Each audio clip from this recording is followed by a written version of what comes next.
Looking out for number one. How to get from where you are now to where you want to be in life. By Robert Ringer. Dedicated to the hope that somewhere in our universe there exists a civilization whose inhabitants possess sole dominion over their own lives, where every individual has the ability to recognize and the courage to acknowledge reality, and where governments as we know them do not exist. Introduction. Given that the term looking out for number one has been so distorted by an army of media people who never took the trouble to read the book, I would like to clearly define it at the outset. Looking out for number one is the conscious effort to make rational decisions that lead to the greatest amount of happiness over the long term, so long as the actions stemming from those decisions do not involve the use of force or fraud against anyone else. In simpler terms, looking out for number one begins with the belief that you have a moral right to take actions aimed at giving you the greatest amount of pleasure and least amount of pain, provided your actions do not violate the rights of others. It goes without saying that someone else's ego being harmed by your happiness or success, or is experiencing deep emotional pain as a result of his uncontrolled envy of you, does not equate to aggression. Such an unfortunate mindset stems from the afflicted person's own neuroses, and by no stretch of the imagination is it your job to spend your waking hours trying to heal sick minds unless, of course, you're a psychologist, in which case I would suggest you would be a lot more productive if you would have the neurotic individual in question call your receptionist for an appointment. It's also important to understand that the idea of looking out for number one is neither narcissistic nor hedonistic, because focusing on personal happiness does not preclude your being kind, charitable, or civic-minded. Nor does it prevent you from being a team player or building meaningful, enduring relationships. On the contrary, all these, and more, can result in long-term happiness for you. An important tenet of looking out for number one, however, is that you have no moral obligation to submit to playing the role of sacrificial lamb whose interests, goals, and happiness are always subordinated to the interests, goals, and happiness of everyone with whom you come in contact, particularly those whom you do not count among your friends or loved ones. Trying to please everyone is a well-known formula for unhappiness. Clearly, then, not only does your achieving happiness and success not in any way harm others, it also puts you in a position to make constructive contributions to those closest to you and, through the invisible hand of the marketplace, even people you will never even meet. Chapter 1. Looking out for number one. As stated in the introduction, whenever I use the term looking out for number one, I am referring to the conscious effort to make rational decisions that lead to the greatest amount of happiness over the long term, so long as the actions stemming from those decisions do not involve the use of force or fraud against anyone else. Long-term thinking is a critical aspect of looking out for number one, because short-term pleasure can be self-destructive if not weighed against long-term consequences. If, for example, one engages in armed robbery, the fruits of his crime may bring him short-term pleasure. However, the long-term result, hiding and/or incarceration, is sure to bring pain that will far outweigh his short-term gains. It is self-evident that thinking only short-term is not a rational way to live one's life. I bow to Ayn Rand on the subject. A rational man does not live his life short-range and does not drift like a bum pushed by the spur of the moment. It means that he does not regard any moment as cut off from the context of the rest of his life, and that he allows no conflicts or contradictions between his short-range and long-range interests. He does not become his own destroyer by pursuing a desire today which wipes out all his values tomorrow. Knowingly or unknowingly, everyone tries to make decisions that lead to more pleasure and less pain, but such decisions are not always rational. To make rational decisions, you have to be aware of what you're doing and why you're doing it.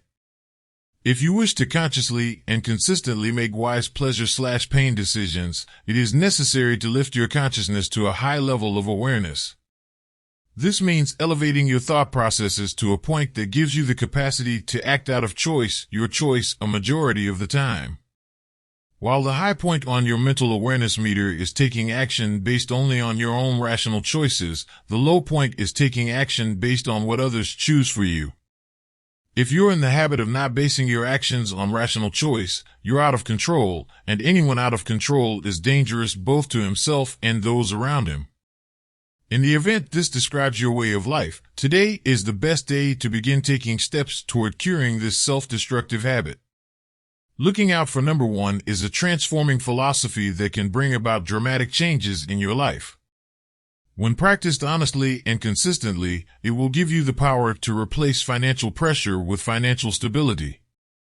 It will result in warm, meaningful relationships in place of never-ending conflicts with people who bring mostly pain into your life.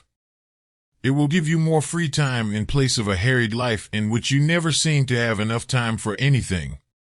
It will give you a clear mind in place of a mind cluttered and stressed.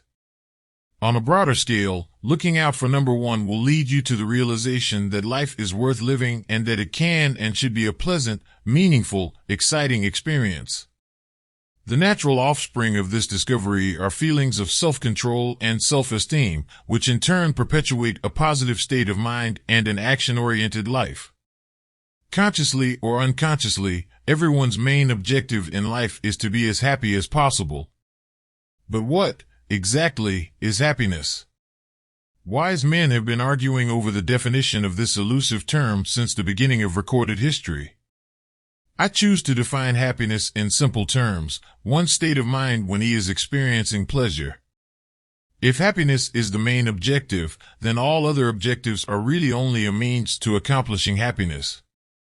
Therefore, to the degree our sub-objectives are rational, and to the degree we achieve them, we tend to experience what we refer to as happiness. It's also important to recognize that there is no such thing as absolute happiness. Happiness comes in degrees. You can be happier today than yesterday, twice as happy yesterday as you were the day before, and hope to be much happier tomorrow than you are today. The degree of your happiness at any given moment will depend upon the rationality of your decisions and actions, as well as the success you have in achieving your sub-objectives. The more rational your decisions and actions, the more often you will experience results that lead to happiness.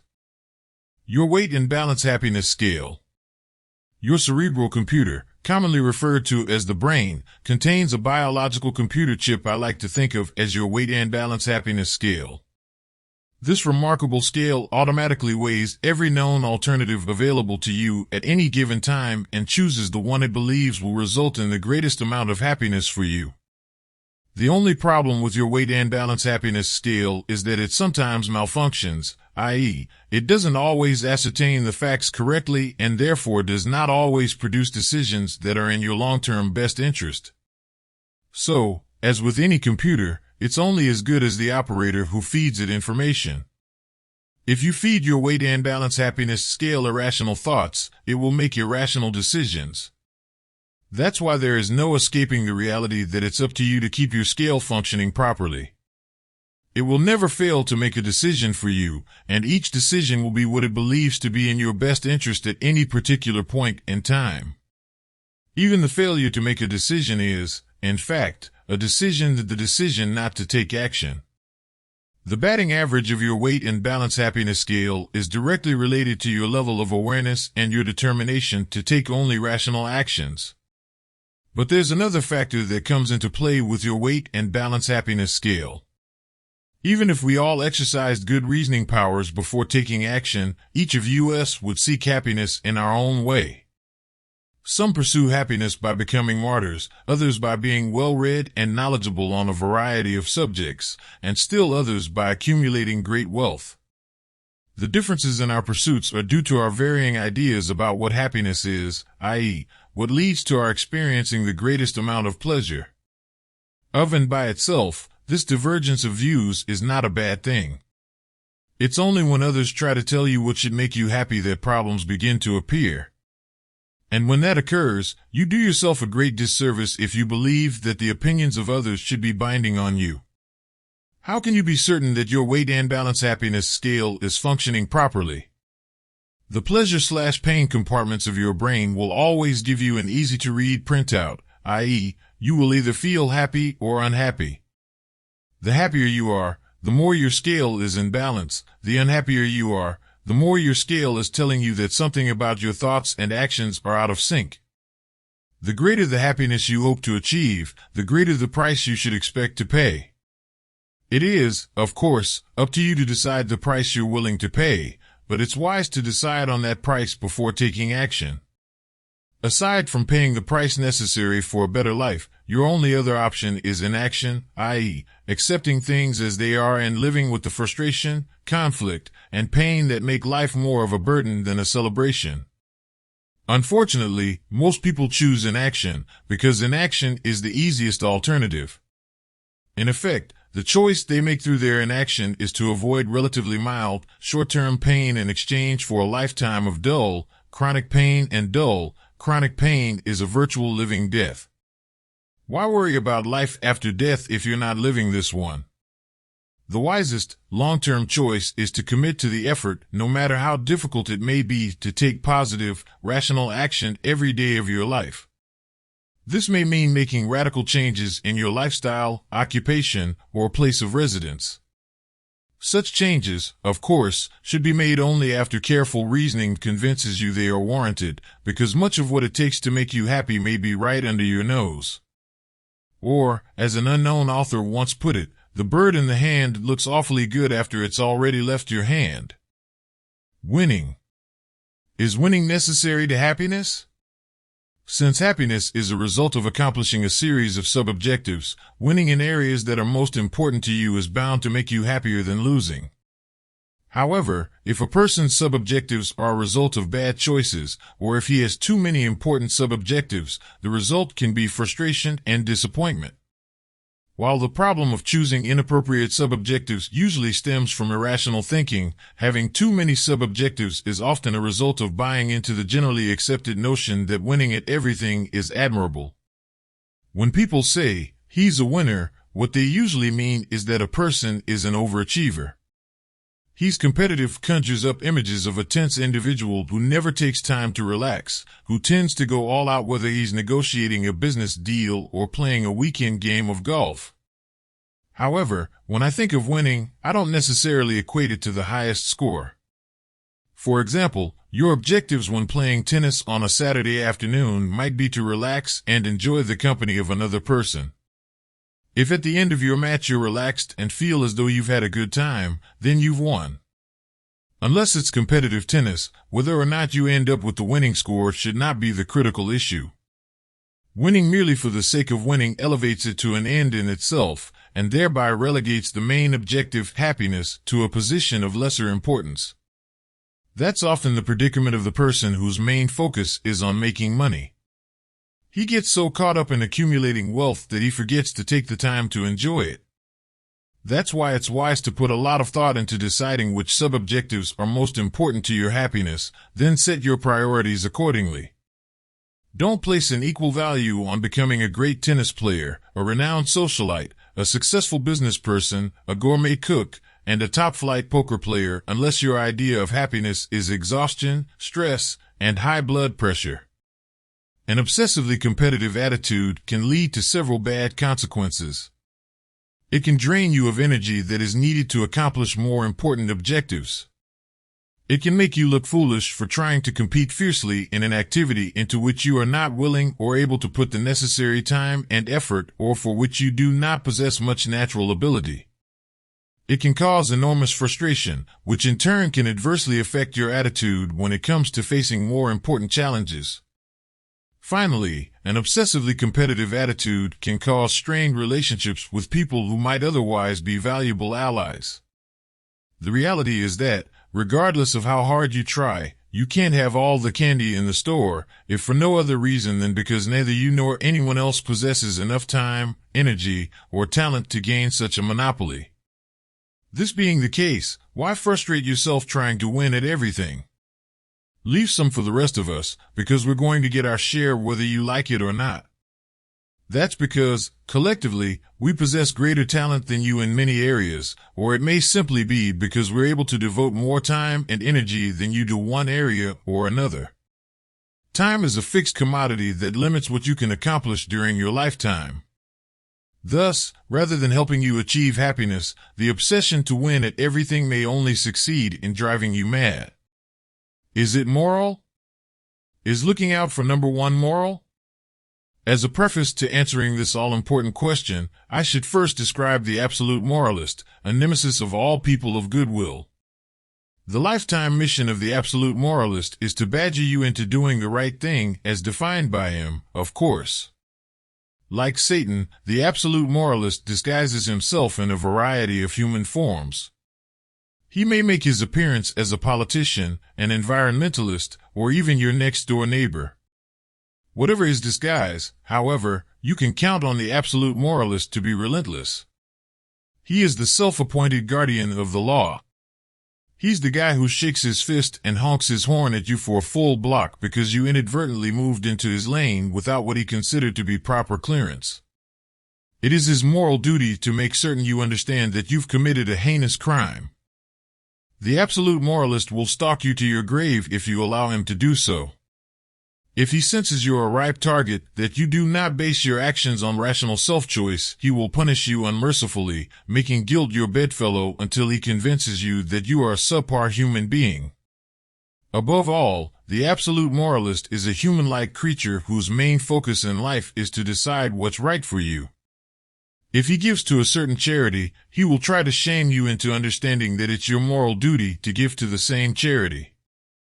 If he believes in a religious doctrine, he is certain that it's his moral duty to help you see the light.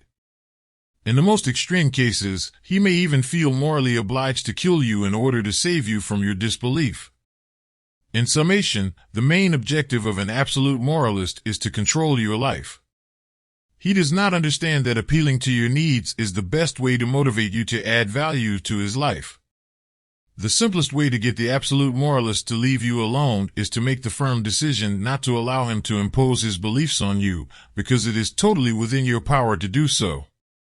I would suggest that in deciding whether or not it is moral to look out for number one, the first thing you should do is eliminate from consideration the unsolicited opinions of others. Morality, the quality of right and wrong, is a very personal and private matter. Thus, no one possesses the right to decide what is right or wrong for you. So long as your idea of right and wrong does not include committing aggression against others, and so long as it falls reasonably within the generally accepted code of conduct of the society in which you live, you have a right to pursue your happiness in any way you so choose. I suggest that you make a prompt and thorough effort to eliminate from your life all people who claim either through their words or actions to possess the right to force you to abide by their notion of right and wrong. What it does not mean. While looking out for number one involves making decisions that result in more pleasure and less pain, it does not give you carte blanche to commit aggression against others. In addition to the obvious immorality of aggression, there is a rational reason why forcible interference in the lives of others has no place in the philosophy of looking out for number one. It simply is not in your best interest. In the long run, sticking your nose in other people's business will bring you more pain than pleasure, which is the opposite of what looking out for number one is all about. It is, of course, possible for someone to experience short-term pleasure by violating the rights of others, but the long-term losses from such actions are almost certain to more than offset the short-term pleasure experienced. Why? Because the bad cause/bad effect syndrome is a cosmic reality. Actions always beget appropriate consequences. A person must either abide by this universal law or be prepared to suffer the consequences. Why not? Perhaps the question, is it moral to look out for number one, can best be answered with another question. Can you think of any rational reason why you should not try to make your life more pleasurable and less painful, so long as your actions do not harm to anyone else? You have but one life to live. Is there anything unreasonable about nurturing that life and doing everything within your power to make it pleasant and fulfilling? Is there anything wrong with being aware of what you're doing and why you're doing it? Is it unreasonable to act out of free choice rather than the choice of others? It's noble to give top priority to the needs of loved ones, because their happiness is often the greatest source of your happiness. But raw, indiscriminate self-sacrifice is another matter altogether. Actions based on the latter are usually committed under the influence of a low awareness level. The truth is that, in the long run, such artificial altruism is likely to make you resentful over what you forfeited as a result of your actions. While your intentions may be above reproach, it's a grave mistake to repeatedly and indiscriminately sacrifice your own well-being to the needs of everyone who happens to stumble into your life, or, worse, people who aren't even in your life. The sad irony is that if you persist in swimming in the dangerous and uncivilized waters of self-sacrifice, those for whom you supposedly sacrifice will often be worse off for your efforts. If, instead, you focus your efforts on looking out for number one, those people you care about most will actually benefit from your actions, because it will put you in a position to be far more helpful to them. It's only when you try to pervert the laws of nature and make everyone else's happiness your first responsibility that you run into trouble. The idea that self-sacrifice is virtuous is, in fact, a fiction created by those who aspire to control the lives of others. Think politicians. That looking out for number one brings happiness to others, in addition to being in your own best interest, is one of the great poetic justices of life. At best, looking out for number one benefits you and others. At worst, it benefits only you, but does no harm to anyone else. However, even in the latter case, looking out for number one is actually a benefit to others, because when you're content and happy, you aren't a potential burden to the rest of society. Which, in my opinion, is more than enough reason to view looking out for number one as a noble pursuit. As a bonus, when you practice the principles of looking out for number one, you will find it easier to develop rewarding relationships, because happy people tend to be much more gracious, kind, compassionate, and charitable than those who are unhappy. Is it easy? If you're a mature adult, you already know that to accomplish anything worthwhile takes effort. Nevertheless, millions of people seem incapable of grasping this self-evident truth. Virtually everyone is familiar with Murphy's Law, but it's worth repeating. Nothing is as easy as it looks, everything takes longer than you expect, and if anything can go wrong, it will, at the worst possible moment. One of the reasons Murphy's Law is timeless is the reality that nothing seems to stay in one place long enough to pin it down. Like a greased watermelon, just when you think you have it under control, it manages to slip from your grasp. This phenomenon is underscored by the changing circumstances theory, which states, the one thing in life you can absolutely count on is that circumstances will continually change. The great unknown is when they will change. That being the case, enjoy life, but be flexible in your planning. It's dangerous to base your decisions on the assumption that everything is going to continue as it now is. It won't. Worse, because circumstances have a habit of changing with little warning, you are often caught off guard. One day you're on top of the world financially, the next day you're staring bankruptcy in the face because of a competitor's new product or a bad economy. Today you look forward to getting to the office, tomorrow you have a new supervisor you dislike. For years you've been accustomed to playing golf twice a week. Suddenly, you have a back problem and your doctor says you should forget about golf and take up swimming. Relatives die, friends move away, buildings are torn down and replaced by new ones. Changing tastes catch a performer by surprise and make him into a has-been. An athlete discovers he doesn't fit in with the new coach's plans and is out of a job. A mid-level executive finds himself unemployed when his company closes down his division. Nothing lasts forever, and the individual who is not attuned to that reality is likely to be unnecessarily vulnerable to inevitable bumps in the road.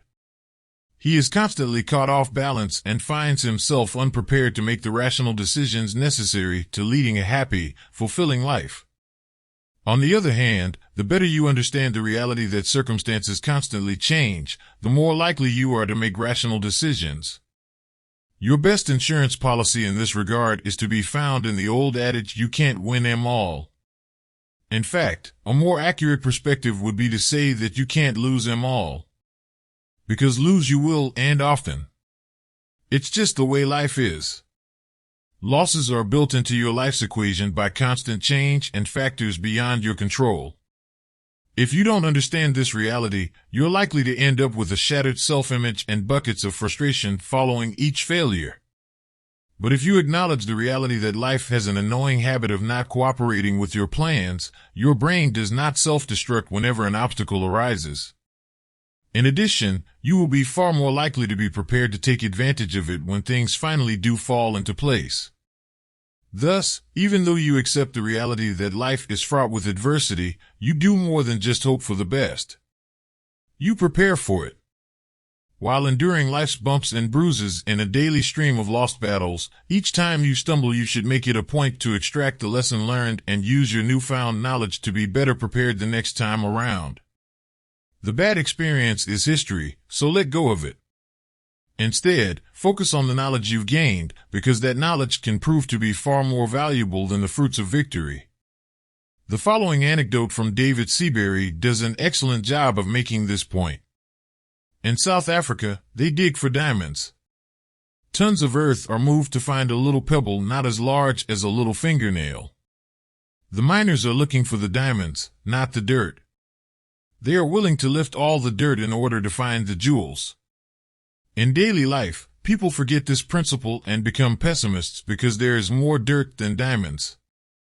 When trouble comes, don't be frightened by the negatives. Look for the positives and dig them out. They are so valuable it doesn't matter if you have to handle tons of dirt. Understanding that adversity and obstacles are an integral part of life will make it far easier for you to move the dirt between you and your diamonds. It's all part of the price you pay for success. You are much ahead of the game if you accept the reality that everything in life has a price. That includes love, friendship, financial reward, peace of mind, the freedom to come and go as you please, anything that adds pleasure to your existence. If you delude yourself into believing otherwise, you will repeatedly learn the hard way that actions do indeed have consequences. This principle is so important to me that I've developed the habit of consciously trying to ascertain, in advance, the price of anything I desire. Whether the required payment be in time, money, energy, discomfort, or any other form of currency, I try not to kid myself about it. And once I've made up my mind that something is worth the price, I like to pay that price as quickly as possible and get it over with. The sooner the payment is out of the way, the sooner you can get on with enjoying what you've acquired. What I'm talking about here is long-term solutions versus short-term patching. Dispense with the rationalization that you can temporarily resolve a problem just to get past a rough spot in your path, with the intention of working out a more permanent solution at some unspecified future date. Such a date has a habit of never arriving, and, as a result, the problem only festers and grows. You can't buy happiness on an installment plan. Begin paying the price today so you can start enjoying the benefits as soon as possible. And rest assured that no one is going to make the payments for you. In the coming pages, the ball will be in your court. I wish I could be the bearer of good tidings and tell you that you have unlimited time to stare at the ball and decide what you're going to do with it, but that's not reality. Like all games, the game of life must end and the clock is ticking as you read this. How much time? No one knows for certain, but the average lifespan is roughly 80 years, so it's wise to look at anything beyond that number as a windfall. As an example, the moment you turn 25, and assuming you will live to the age of 80, you have precisely 20,075 days left on this earth, or about 2,867 weeks. That's 660 months. Choose the lifespan that makes you feel most comfortable when doing your calculations, but never lose sight of the fact that the clock is ticking. Chapter 2, The Reality Hurdle. In order to clear the reality hurdle, you must become a realist. A realist is a person who believes in basing his life on facts and has little interest in anything that seems imaginary, impractical, theoretical, or utopian. The biggest problem most people have with reality is that they tend to confuse it with their likes and dislikes. One's personal feelings regarding a reality are not relevant to the reality itself. Scorning someone, the messenger, for pointing out a reality does not alter that reality, and to deceive oneself about reality is the worst of all possible worlds, a habit that in extreme cases can be fatal.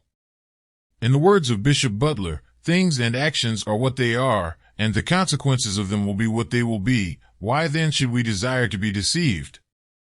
Proper perception of reality is as crucial to life as oxygen. Trying to make it through life without a solid grasp of reality is like stumbling around in a dark room laden with landmines. Being aware of what you're doing and why you're doing it, a prerequisite for looking out for number one, means being conscious of what's going on around you. An understanding of reality gives you the foundation for making rational choices rather than allowing your actions to be based on impulse or the choice of others. The theory of reality states, reality is neither the way you wish things to be nor the way they appear to be, but the way they actually are. Either you acknowledge reality and use it to your benefit, or it will automatically work against you. The fact that reality works against you if you choose to ignore it is what makes life such a tough journey for so many people. Which is good for me, because if life were easy, you probably wouldn't feel the need to read this book. Instead, you could be living the carefree, glamorous life that Madison Avenue depicts for us on television. But, alas, life is not as Madison Avenue portrays it. Life is not a suave-looking hump decked out in a tuxedo, lounging on a bearskin rug in front of a fireplace and sipping cognac with a sensuous woman clad in a black satin gown. Do these people ever work? Or fight for parking spaces? Or spill their cognac? Neither is life your friendly neighborhood insurance agent appearing at your side, like a genie out of a bottle, whenever a little problem arises, like your house burning down. The reality is that life is filled with bad stuff. Life is Janis Ian's 70s classic, At 17, to those of us who knew the pain of Valentines that never came, and those whose names were never called when choosing sides for basketball. It was long ago, and far away. The world was younger than today, and dreams were all they gave for free to ugly duckling girls like me. It's good to have a positive attitude about life, but it's also important to recognize that life is fraught with difficulties. The more you accept the reality that life is a never-ending series of adversities and obstacles, the more likely you are to remain positive about achieving long-term results. And the good news is that no one can stop you from taking action to overcome the adversities and obstacles in your path.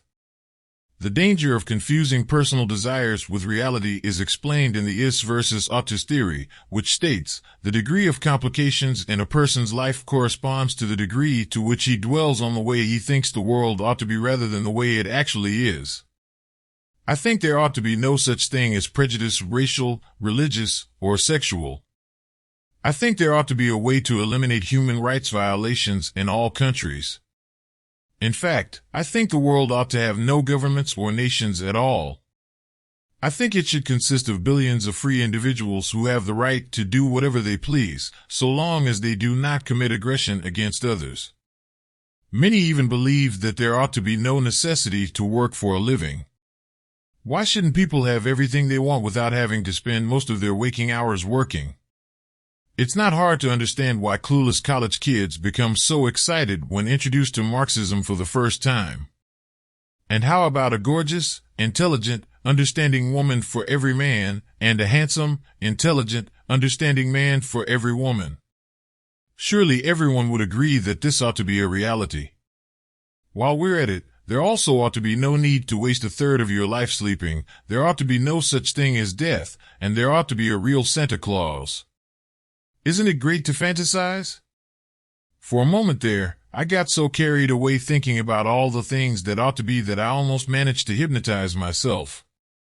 And that's exactly what an ought to life is, the life of self-hypnosis, a life based on fantasy rather than reality.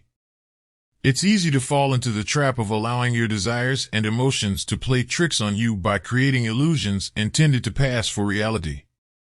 Unfortunately, while a person spends his time dwelling on ought-tos and makes decisions accordingly, the world continues on its merry way dealing in is. Of and by itself, of course, the fact that your wishes are irrelevant to reality would not be so bad. It's only when you start substituting wishes for reality that you become a magnet for disaster.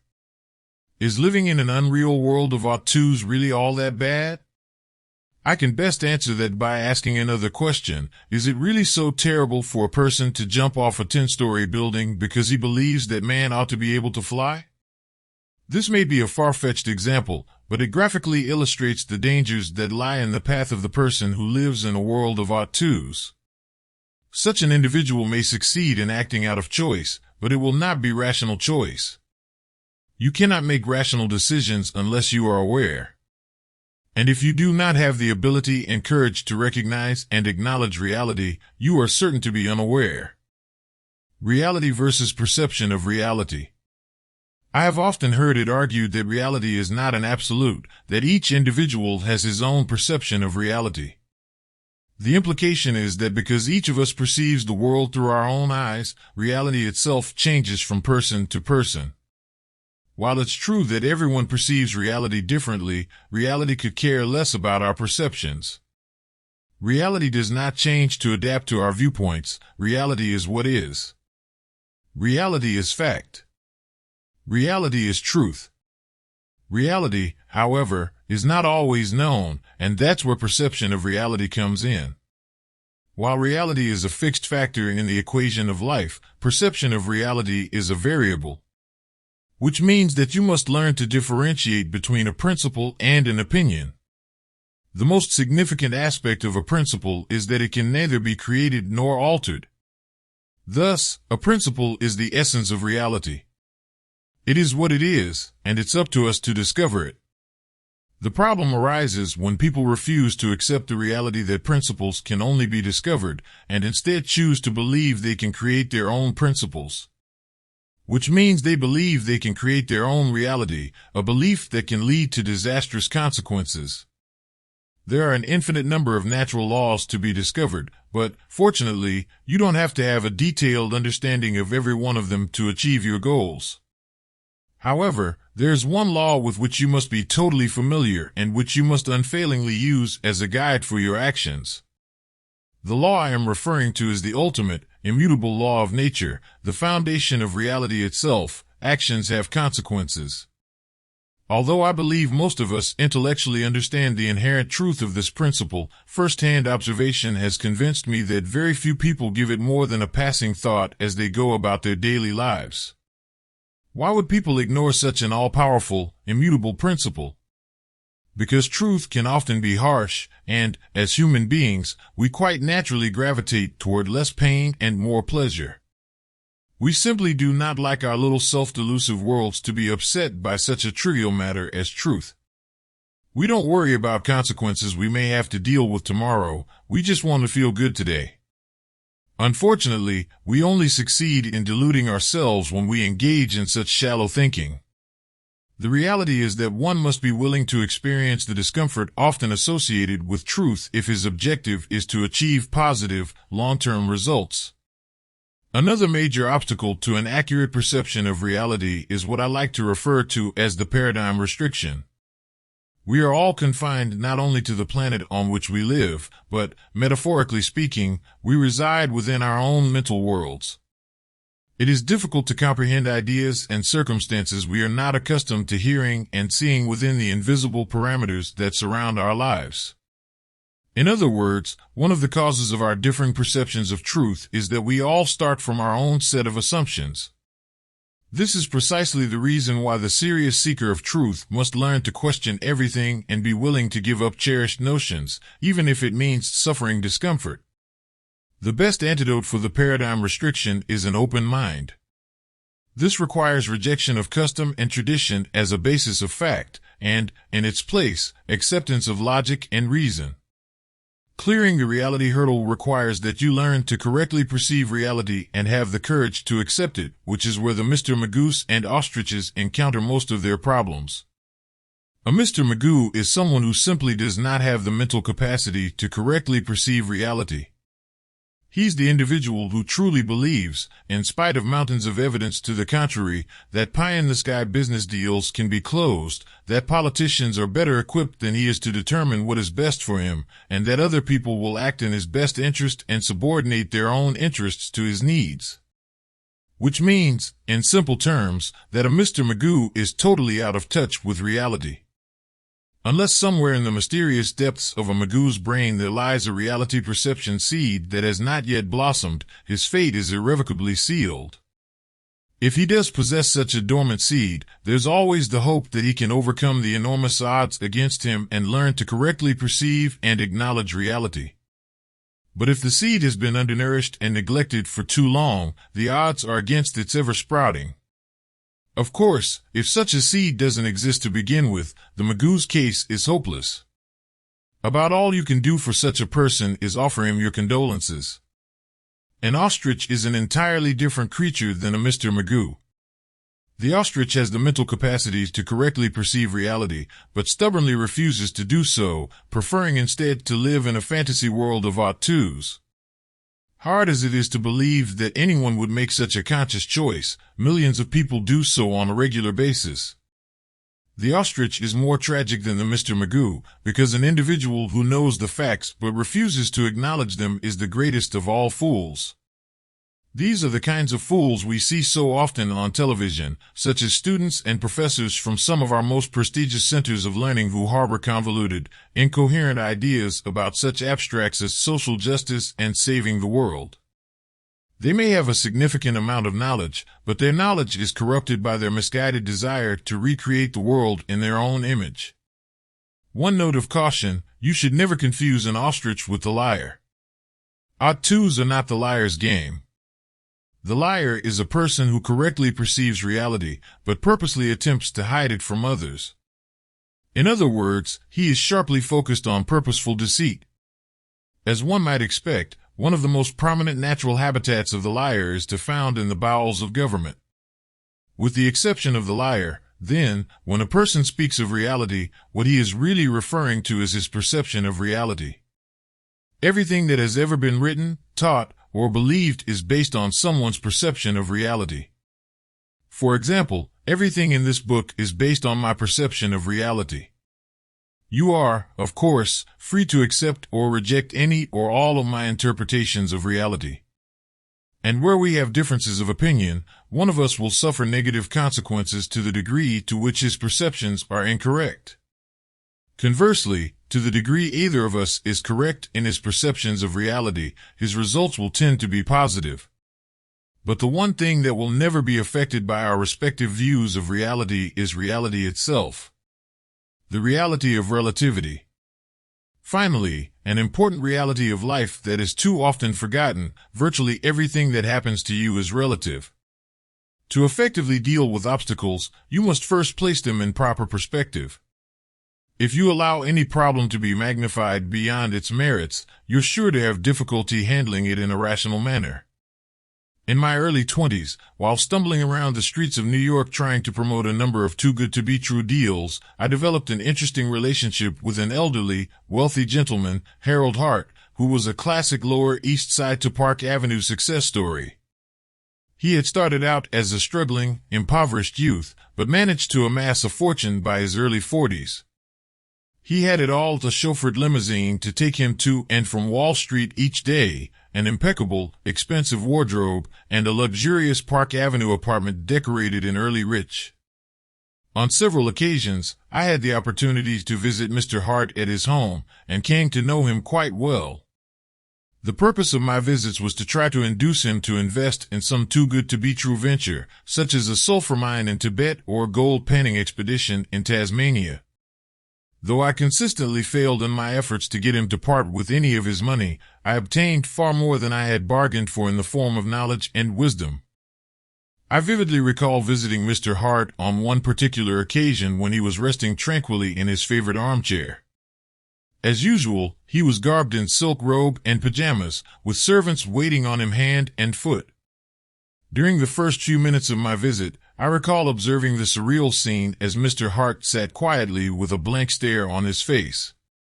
Then, without warning, he served up an unforgettable, philosophical tidbit to me. In a barely audible monotone, Mr. Hart looked at me and said, "You know, nature has played a great hoax on man.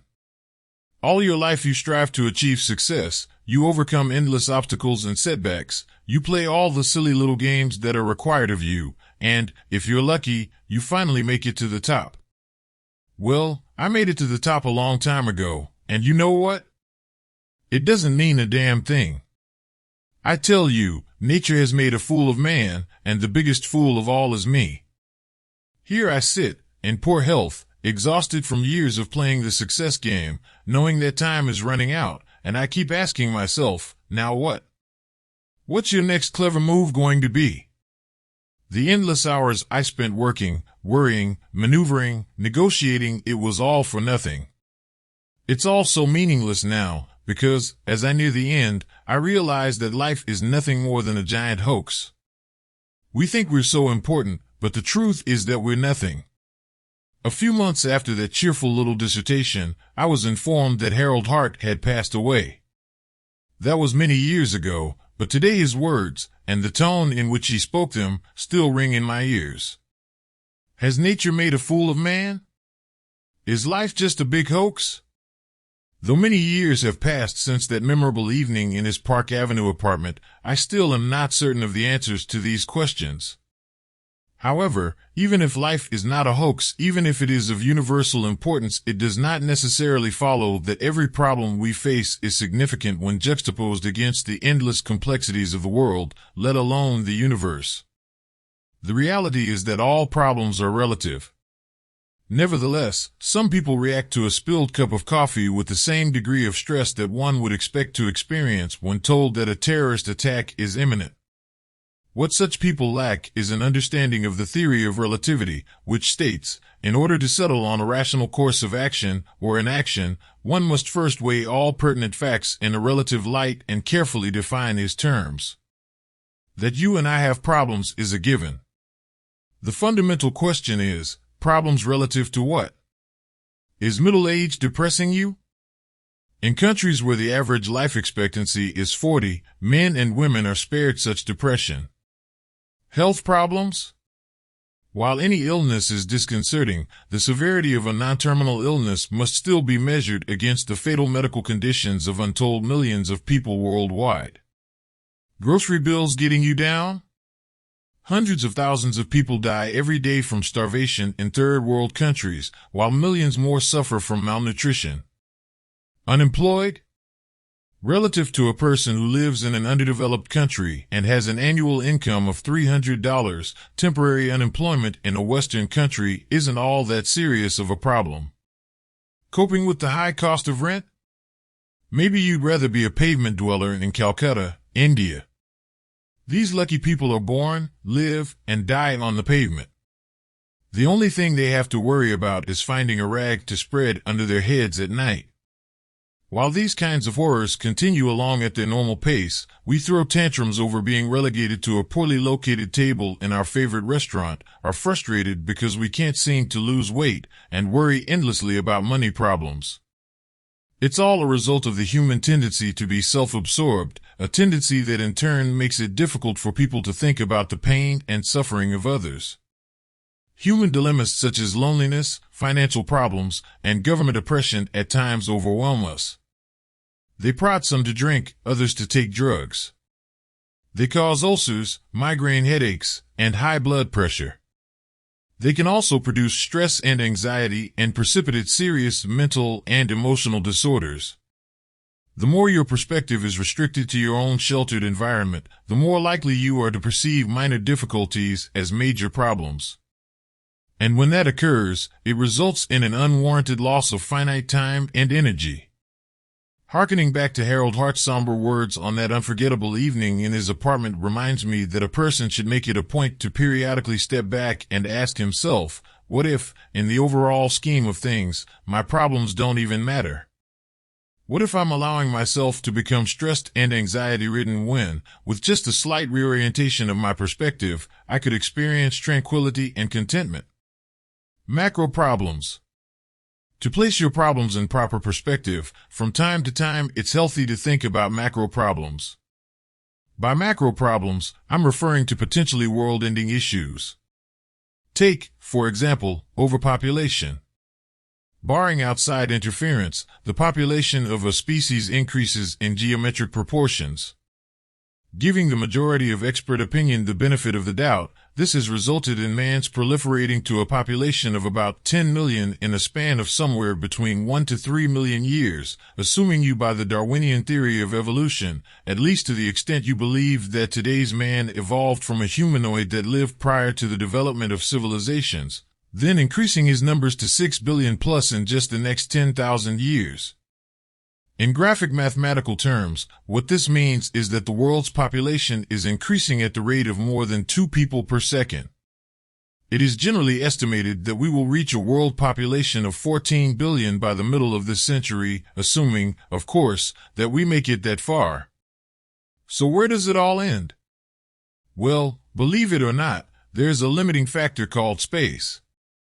Mathematicians tell us that if we continue at our present growth rate, 2% per annum population increase, in about 600 years the people then living will be faced with the rather awkward dilemma of having one individual for each square foot of land on our planet. Some scientists believe that the solution is to colonize other planets. But is that really feasible? I recall reading an article many years ago by a physicist who was hypothesizing about a journey to another hospitable planet. He calculated that if a spaceship traveled at the speed of light, by the time it reached the nearest planet with environmental conditions resembling Earth's, meaning, I assume, Big Mac wrappers lying on the sidewalks, strip centers on every block, etc., the population of the spaceship, assuming it had departed with 3 people aboard, would equal the population of planet Earth at the time of its departure. What kind of time period am I talking about? Reaching just the planets in our own solar system would be a big enough problem. But it doesn't matter, because all of them have totally inhospitable temperatures and atmospheres anyway. Venus is enshrouded with sulfuric acid clouds, Mars' atmosphere approximates car exhaust, and Jupiter has been described as a giant sulfur and phosphorus match head.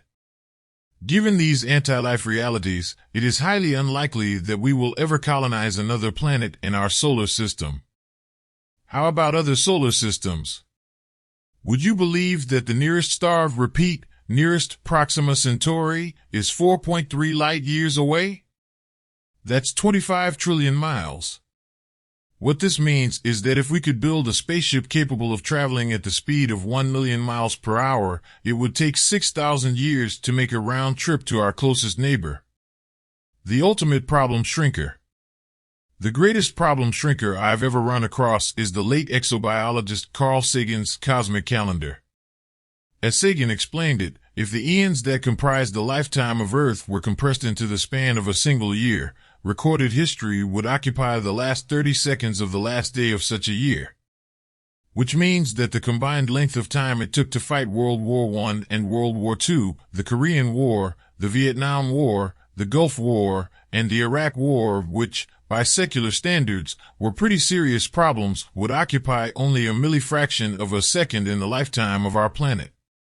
From this perspective, when someone shafts you in a business deal, does it really deserve the status of being able to give you a nervous breakdown?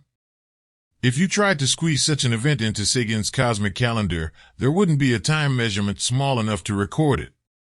To be sure, our everyday problems are real and often frustrating and painful, but viewed from Sagan's cosmic calendar perspective, few of them hardly deserve to be rated catastrophic. Consider, for example, that in the late 1930s and early 1940s, Adolf Hitler, through virtual mass hypnosis, meted out morbid death sentences to more than 6 million innocent people. In Scarsdale, more than 30 years later, a descendant of one of those victims believes he is burdened by enormous difficulties. Someone at the office is vying for his position. His doctor has just informed him that he must give up smoking or face grave consequences, and his wife is threatening to leave him if he doesn't spend more time with his family. Yet, if this man were to be put in a time machine and found himself in Auschwitz in 1942, he would be incapable of identifying his future Scarsdale dilemmas as problems. Likewise, if you were to find yourself in Hiroshima in the summer of 1945, I'd say you'd have a big problem. But if you were recently passed over for a promotion at work, it's not a world-ending event. About 300 years before Jesus appeared on Earth, at a time when people's minds were not flooded by such serious concerns as who would win the NBA Finals, the World Series, or the Super Bowl, Taoist philosopher Chuang Tzu had time to reflect soberly on life. Once upon a time, I dreamt I was a butterfly, fluttering hither and thither, to all intents and purposes a butterfly. I was conscious only of following my fancies as a butterfly, and was unconscious of my individuality as a man. Suddenly I awoke, and there I lay, myself again. Now I do not know whether I was then a man dreaming that I was a butterfly, or whether I am now a butterfly dreaming that I am a man. Just think, you're worrying yourself sick over unpaid bills, a maid who refuses to see things your way, a garage mechanic who presents you with a bill that's $100 more than his original estimate, and for all you know you're nothing but a butterfly having a bad dream. Or maybe our whole universe is nothing more than a ping-pong ball that has fallen off a table in a world of giants. Worse, what if you and I happen to be living at a time when that ping-pong ball is about to hit the floor? When you cut problems down to their true, i.e., relative, size, you will find them remarkably easier to handle. Is your greatest concern of the moment really all that important when placed against the circumstances of billions of people around the globe? Don't make the mistake of getting so caught up in your day-to-day problems that you are unable to view them in a relative light. Most people carry far more baggage than necessary on the journey through life, and, like the airlines, nature charges us for excess baggage. But the odds are pretty good that you can't afford the cost of that baggage. Which is why you would be wise to lighten your load by reflecting on your problems in a relative light rather than pressure cooking them. Keep your troubles in proper perspective and master the art of taking them one step at a time. With rational analysis, you may even find that many of your problems are not really problems at all. After all, we just use the word problem to refer to a fact or set of facts that we don't like. Whenever the word problem pops into your mind, you should quickly ask yourself, problem relative to what? You must learn to view events in a relative light if you are to successfully make it over the reality hurdle. Up and over. It is of monumental importance to become adept at differentiating between reality and unreality, between fact and fiction, between what works and what doesn't work. Unfortunately, most people live in a totally unreal world. As discussed earlier, they create a world in their own minds based on the way they would like the world to be rather than the way it actually is. They would much rather delude themselves by ignoring the facts, even if their self-delusion only prolongs the inevitable. While the development of a correct perception of reality is not an easy task, due in no small part to our being surrounded by a world of delusions, the nice thing about it is that anyone can get better with practice, provided he is committed to truth. Which means being willing to subordinate your desires and wishes, your dreams, as it were, to reality. That is not to say you should not have dreams. On the contrary, dreams can provide the fuel for persevering. However, you should never allow your dreams and desires to be so all-consuming that they repress reality. Put another way, your love of truth must be greater than your desire to make your dreams come true. In a free country, of course, you have a right to go on believing whatever you want to believe. But, at the same time, you should recognize that reality is not discriminatory. Meaning that nature does not accept ignorance as an excuse for making wrong decisions. It metes out negative consequences just as harshly to a person who is well-meaning but misinformed as to someone who is malevolent and stubborn. Not once has reality excused anyone for good motives, so consistency is essential when it comes to having a proper perception of reality. The nice thing about reality is that you do have a choice. You can choose to accept reality and use it to your benefit, or you can ignore it and allow it to create havoc in your life. A wise person makes a serious effort to avoid the pitfall of confusing the way he believes things ought to be with the way they really are. Never be so afraid of truth that you refuse to acknowledge it. How are you to deal effectively with the facts if you deny their existence? When you correctly perceive reality, delusions begin to disappear. And as delusions vanish from your life, you are able to deal more effectively with problems on a rational basis, which in turn leads to long-term success. Chapter 3: The Intimidation Hurdle.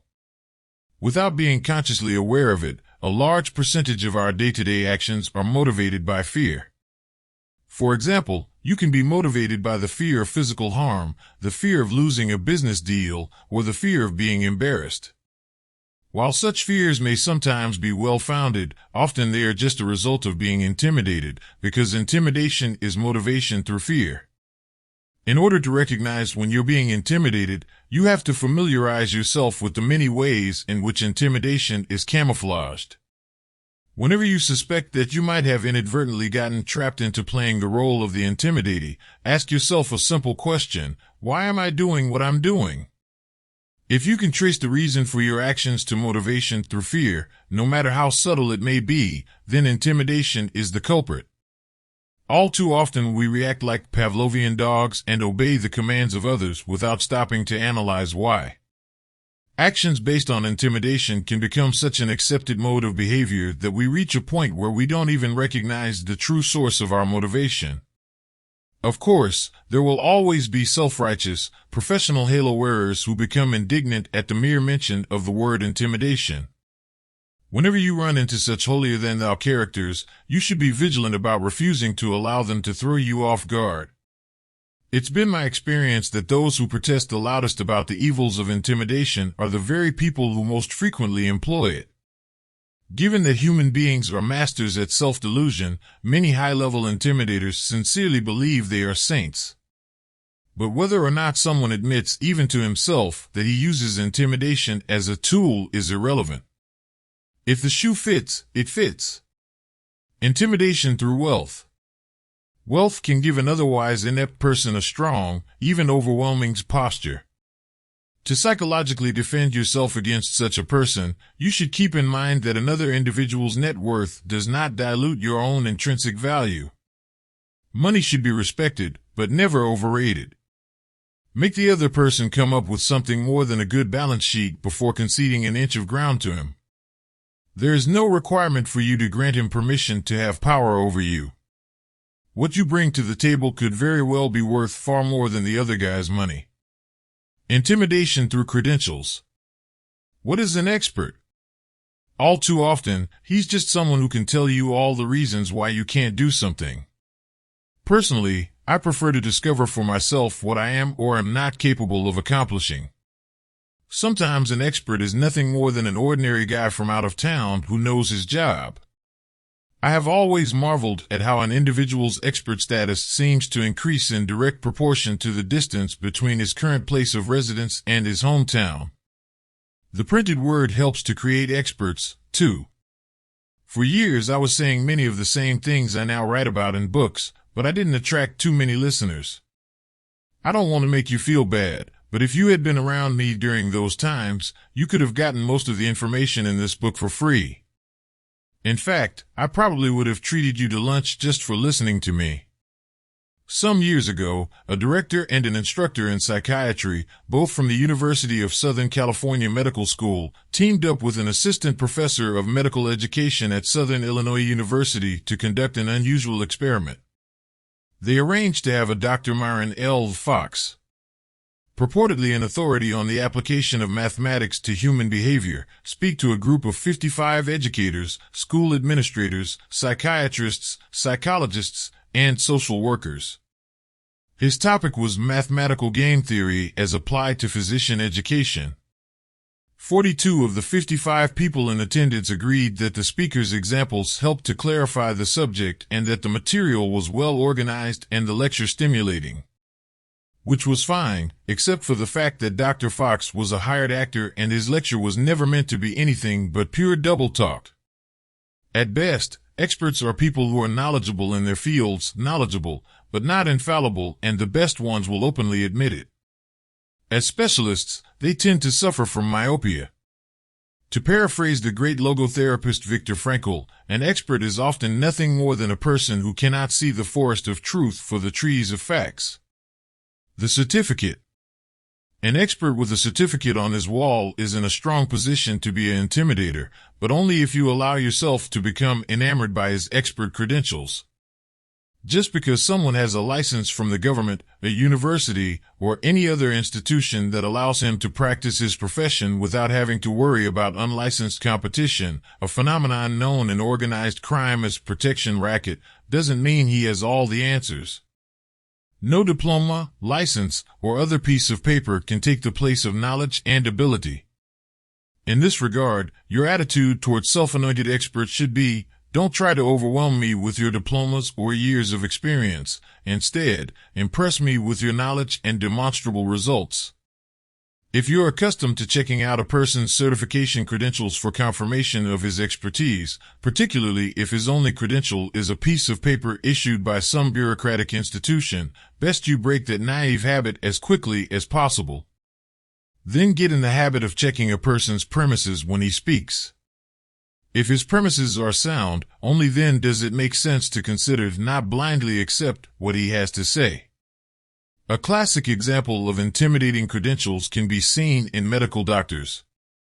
Is there anything more irritating than a doctor who rushes you through your examination, talks down to you, and gives you flip answers? If you remain in a relationship with such a doctor, it can lead to serious consequences, not the least of which is unnecessary surgery. Never agree to undergo an invasive procedure without first obtaining at least one other professional opinion. If that hurts your doctor's feelings, he's the wrong doctor for you. Your doctor may have good intentions every time someone walks through his office door, but the reality is that he isn't as concerned about your welfare as you are. He might be the most ethical and qualified physician in the world, but the fact is that you are just one of many patients he sees every day.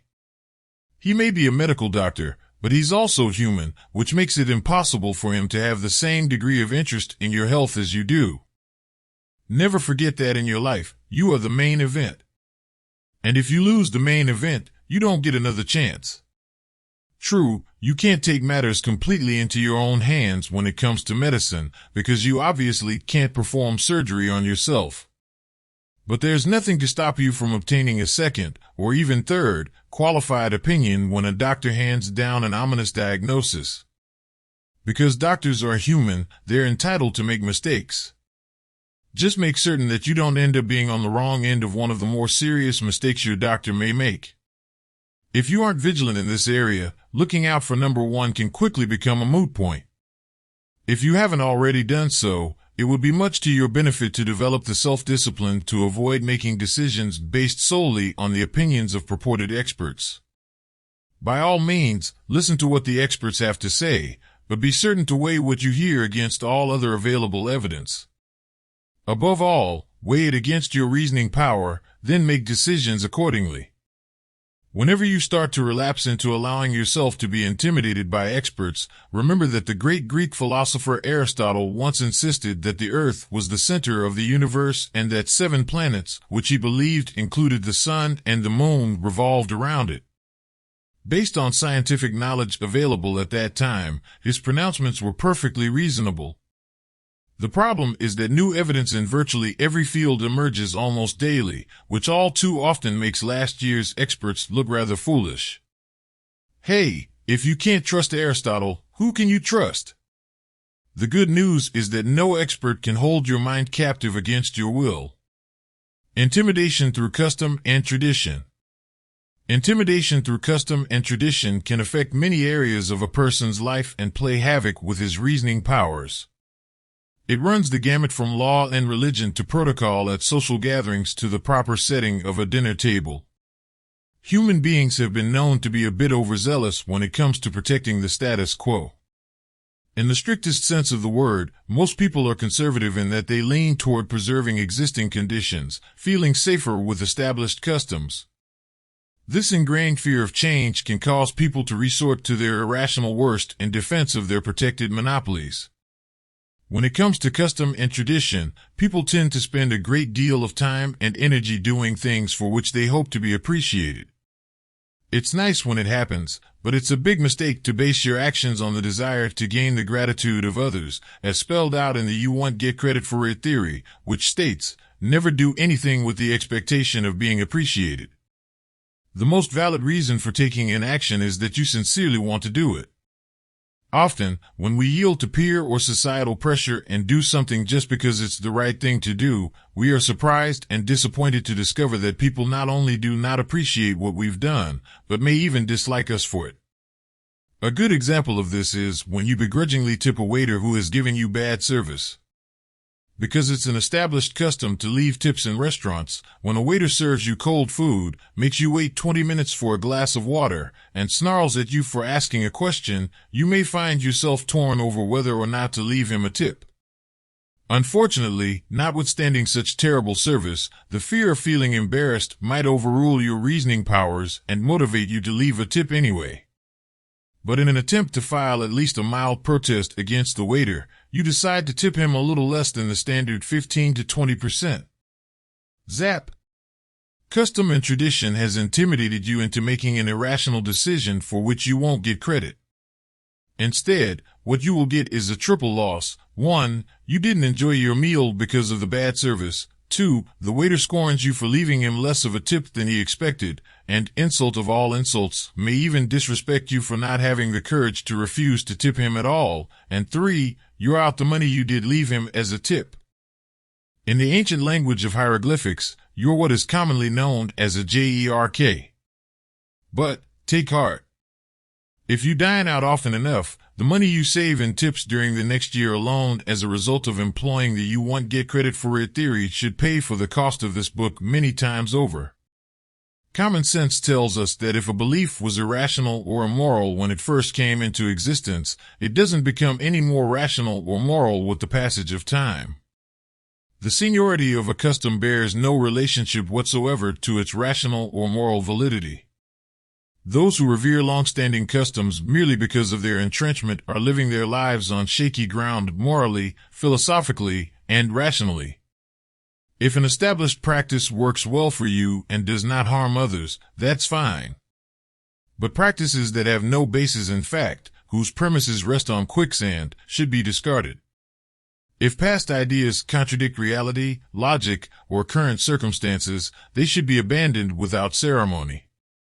It takes nothing more than common sense and courage to eliminate long-standing, irrational customs or traditions.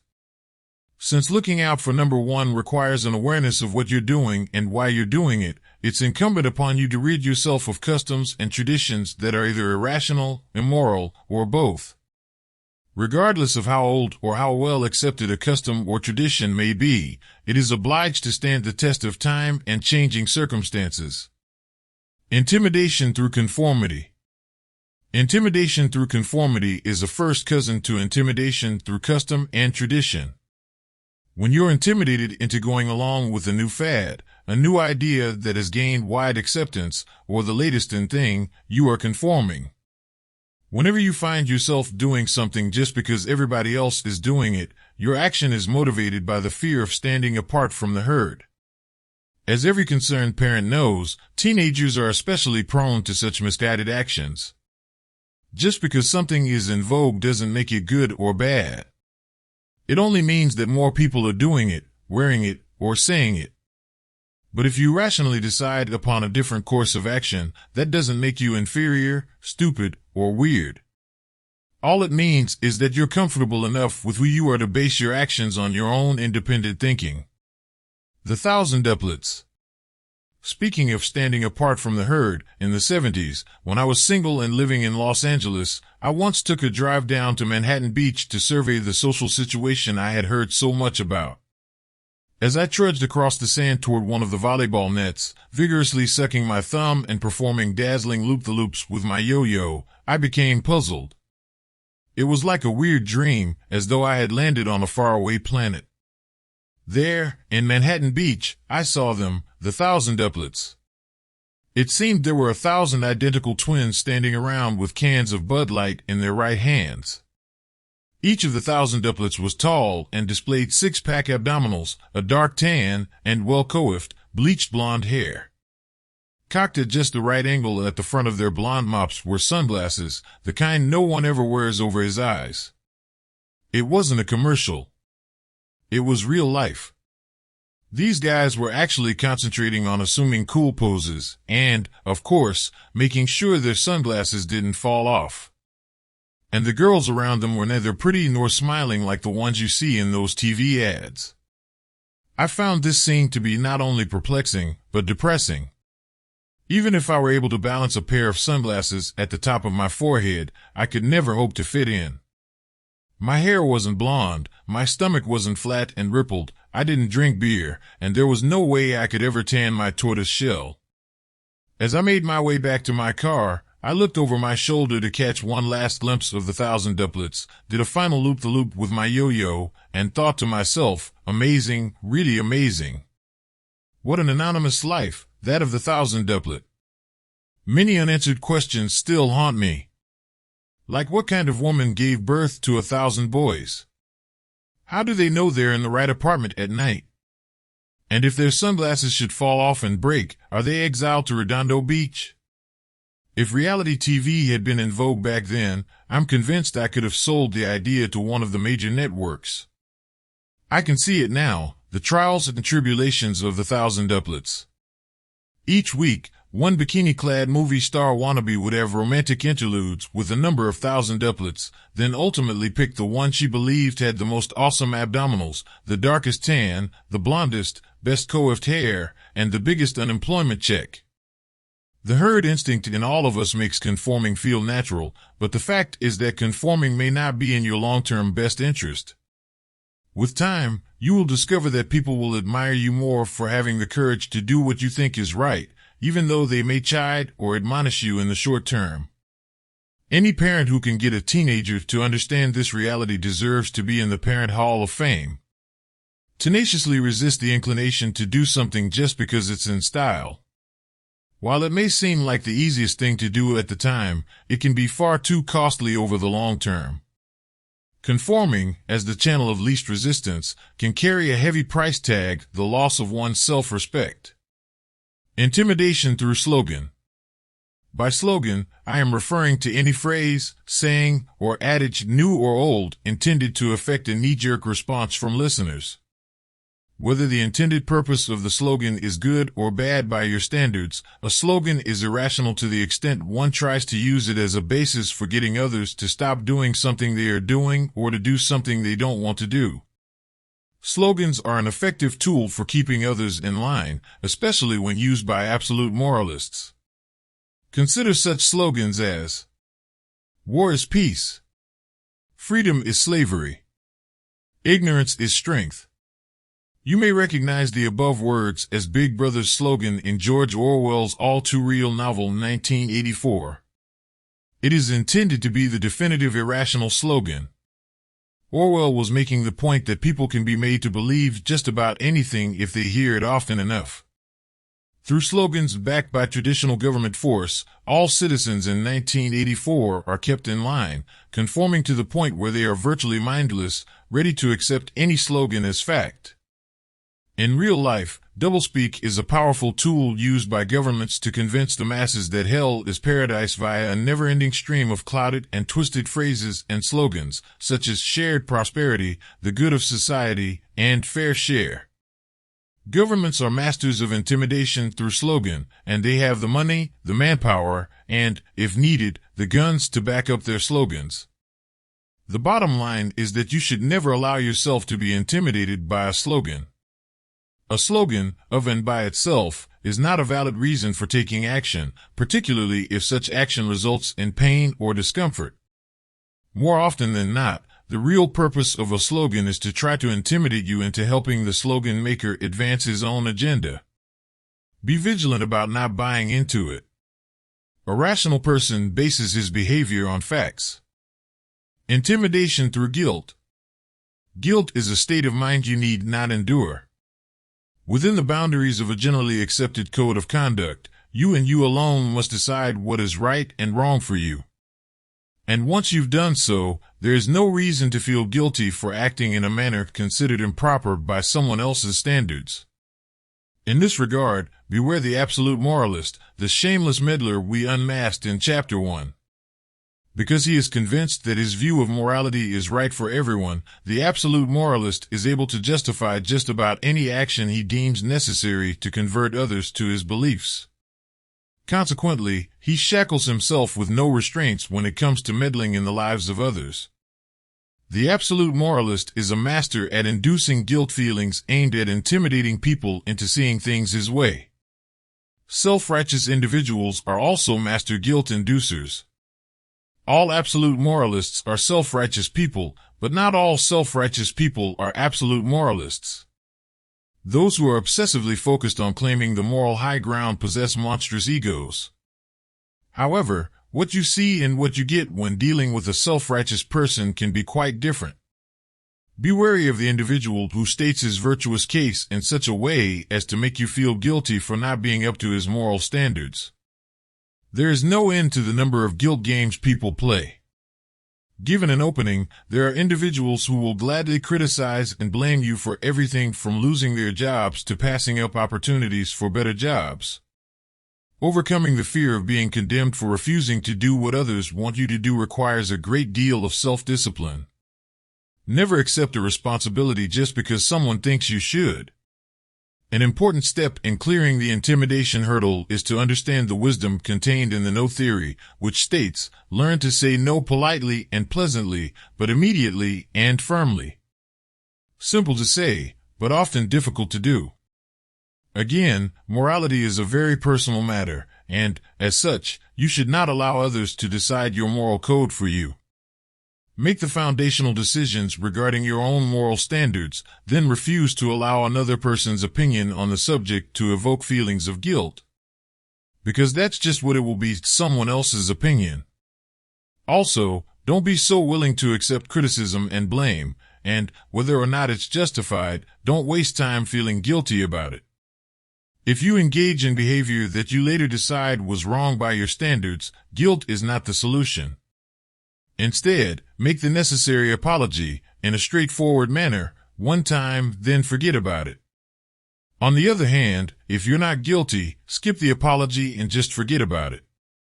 You are a human being, and, as such, you should accept the fact that, like everyone else on this planet, you sometimes make mistakes. Even if your mistake can be classified as major, feeling guilty about it will do absolutely nothing to rectify the situation. By all means, strive to learn from your mistake, then let go of it and pledge to be vigilant about not repeating it. You have no need to feel guilty for looking out for number one, and to the extent you allow other people to sap your energy by engendering guilt, you will be moving away from that noble objective. Also, don't forget that it cuts both ways, so make certain you do not attempt to induce guilt feelings in others. Intimidation through slander. If you can keep your head when all about you are losing theirs and blaming it on you. If you don't understand your accuser's neuroses, slander can be a very intimidating tool. Since all human beings possess, to varying degrees, such negative traits as jealousy, envy, hatred, and cruelty, slander is widely used for venting emotions. If you can bear to hear the truth you've spoken, twisted by knaves to make a trap for fools. When someone tries to twist your words, change your meanings, or restate your intentions, you may instinctively feel like lashing out and defending yourself. There's a natural inclination to want to prove to the world that what has been said about you is false. Everything else becomes secondary to righting the terrible wrong that has been committed against you. And once your emotions reach that point, the slanderer has won. Why would someone have a desire to slander you? There could be any number of reasons. He may envy you because of your achievements, he may be frustrated over his own low station in life, or he may be unfortunate enough to possess such traits as envy and/or cruelty to an excessive degree.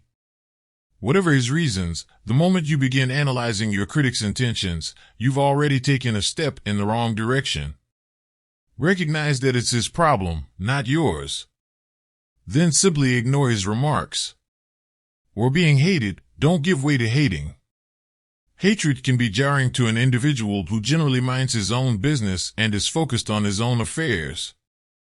There is so much bitterness in our world due to feelings of inadequacy, guilt, and failure, not to mention perceived self-sacrifice, that the neurotic individual often feels that he can vent his frustration only through hatred. Or being lied about, don't deal in lies. Perhaps the most difficult type of slander to swallow is the outright lie. It's like being shocked with a cattle prod. When it strikes, it throws you off balance, often leaving you stunned and speechless. What is most difficult about an out-and-out lie is the depressing reality that there will always be some people who will believe it, and others who will at least partially believe it. The tendency to give credence to even the most outrageous lie is based on the old adage that where there's smoke, there's fire, which is precisely what makes slander such an effective weapon. Fortunately, the effects of a lie are usually short-lived, even among irrational people, provided you don't make the mistake of helping to keep the lie in the spotlight. The less you say, the better, because rational people view a lie in the same way they view any other kind of statement not supported by facts. The reality is that you are going to be slandered from time to time, so you shouldn't allow it to throw you into a state of emotional turmoil when it happens. If you feel the necessity to defend yourself against a lie, the best approach is to first give yourself time to cool off and think the matter through rationally. During the cooling off period, try your best to analyze the facts with a dispassionate mindset. Then, after you've thought it through carefully, state your defense clearly, simply, and firmly, but only to those whose opinions you value. Avoid nasty adjectives and broad sweeping statements that only succeed in discrediting you. Skip the extraneous and forego repetition. The destruction of the lie in the eyes of those you care about will very much depend upon how you handle the matter. It's not a matter of turning the other cheek. It's a matter of doing what's in your best interest. To feel compelled to expose a lie to every person you come across is counterproductive. In any event, an overly vehement defense rarely convinces others that the slander is not true. On the contrary, the louder the protest, the more suspicious it tends to make people. An important rule to remember when dealing with people in all areas of life is, the power of the understatement is enormous. Intimidation through grouping and tagging.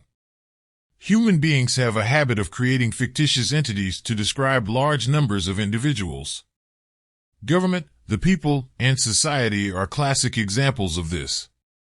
They are abstract terms that refer to groups of people, and groups do not have qualities. Only people do. So, while every individual within a group possesses human traits, the group itself does not. When you stamp a person with a group label or tag, you not only are being unfair to him, but to yourself. You are cheating yourself of what that person, as a unique human being, has to offer. Tagging people is a convenient tool that makes it easier to indulge irrational hatreds. When you combine bigotry with slander, you have the most irrational and dangerous of all weapons.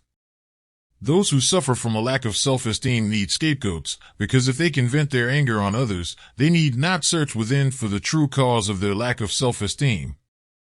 There has always been prejudice in the world, and you can be certain there always will be. The word barbarian has been traced all the way back to Sanskrit, where it translates as stammerer. The idea was that if a person didn't speak your language and act like you, he was a stammerer and ignoramus. Since there wasn't much contact in the early centuries between different races, most bigotry was based on religion. You weren't a man, you were a Jew, a Christian, or a heathen.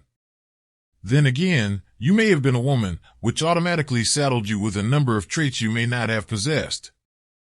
Aristotle insisted that women had inconclusive reasoning powers and that their nature was, for the most part, inferior.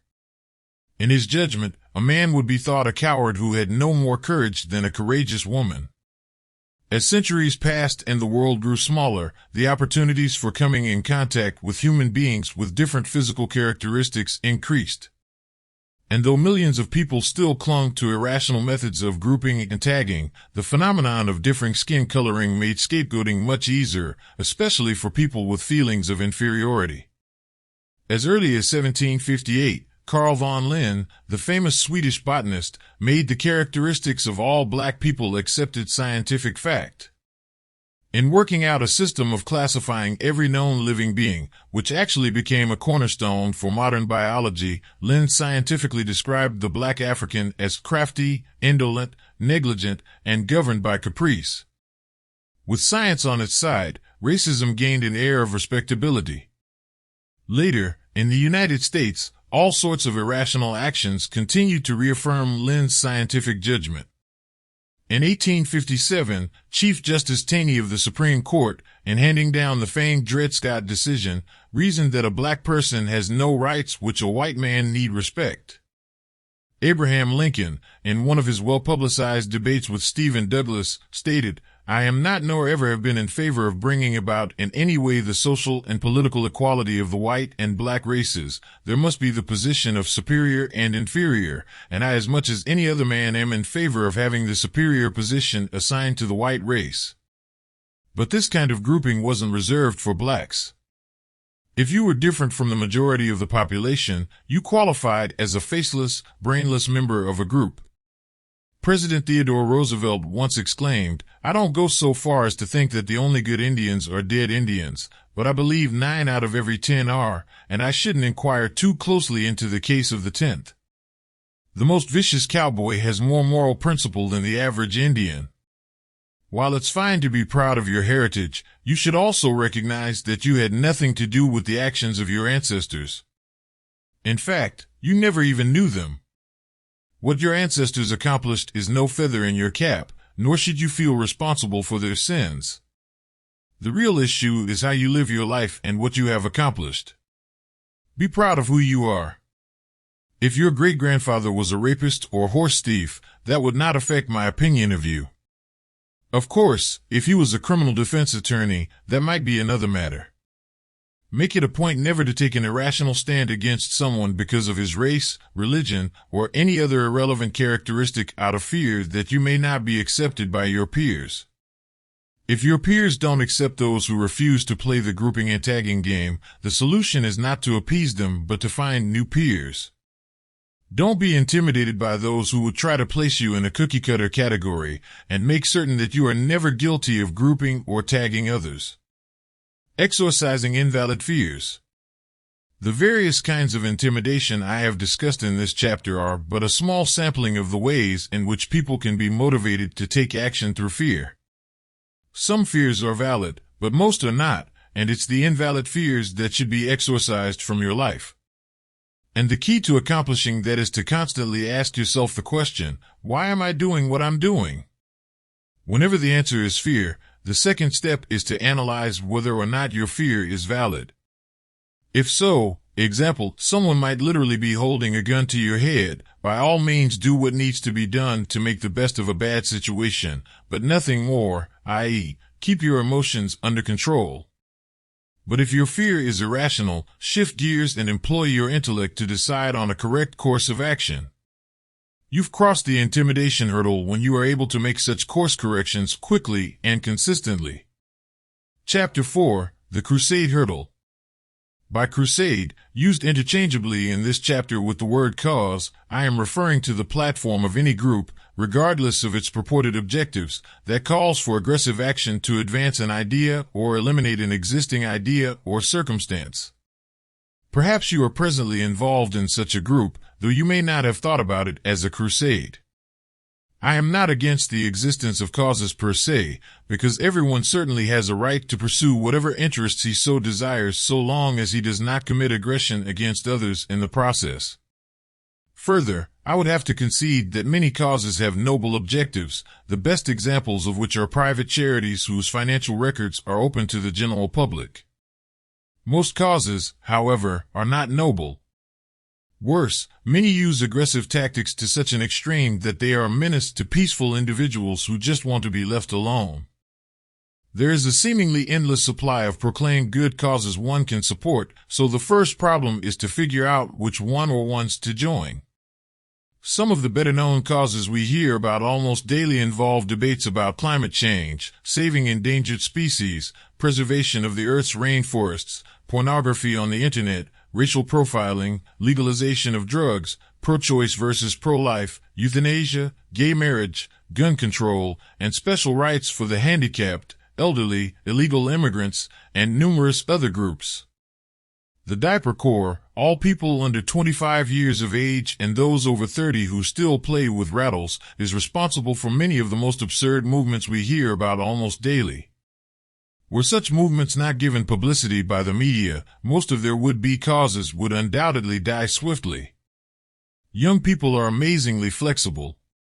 They can be militant about the environment one day, socialism the next, then who knows? The merits of mating mice with giraffes.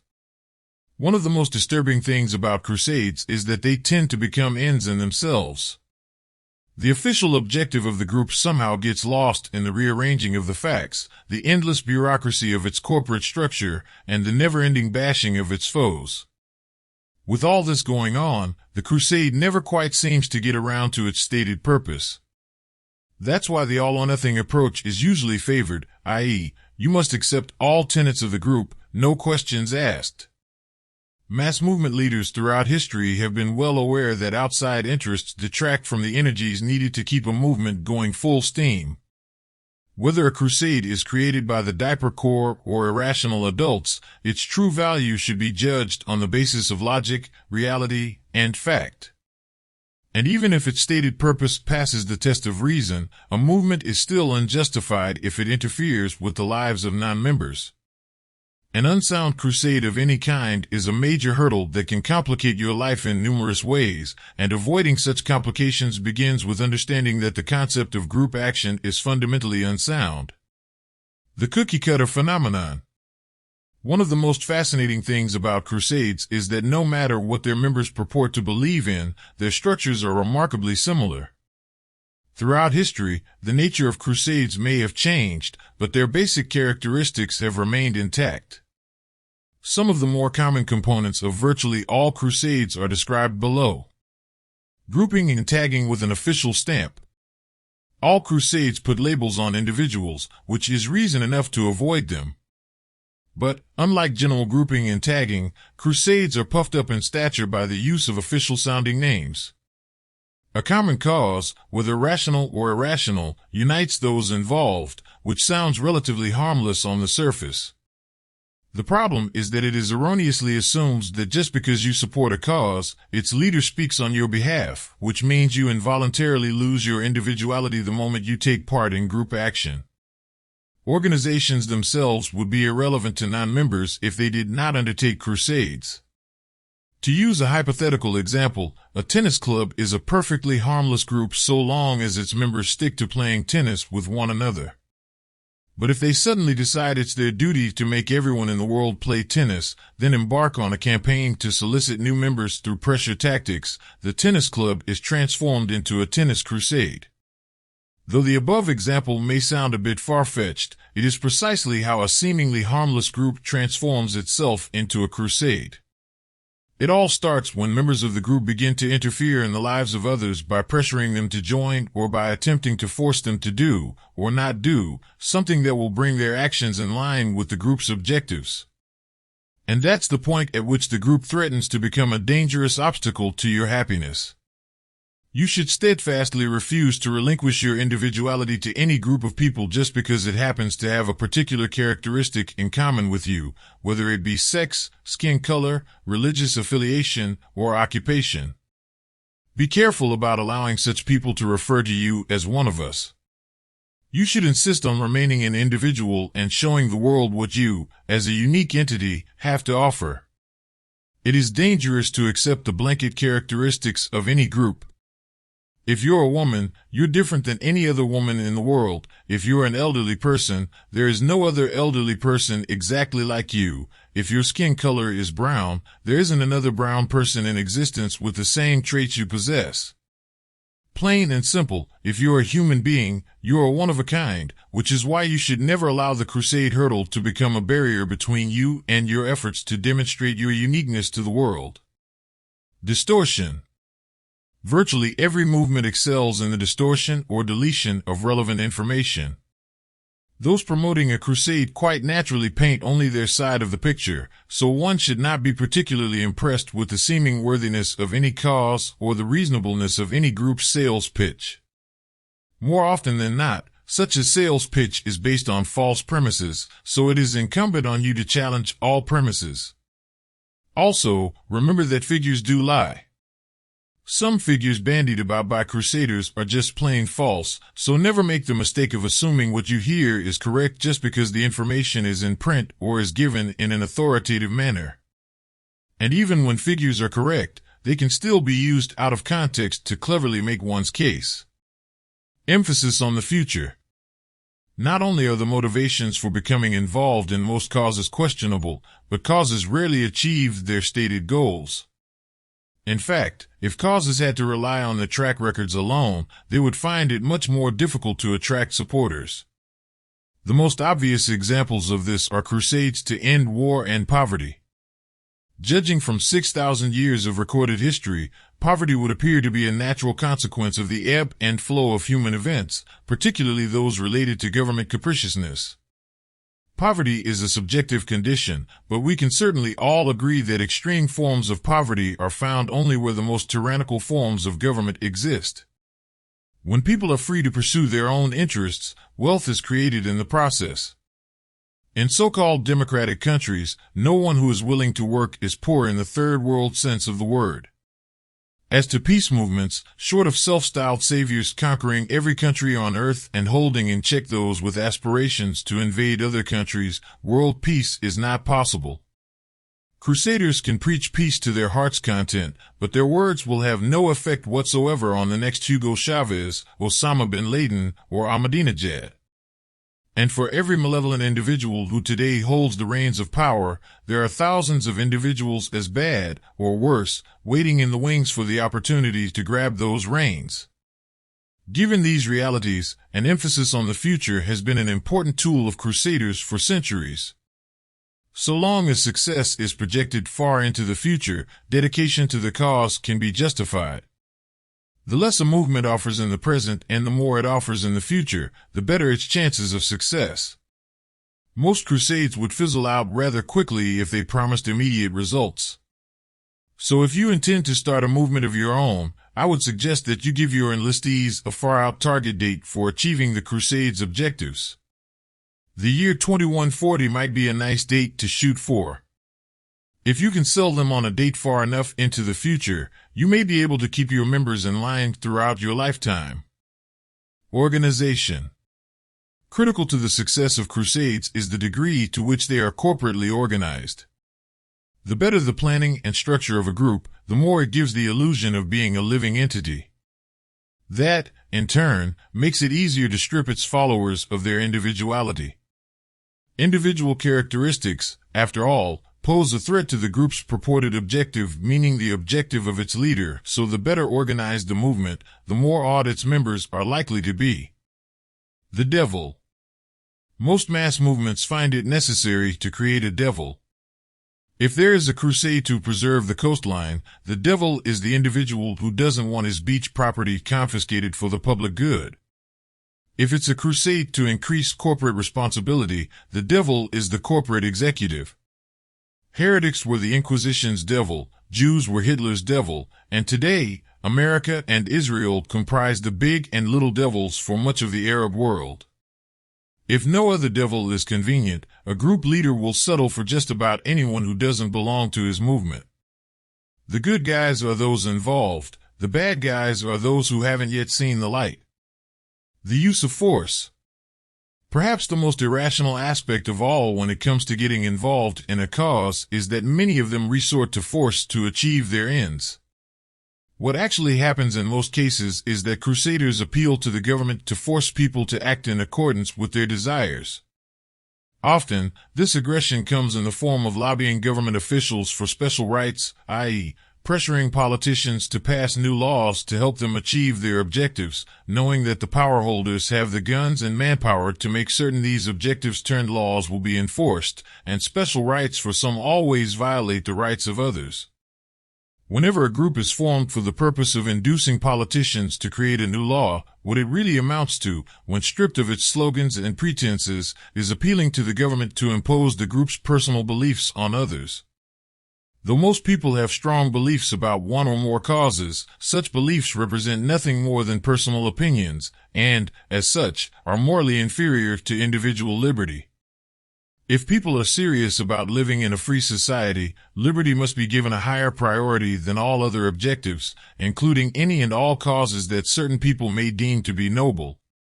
Unfortunately, there will always be misguided individuals who arrogantly believe that achieving their desired objectives justifies virtually any means.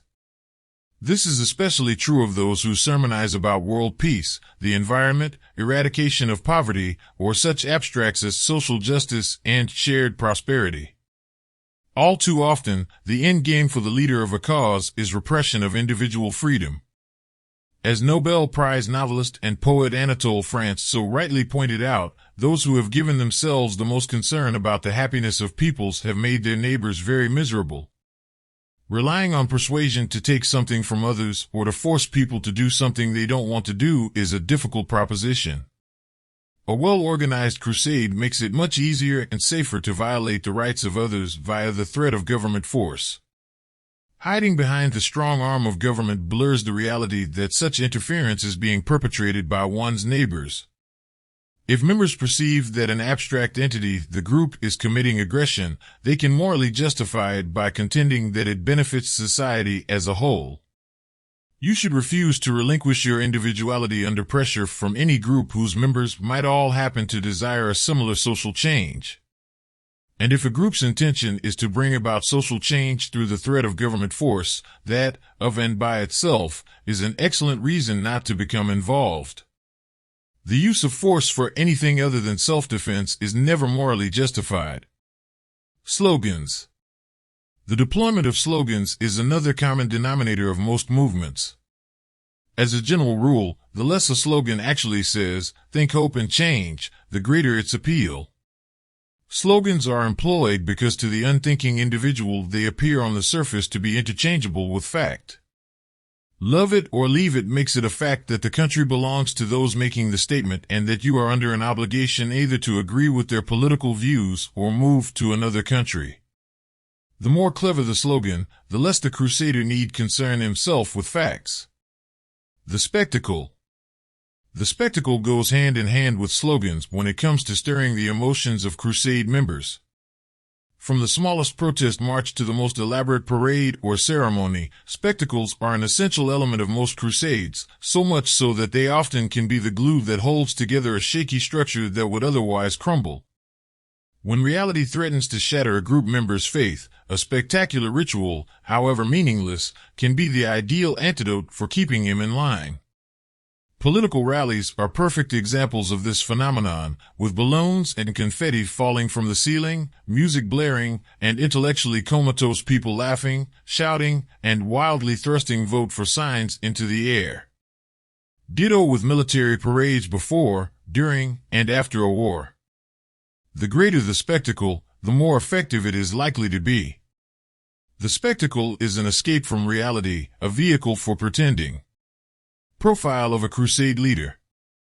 The prototype of a crusade leader may not seem very different from that of other neurotics who have stumbled into your life over the years, but the one characteristic you can always count on is an insatiable ego. The crusade leader believes he can save the world by imposing his will on others. Rest assured, however, that if his own life were more meaningful, his burning conviction for his cause would be radically diminished. As Eric Hoffer pointed out, a man is likely to mind his own business when it is worth minding. When it is not, he takes his mind off his own meaningless affairs by minding other people's business. The leaders of so-called mass movements, in particular, have a tremendous need to have their egos assuaged. A study of mass movement leaders of the past reveals a distinct pattern: rejection in other fields of endeavor, usually resulting in frustration and self-contempt, which in turn manifest themselves in hatred of others, extreme vanity, and, almost without fail, absolute moralitis. Sounds like a pretty good description of Adolf Hitler, doesn't it? Because of the mindset of the group's leader, one has to look carefully beyond the slogans and rituals for his real motives. All too often, the head of a movement feeds his own glory and power at the expense of his followers. If necessary, needs can be manufactured in order to keep an organization going. Today, there are probably more self-anointed leaders than ever before who are masters at creating needs. They are able to mask the truth in such a way as to create the perception that their actions are aimed at improving the plight of one group or another. Above all, most crusade leaders find it easy to be harsh with others, and are usually intolerant and cruel toward those who do not see things their way. In truth, the would-be reformer is a vain individual who is presumptuous enough to believe that everyone should be forced to agree with his views. As Napoleon observed, vanity made the revolution, liberty was only a pretext. When carefully scrutinized, the Crusade leader usually turns out to be nothing more than an absolute moralist with a banner. Profile of a habitual joiner. Without followers, of course, a Crusade leader would not get very far. To snare his disciples, he has to compete with every other Crusade leader for available bodies, because a joiner is a joiner is a joiner. Although no joiner worth his crusading salt would ever admit it even to himself, the cause is really secondary to him. To ease the heated competition among recruiters, Crusade leaders should agree to hold an annual draft, much like the owners of professional sports teams do, to divvy up each year's crop of talent. As teeny boppers come of age, they could then be drafted in an orderly fashion by all the Crusade leaders who agree to be bound by the draft. As it now stands, however, champions of various causes have to fight off competitors to make the best possible impression on the pool of prospective joiners. To do so, they employ a variety of motivational techniques for appealing to a wide spectrum of desires and emotional traits. It is essential that a Crusade leader understand the would-be followers' motives for joining, which can range from companionship, to a desire to conform, to ego satisfaction, to escape from personal responsibility for his own success and happiness, to a genuine belief in the worthiness of the crusade, or at least a belief that he believes. Following is a discussion of 4 of the more common motivations for joining a crusade. Boredom. High on the list of motivating factors is boredom. If you are supporting more than 1 or 2, presumably noble, causes, it might be a good idea to recheck your premises. If anyone needs to get a life, it's a professional cause advocate. When the same names and faces keep popping up in conjunction with new causes, it makes one a bit suspicious of what some of these people do for a living. Observing some of the more well-known serial crusaders flitting from one picket line to another, volunteering their comments on why every perceived societal problem is a racial issue and jetting from one country to another to hug communist dictators and terrorists, one cannot help but be curious about who keeps them in new suits, not to mention their air travel and hotel accommodations. Guilt and envy. Both of these negative emotions play an important role in determining the success of a crusade when it comes to attracting new supporters. Succeed in causing a person to feel guilty enough, or bring to the surface the envy that has long been simmering inside him, and the chances are pretty good that he'll support your cause without engaging in a great deal of due diligence. Guilt and envy are 2 of the most dangerous motives for joining a cause. Self-righteousness. Self-righteousness is arrogance at its worst. I concur with Thoreau's view that very few people who claim virtuosity are really deserving of the mantle. We've already been over the problem of others wanting to set moral standards for you, so let me just underscore it with regard to causes. Living a life guided by rational actions requires that you be in control of your mind, beginning with the construction and maintenance of your personal code of ethics. It goes without saying that just as it is arrogant for anyone to preach morality to you, so, too, is it arrogant for you to preach morality to others, whether directly or under the guise of a cause. It is in your best interest to fight the urge to set moral standards for your fellow man, because not only does such action tend to evolve into aggression, it also takes time away from working on important issues that are your business. Ignorance. Lastly, a factor that joiners of all but the most noble of causes have in common is a general ignorance of the facts. Arrogance and ignorance go hand in hand, from whence comes the expression arrogance of the ignorant. Given how often so-called experts turn out to be wrong in their predictions about the future, one might be justified in concluding that ignorance is almost a necessity for arrogance to exist. Environmentalists are notorious for this flaw, often hopping from one pet issue to another as new information surfaces that undermines their causes. Though there have been an endless stream of dire predictions about such things as global warming, which, conveniently, took the place of the global cooling scare that ultimately was annihilated by the facts, depletion of the Earth's rainforests, even though the number of trees in the ground actually becomes greater every year, and the effects of ozone holes in the atmosphere, the Earth seems to go right on spinning. Life expectancy rates continue to increase, and the standard of living in industrialized nations continues to climb upward. In summation, the joiner is a frustrated individual who needs to be needed to an excessive degree. Self-contempt is a common trademark among joiners, which makes it easy for the joiner to lockstep with his leader in expressing contempt for others. Previous failures drive him to remove the burden of personal responsibility from his own shoulders, which he believes he can accomplish by becoming lost in the group. When he becomes a faceless body in a common cause, the pressure for personal success is lifted and he is ripe to become a full-fledged absolute moralist. The promised glory of the future is precisely what takes his mind off his current misery. The group becomes a sort of narcotic for him by lessening his pain. The professional crusader also finds it safer to vent his feelings of hostility under the banner of a group. When lost in the faceless depths of a movement, it is not he, but the group, that is interfering in the lives of others. Because of his own perceived sacrifices, cruelty and hatred toward others become justifiable. Crusades are a source of perverse freedom, the freedom to be harsh and intolerant toward others, the freedom to pressure those who are perceived to be enemies, and the freedom to interfere in people's lives without feeling guilty about it. The pathological joiner must also possess the ability to ignore all rational arguments that threaten to undermine the cause. This ostrich-like mindset gives the joiner the strength to confront the obstacles and contradictions that constantly arise. By his refusal to see or hear anything that does not fit in with the Crusade's narrative, such obstacles and contradictions simply fail to exist. It is understandable, then, that the most successful crusades have been those that are most effective at keeping their followers separated from reality. Because crusades have so much in common, the chronic joiner finds it easy to jump from one cause to another. After all, if the basic characteristics of most crusades are indistinguishable and the traits of their members similar, a crusade hopping is easy to justify. You may be acquainted with someone who is group addicted.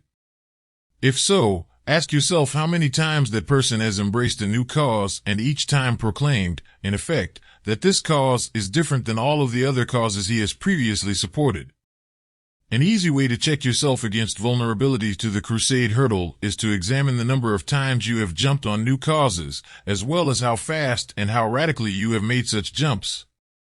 Habitual joiners tend to jump often, quickly, and radically because they are victims of the confused thinking theory, which states, when a person's philosophy takes a sudden and dramatic shift in direction, his reasoning is suspect because 1. If his previous beliefs were foreign to his present viewpoints, his original thinking must have been flawed. If so, how can he trust his reasoning power with regard to his current beliefs? 2. If his original thinking was sound, his past beliefs should have been correct. If so, his reasons for joining the new crusade must be flawed. While the outward characteristics of all movements are similar, the nature of their stated objectives can be quite different. If you're in the habit of making radical swings in your basic beliefs, the crusade hurdle is still in your path. But if you're on the looking out for number one track, the evolution of your belief system should continue in the same general direction. Carefully monitor your thoughts whenever you stumble onto a new group or movement that stirs your emotions, especially if its cause seems to be the answer to all of the world's perceived ills. A rational view of crusades. Two of the more important keys to getting a person to join a crusade is a lack of knowledge and/or rational thought. If everyone who joined a movement, cause, or crusade carefully analyzed the realities of the group's purpose in advance, I strongly suspect that most crusades throughout history would have disappeared without a whimper for lack of membership. There are many reasons why group action is irrational from the individual standpoint, and perhaps the most important one is that the group may never accomplish its intended purpose. In which case the joiner is apt to become bitter about the time and energy he has wasted, time and energy that could have been used to better his own life.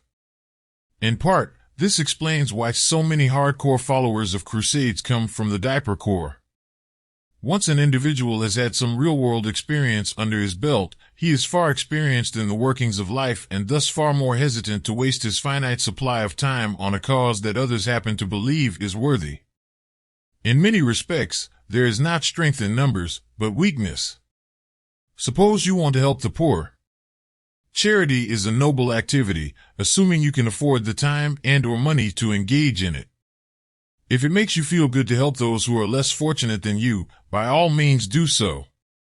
But rather than waste time becoming involved in the muddled bureaucracy of some organization where you would have to confer with others over such questions as who qualifies as poor and what, precisely, should be done for such people, would it not be easier, faster, and more efficient to make all necessary decisions unilaterally and take immediate action yourself? All you would need to do is decide which person or persons you deem to be poor, then decide how much of your money you would like them to have. Best of all, you could personally deliver the money to them, no middleman. Just think, you could do all this without having to stop and consult with anyone else. Having accomplished your purpose, you could then go on to other pursuits without harassing friends, neighbors, or strangers about your beliefs.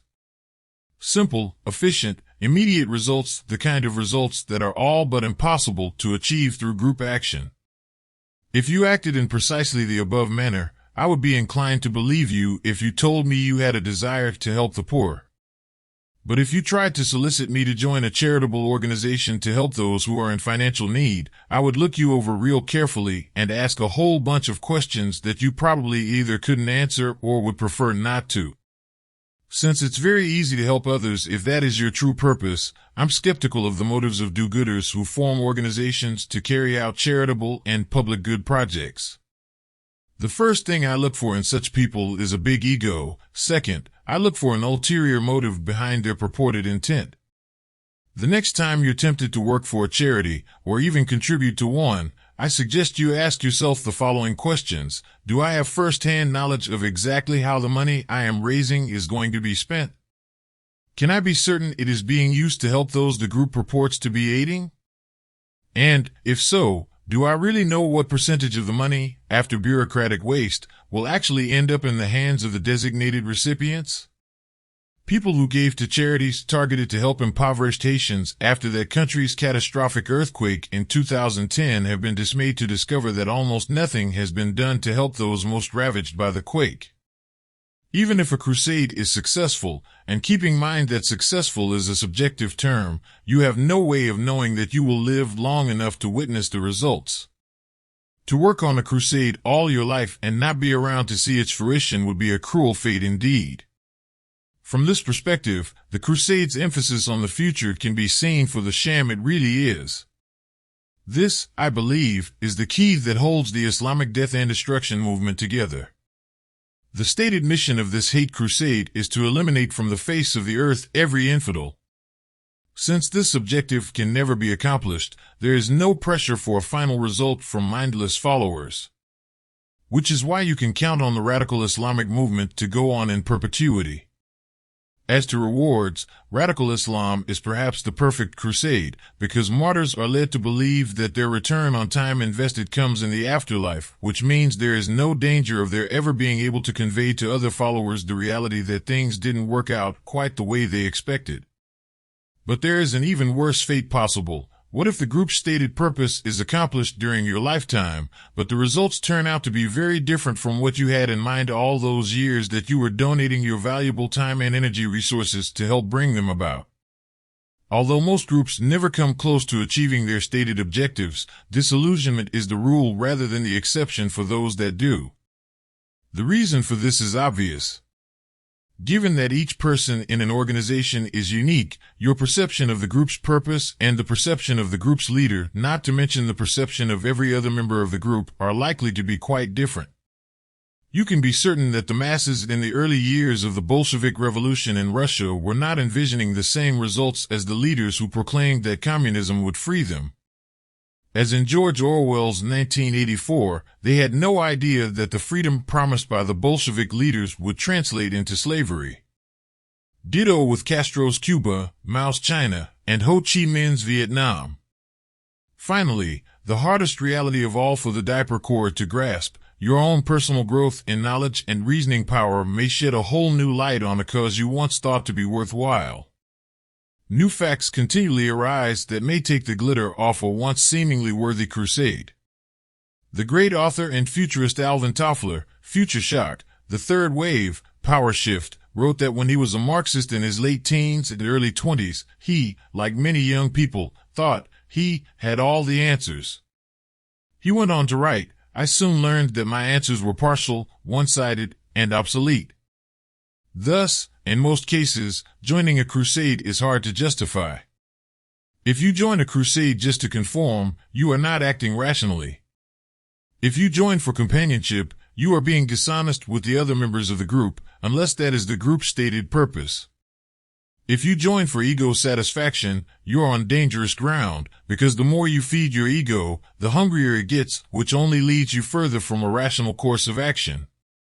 And if you join out of frustration, you're taking the easy way out in order to avoid real solutions to your problems, not to mention inviting additional frustration into your life as a result of not being able to get others to see things your way." The efficiency of individual action.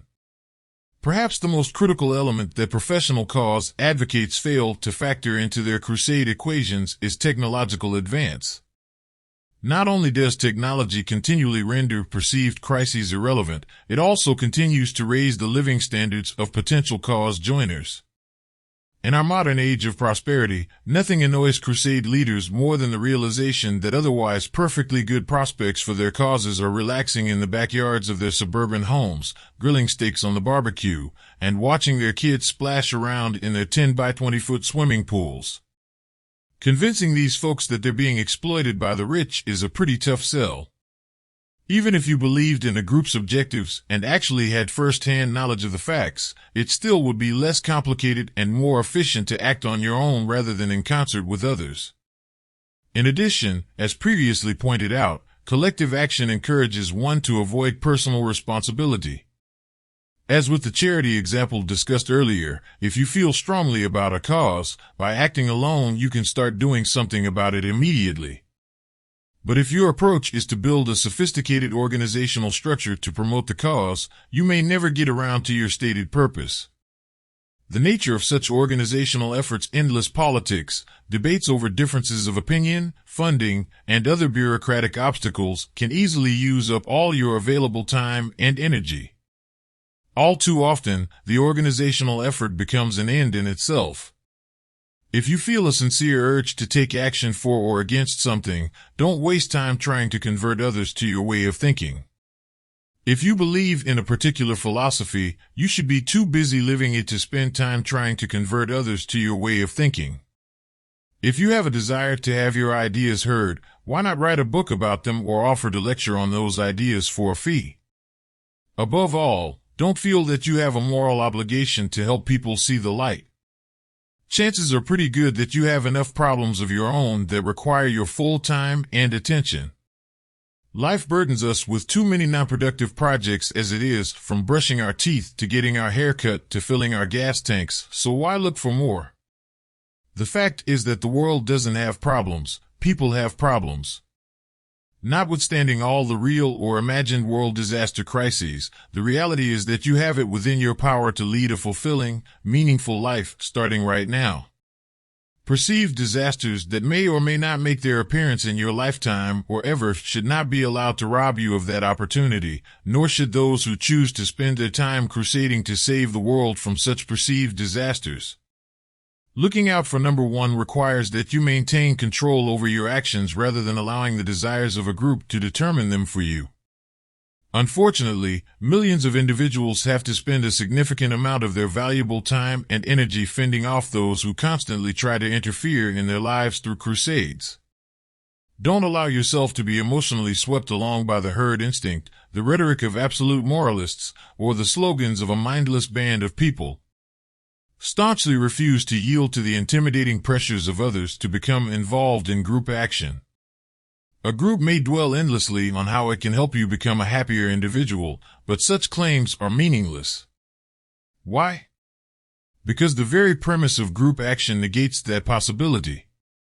When you contribute time and subordinate your interests to those of an organization, you lose not only your individuality, but also precious, irreplaceable hours that could be spent confronting obstacles in your own life. To a rational individual, the farther off the promised results, the more obvious it is that perpetuation of the group itself is the real objective of the leader. So when the next crusader comes knocking at your door, babbling about this or that crisis, do yourself a favor and advise him to get a real job, get out of the way of those who are creating value for others, and allow entrepreneurial creativity to continue expanding the frontiers of modern technology and improving the living standards of people worldwide. Using your time and energy to help promote a cause that advocates the use of force to make others accept an agenda that certain individuals believe is right is far removed from the noble objective of having a legitimate purpose in life, being passionate about that purpose, and taking continual and constructive action to achieve it. If you wish to make a serious contribution to world peace and prosperity, I suggest you use your time and energy to improve the one person over which you not only have control, but the moral authority to control, you. If you do decide to become involved in a crusade, just make certain that you do so for rational reasons, your rational reasons.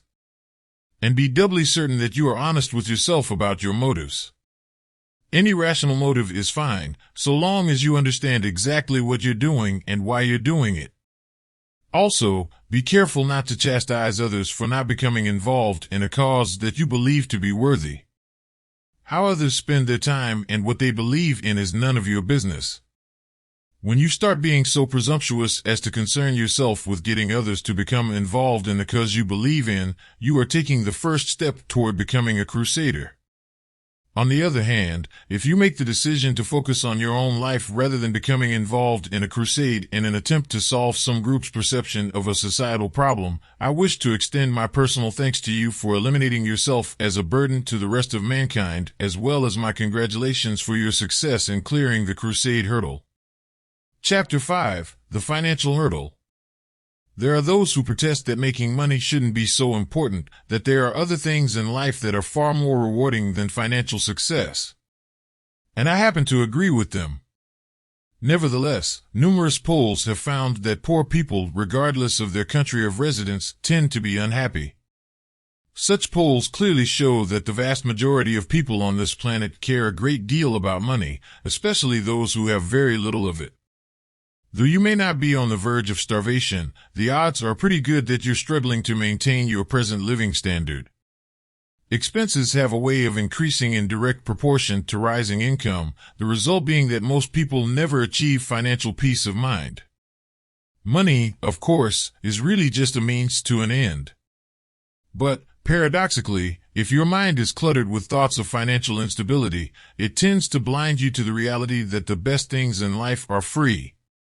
In today's tension-filled, materialistic world, it's unrealistic for the average person to hold out hopes for clear-minded happiness without achieving a reasonable degree of financial stability. Perhaps the most important commodity money can buy is freedom. I'm not so naive as to believe that money can buy total freedom, because so long as governments exist, absolute freedom is beyond reach. Nonetheless, you are likely to have much more freedom with money than without it. Just having peace of mind is a great liberation in itself. Being free to think pleasant thoughts instead of stewing over financial problems is not a freedom to be taken lightly. Clearing the financial hurdle means having the freedom to act out of self-choice rather than basing your actions on chance or the choice of others. Only you can be the judge of how much financial success it would take to achieve the freedom you desire. For one person it might mean making $75,000 a year, while for another person it could mean an annual income of $500,000. How much it takes to achieve the kind of freedom that allows you to feel in control of your life is up to you. It's your life, so don't allow anyone else to make that decision for you. When it comes to making money, it's important to guard against setting yourself up for disillusionment.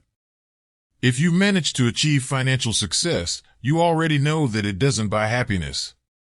People who dream about the day when money will no longer be a problem often expect something from financial success that it cannot deliver. I was guilty of that mistake the first time I made a lot of money. Instead of the nirvana I had envisioned, what I found was the real world all over again, just on a higher financial level. I became disillusioned and tried to compensate in other ways, but that only made things worse. At the time, I didn't realize that what I was really after was happiness, and that money was just a means to achieving that end. As I matured, I came to realize that the pot at the end of the financial rainbow was actually filled with freedom. I also recognized that time was the limiting factor in the financial equation, so it was not good enough just to work toward the day when I would have enough money to obtain the freedom I sought. As much happiness as possible had to be achieved while making the climb. The day I mentally transformed the climb itself from a struggle to a joy was a major turning point in my life. If you lose sight of the reality that money represents a means to an end, you risk getting caught up in the self-perpetual success cycle, i.e., the more financial success you achieve, the more success you desire. Of and by itself, this is not necessarily a bad thing. The problem, however, is that people who get caught up in the self-perpetual success cycle usually fail to take the time to think about what it is they really want out of life. At its extreme, it can become a form of self-imprisonment. Buddha explained it insightfully when he said, "Excessive desire makes us slaves of whatever we crave." Everyone has seen this principle in operation: a craving for food, a craving for popularity, a craving for success. All make us lose our freedom to choose wisely. So, while making money is important, you should strive to keep wealth and material possessions in proper perspective. The most appealing aspect of financial success is that it can rid you of many of your day-to-day burdens that can sap your limited supply of time and energy. In turn, ridding yourself of those burdens frees you to concentrate on the things that matter most to you. A melancholy stroll down loser's lane. If you've never experienced the misery of failure, the chances are pretty good that you haven't tried very hard to succeed. I've never met anyone who has made it to the top and managed to stay there who didn't first taste the bitterness of defeat, usually many defeats. Failure, in fact, is a good indicator of both the effort you've expended and your willingness to pay the price of financial success. Disraeli cut to the chase with his simple observation, "There's no education like adversity." I've acquired a good deal of knowledge from my successes, but not nearly as much as I have from my failures. In fact, I would go so far as to say that virtually every setback I've experienced has turned out to be a long-term blessing in disguise. Even more important than knowledge, I believe one gains far more wisdom from failure than from success. One danger of success is that it can lead one to ignorantly believe he is infallible. Following is a painful personal story that underscores this point. The result was a considerable amount of short-term suffering, but an abundance of long-term wisdom that led to great long-term success. After dabbling in the record and film industries for a short period of time, as well as a number of other entrepreneurial hallucinations intended to fatten the ego and slim the wallet, I awoke one morning to find myself facing the following quadrangle of financial facts. 1. An overhead of about $30,000 a month. 2. No income. 3. A bank balance of $11.37. 4. And debts of about $500,000. I remember lying back on a chaise lounge next to my swimming pool and allowing my mind to drift nostalgically as I gazed out over the estate of my next-door neighbor, movie mogul Jack Warner. Since I had the only second-floor swimming pool in Beverly Hills, I had the advantage of being able to enjoy a view of Warner's massive grounds, private golf course, and all while sitting around my pool. By finally setting aside the ought-tos of my situation and facing up to the is, I arrived at the astonishing conclusion that I had a serious problem. Reality was starting to set in. As is always the case, reality had remained stubbornly incontrovertible and had simply ignored my desires, false perceptions, and outrageous lifestyle. As I departed the patio and walked through my bedroom, my mind drifted back to the pitch the realtor had given me the first time I had looked at my palatial residence. It was all very exciting then, the stories about Marilyn Monroe having once lived there and how Mickey Rooney used to dive out the master bedroom window into the second-story swimming pool at those wild, long-ago Hollywood parties. Exciting, yes, but insane. At the time I concluded the deal, nature must have been smiling over my shoulder and saying, "Boy, am I ever going to stick it to you. Nobody violates my laws and gets away with it." To express it in the simplest of cliches, once I moved into the house, the game was over. One by one, my 3 Mercedes and my Cadillac were repossessed. I was down to living in a mansion with no wheels to take me anywhere. Can you imagine living in Los Angeles without a car? I couldn't even afford groceries. I was getting panicky to the point of eyeing the cat food in the pantry. I started selling off what was left of my furniture, but the money was quickly swallowed up by alert creditors who were stalking me around the clock. The phones were disconnected and my gas and electric were ready to go any day. What to do? Where to go? Finally, time ran out. I didn't know that when sheriff's deputies come to hand you your walking papers, they arrive in pairs. When I opened the door, I was staring at 2 shiny law enforcement badges pinned to 2 gigantic chests. I gave the law enforcement ghouls a warm hello, then threw out a couple of one-liners in a feeble attempt to make pleasant small talk. No smiles, only cold stares. The dynamic duo handed me my walking papers, matter-of-factly spewed out some memorized legalese, then departed. The only thing they made perfectly clear was that they would be back in 5 days to check the premises, and if they were to find a tortoise inside, he could expect to be unceremoniously booted out on his shell. I believed them. I always believe people who wear guns on their belts. By selling some of my furniture for about 10 cents on the dollar, I managed to scrape together enough money to rent a truck. For the next 5 days, I was in a stupor, walking back and forth through the institutional-length hallways of my magnificent home, going up and down the winding staircase, climbing into the back of the truck to loading my belongings, and trying to organize my worldly possessions inside the 18-foot van. After a while, all I wanted to do was sleep, but I was down to just 48 hours, then 36, then, finally, only 24 hours remained until my uniformed friends were scheduled to be back on my doorstep searching for reptiles. Every so often I would wake up on the floor, in the middle of a room, anxiously glance at my watch and realize, to my horror, that I had inadvertently fallen asleep for an hour or 2. I was running out of time. I never did get all of my possessions out of the house.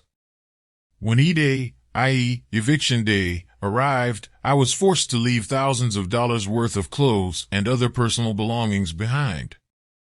I can vividly recall my final trip down the stairs, loaded down with personal belongings. I departed through the back of the house to get one final look at the patio, the pool, and the view of the lavish grounds Jack Warner had so generously, albeit unknowingly, shared with me. As I looked out over the incredible beauty of it all for the last time, hangers of clothes draped over my back, 2 thoughts went through my mind, thoughts that would prove to be my salvation in the long struggle ahead. First, I harbored no malice toward anyone, not my creditors, not the government henchmen who were due to arrive at my door at any moment, not anyone else who had contributed to my pain. I did, however, harbor a great disdain for myself. What a fool I had been. I had violated every principle I had worked so hard to discover and nurture, principles that had consistently produced positive results for me when I religiously adhered to them. I had chosen to ignore the certainty that sooner or later nature would hand me a bill for my irresponsible actions. Now, the time had arrived, and nature was presenting me with a tab so enormous that there appeared to be no way out. Second, I said to myself, I'll be back, bigger and better than ever. I'll pay the price, whatever it is, but I'll be back. With that, I descended the stairs for the last time, threw the final load of my belongings into the rear of the truck, climbed behind the wheel, and pulled away. As I chugged down the street, I couldn't help thinking of the contrast between the truck I was driving and the majestic homes, manicured lawns, and beautiful palm trees that surrounded me. And the contrast was magnified when the sheriff's car passed me no more than a half block from my house, going in the other direction. As certified government sadists, they undoubtedly were disappointed to find that the old homestead had been abandoned. Marilyn Monroe was dead, Mickey Rooney hadn't been in the pool for years, and the tortoise had moved to his new home, a Ryder truck. Leprosy in Beverly Hills. When you go broke in Omaha or Des Moines or Memphis, you make for good cocktail party stories.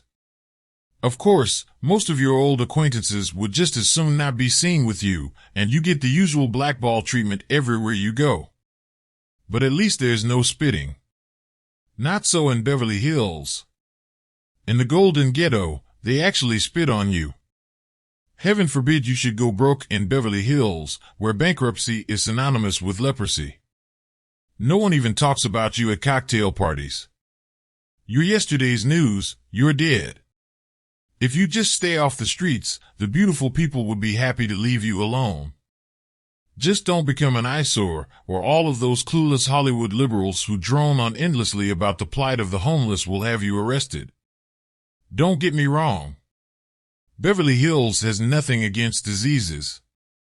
The residents just don't like lepers cluttering up the view of their swank shops and chic boutiques. The degradation and humiliation are impossible for me to adequately describe, so let it just suffice to say that Losers Lane in Beverly Hills is the loneliest, most humbling, most demeaning street on the face of the planet. Like so many things in life that are healthy for you in the long term, suffering is not something you would choose if you could avoid it. Nonetheless, it's stimulating because it forces you to be self-analytical and use your wits on the obstacles you face. I recall a prominent entertainer friend of mine consoling me by saying that he, too, had once fallen into the financial abyss, and assuring me that the trip down is precisely what brings forth a person's greatest creativity. That, he said, is the source of the soul power that so many music greats possess. As it turned out, he was absolutely right, because I am convinced, from a long-term point of view, that it was the best thing that ever happened to me. When you're at the bottom, you have two choices. You either roll over and die or you fight back. The one certainty is that you will never solve your problems by running from them.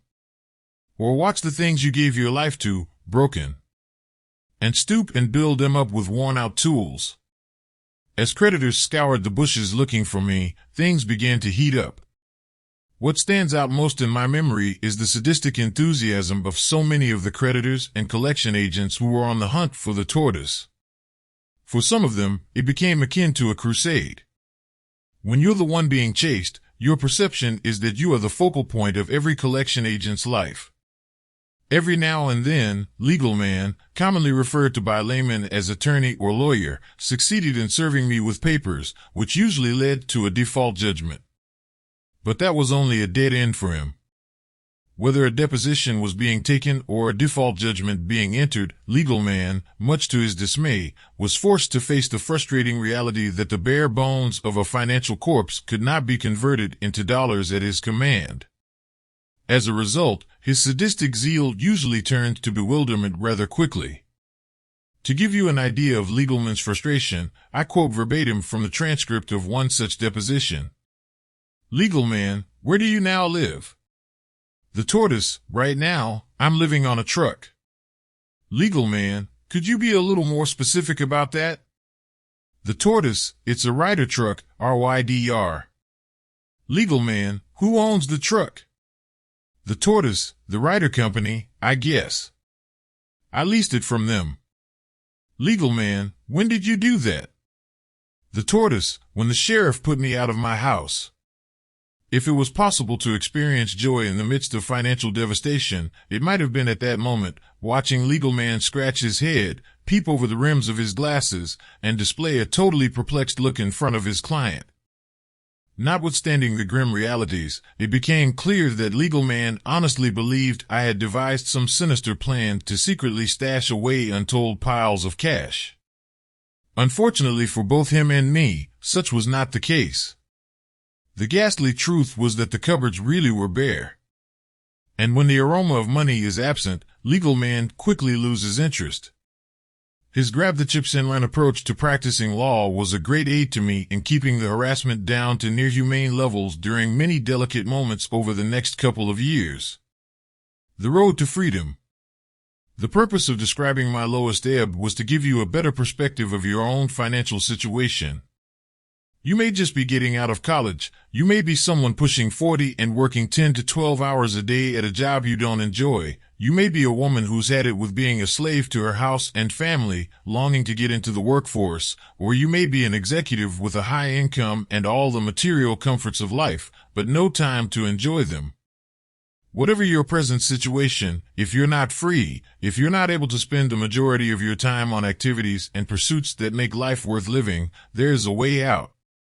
There's a way to get from where you are now to where you want to be.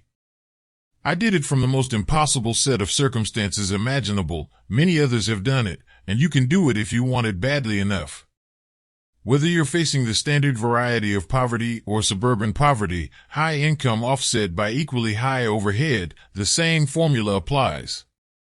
And the first step in the formula I'm referring to is to convince yourself that you can wipe the slate clean and start over again in another direction. Until you understand and believe this truth, you are not ready to take the kind of action needed to improve the quality of your life. Always keep in mind that there's a big difference between difficult and impossible. No one can force you to take the easy way out. Al Pacino eloquently made this point in his Oscar-winning role in Scent of a Woman. Said Pacino's character, retired Lieutenant Colonel Frank Slade, "I always knew what the right path was. Without exception, I knew. But I never took it. You know why? It was too damn hard." Translation: you always have a choice, but most people are not willing to pay the price. If your weight and balance happiness scale is receiving sound data from you, it will present you with rational answers, i.e., answers that are in your long-term best interest. When your scale is functioning properly, it will remind you that you have only one life to live and that it makes no sense to waste that one precious life doing things you don't enjoy. And, in the final analysis, it will tell you that you are the only one who possesses the power to hold you back. No one else can prevent you from going after what you want out of life. Finally, your scale should repeatedly spell out the price you'll need to pay for a better life so you can make an intelligent decision as to whether or not the price is worth it. Keeping in mind the reality of relativity, I find it psychologically healthy to look at financial success as a game. Games are fun to win, but no matter how many chips you accumulate, the reality is that all you'll be taking with you when the game ends is a quart of embalming fluid. Next, don't waste time sitting around and daydreaming about the way you wish things would be. Instead, acknowledge how they really are, then focus on ways to turn those realities into opportunities. Make an honest evaluation of your present circumstances and ask yourself if you're satisfied with your lot in life. If the answer is affirmative, then stay put, stop complaining, and enjoy yourself. But if you don't feel good about where you are financially, it's up to you to make a commitment to change things, whether it's your job, your profession, or your business. The one thing you do not want to do is spend the rest of your life drowning in regret. Continually remind yourself that change is hard but not impossible. Looking out for number one requires conscious, rational decisions, and it's simply not rational to spend the rest of your life being disappointed and unhappy. The solution in the mirror. I again emphasized that one of my final thoughts as I departed my Beverly Hills mansion was that I was mad at no one but myself. This mindset was my saving grace. It was I who had sabotaged the tortoise. It was I who had made the decisions that led to my downfall. It was I, and I alone, who was responsible for my dilemma. Being bitter at others who contributed to your problems is not only a waste of time and energy, it's a bore to everyone around you. Never forget that the same guy whom you think shafted you in a business deal probably has 100 reasons for believing he was justified in doing whatever he did. Everyone sees the world through his own biased perspective. Before I made it up the financial ladder the first time around, I conditioned myself to be grateful to those lecherous souls who pilfered my chips, because they gave me the opportunity to learn through my mistakes. I worked hard at radiating my hostilities inward where they belonged. I took the position that it was up to me to protect my chips, and if became lax I deserved to suffer the consequences. Never waste valuable time and energy being mad at the person whom you believe caused your downfall. In the final analysis, it was you who made your decisions, and one of the unfortunate decisions you may have of the guy who separated you from your chips is merely a vehicle you used to punish yourself. Fortunately, in the final analysis, universal laws prevail, and you will end up exactly where you deserve to be. And so, too, will the other person. So do yourself a favor and forget about the injustice someone may have done to you, and instead focus on the mistakes you made. I can assure you that I spent a lot of time on that Ryder truck browbeating myself to the point where I was appalled by my own ignorance and carelessness. As a result, my desire to succeed went beyond just making money. Rehabilitating my self-respect became a burning desire for me. The same principle applies to being bitter at friends for letting you down during tough times. Such a misdirected focus avoids the real issue. Sure, plenty of people forgot who I was when I went down in flames, but that's life. To forgive isn't divine, it's rational. I came to this conclusion through the following analysis. Being bitter towards someone else had no relevance whatsoever to solving my financial problems, and thus did not warrant an expenditure of my time or energy. Since my friends and acquaintances were human beings, they were subject to human weaknesses, and it's a natural instinct for humans, as well as rats, to abandon sinking ships. My friends had nothing whatsoever to do with my financial problems, so why should they be involved in my misery? Since friendships, like everything else in life, should be based on mutual value, I concluded that I must not have contributed much value to those relationships that did not survive my downfall. The only other explanation was that I was guilty of making bad friendship choices in the first place. But, in either case, it was clear to me that it was I who had some adjustments to make. Finally, whenever anyone shut me out of his life, I figured it was his way of telling me that he didn't have confidence in my ability to make it back. And if that was the case, I lost confidence in his ability to make sound judgments, because I was certain I was going to make it back. I therefore viewed it as the other person's loss, because he had voluntarily removed himself from my life by displaying poor judgment in sizing up my character, my mental toughness, and my abilities. When things go bad, it's imperative that you keep your eye on the ball and continue moving toward solutions to your problems. If others make mistakes in judging you, that's their problem and not an uncommon problem at that. People make mistakes every day. While turning your anger inward is healthy, being mad at the world is a waste of time. It will do absolutely nothing for your cause to sit around and be bitter. If you are now making this error, I urge you to revise your mindset as quickly as possible. Whether you are 16 or 60, every day spent being bitter about what others may have done to you is one more day subtracted from your limited, dwindling supply of time on this earth. Excuses. A surefire formula for failure is to concentrate on excuses rather than positive action. Nothing is as easy to dwell on as an excuse, and nothing complicates life more easily. An excuse may be justifiable, but the reality is that it will do nothing whatsoever to improve your life. An excuse focuses on the past, a solution focuses on the present and future. A favorite standby, of course, is the so-called bad break. Is there such a thing as a bad break? Yes, and everyone has more than his share. Old Man Murphy doesn't play favorites. He does a pretty good job of meting out obstacles on a fairly equal basis. The difference lies in the manner in which each of us handles misfortune. People who use bad breaks as excuses are often victims of the world owes me a living theory, which states anyone who believes that others, or, worse, the world owes them something are destined for failure and disappointment. Until a person cleanses this poisonous notion from his mind, he is unlikely to leave the starting gate, much less win the race. Labeling oneself is among the most popular ways to avoid personal responsibility in our modern-day culture of whiners and complainers. It's a convenient ploy, but one that is not supported by reality, so never allow yourself to get lulled into the labeling trap.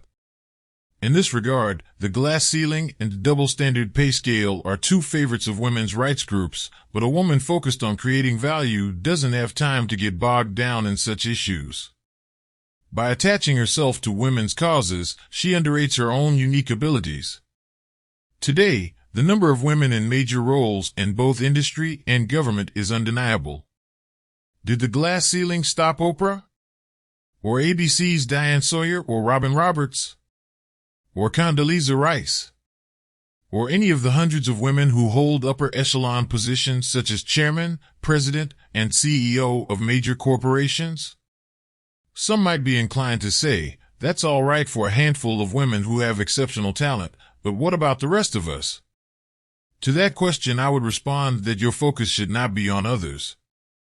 It's not a question of whether you have more or less ability than someone else.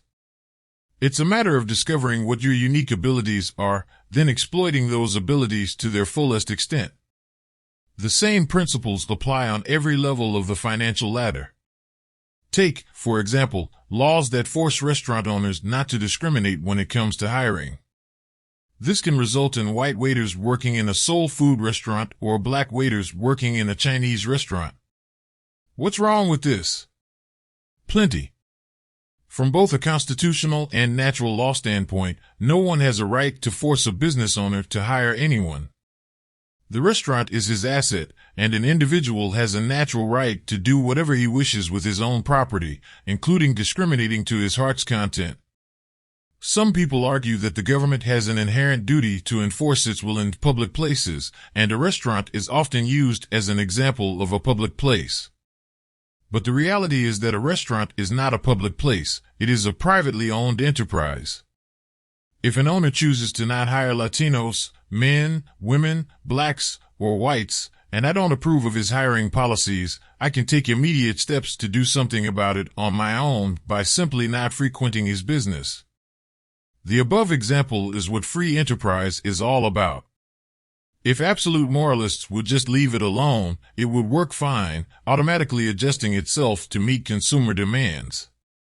When an owner sets a rule regarding his own retail establishment, and that rule is too widely rejected, the workings of the free enterprise system will respond by forcing him out of business. He doesn't need an unconstitutional law to go broke, he can do that quite easily on his own. What I'm getting at here is that you should never lower yourself to fight for the right to be where you are not wanted. It's a mistake to look to government force or any other type of coercion to help you clear the financial hurdle. While it may get you what you want in the short term, force does not work over the long term. You will never fully exploit your skills if you work in an atmosphere of resentment. Irrespective of what left-wing intellectuals would like us to believe, there is an abundant supply of employers whose rational self-interest motivates them to hire the best available talent without regard to race or sex. In fact, no capitalist who practices rational self-interest would think of doing otherwise. The more competitors make the self-destructive mistake of prejudicial hiring practices, the better it is for those who do not. It's a matter of self-interest. Being black, female, elderly, or handicapped is just one fact about you, and, in most cases, not relevant with regard to your ability to perform your job. Even if you play the victim role to the hilt and manage to convince others that it's the primary deterrent to your success, it still will not pay your rent. It's a much better idea to focus on convincing a prospective employer that he should hire you for one reason and one reason only, because you can offer him more value than anyone else. Prerequisites. After all excuses have been set aside, the first question to ask yourself is what you really want to do with your life, and, in that regard, there are two factors you should take into consideration. One is how you can most effectively use your unique talents to get what you want. The second is to choose a line of work that you genuinely enjoy. Fortunately, these two factors complement one another. If you do something you enjoy, the odds are that it's also the thing that will give you the best and quickest results. Which is why you have to be the judge. Only you know what makes you happy. Two critical rules to follow when making this decision are: 1. Never pursue a career just because someone else wants you to. The person who advises you, whether it be your mother, your wife, or a well-meaning friend, will not have to endure the frustration and dissatisfaction that result from working at something you don't enjoy.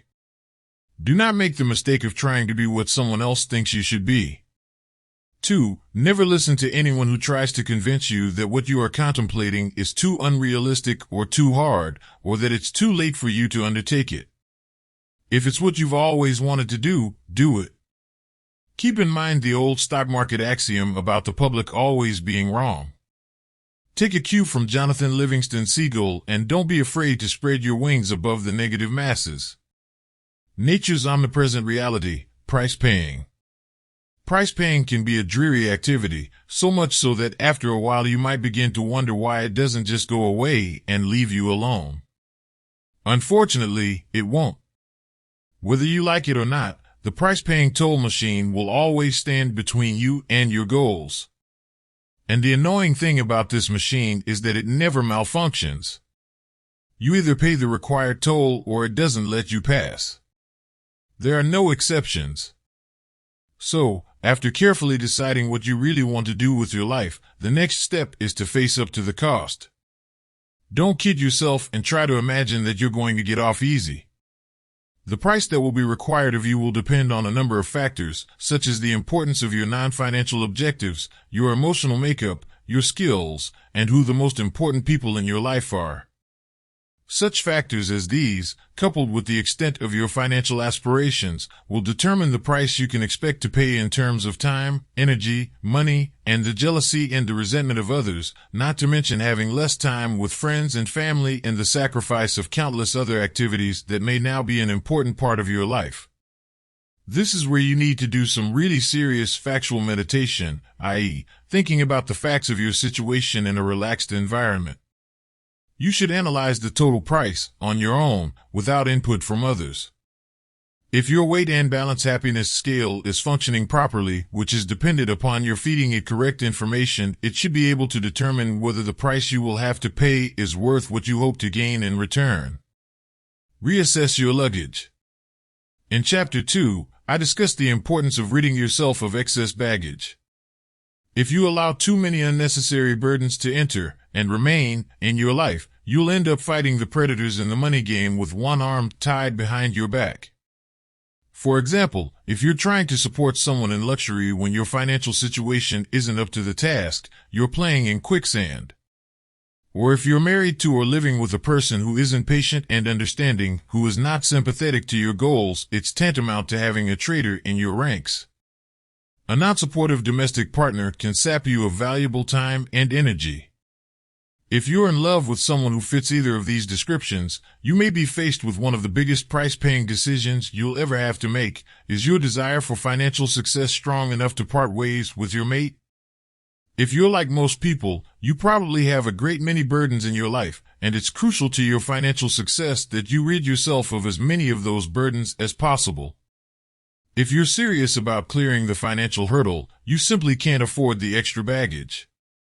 The heaviest bag of all. The heaviest of all excess baggage is an inflated ego, particularly if it controls you rather than the other way around. Everyone has an ego, so don't delude yourself into believing you don't. It's far better to acknowledge the existence of your ego and consciously work to keep it under control. Most people can't afford the price of both an overstuffed ego and financial success. In fact, the cost of such an ego often is the foregoing of financial success. A mega-ego is like a dinosaur lying on your front lawn. If you don't continually feed it, it might just decide get up and step on your house. At its extreme, a bloated ego can result in agorapsy, a form of bankruptcy caused by the investment of too much time and capital in vanity. Avoid business dealings with anyone afflicted with agorapsy, because when he goes down for the final count, he's liable to take you with him. Feeding the ego is habit-forming and can lead the addict to commit dishonest acts in his desperation to feed his habit. Following are some telltale signs that an individual is probably afflicted with agorapsy. Trying to impress others with how well he's doing. The more someone spouts off about his accomplishments, the less likely it is that he has accomplished much of anything. Constantly mouthing off about the deals he's working on. Dwelling on what he's accomplished in the past. Rapid expansion of offices, particularly if lavishly decorated, staff, or business in general. Talking incessantly about what he owns. Talking incessantly about who he knows. When most or all of the above signs are evident, the patient's case of agorapsy clearly is in its advanced stages, and he has probably deteriorated beyond hope. Best you shield your face when passing him in order to avoid getting infected. Zip the lip. Feeding a big ego often takes the form of perpetual movement of the mouth and tongue. Big mistake. Concentrate, at all times, on being both quiet and patient. The safest way to operate is behind the scenes with a low profile. In my business, though publicity comes with the territory, I make it a point to be tight-lipped about my projects until they are completed. There's seldom anything to gain by giving the world advance notice of your objectives.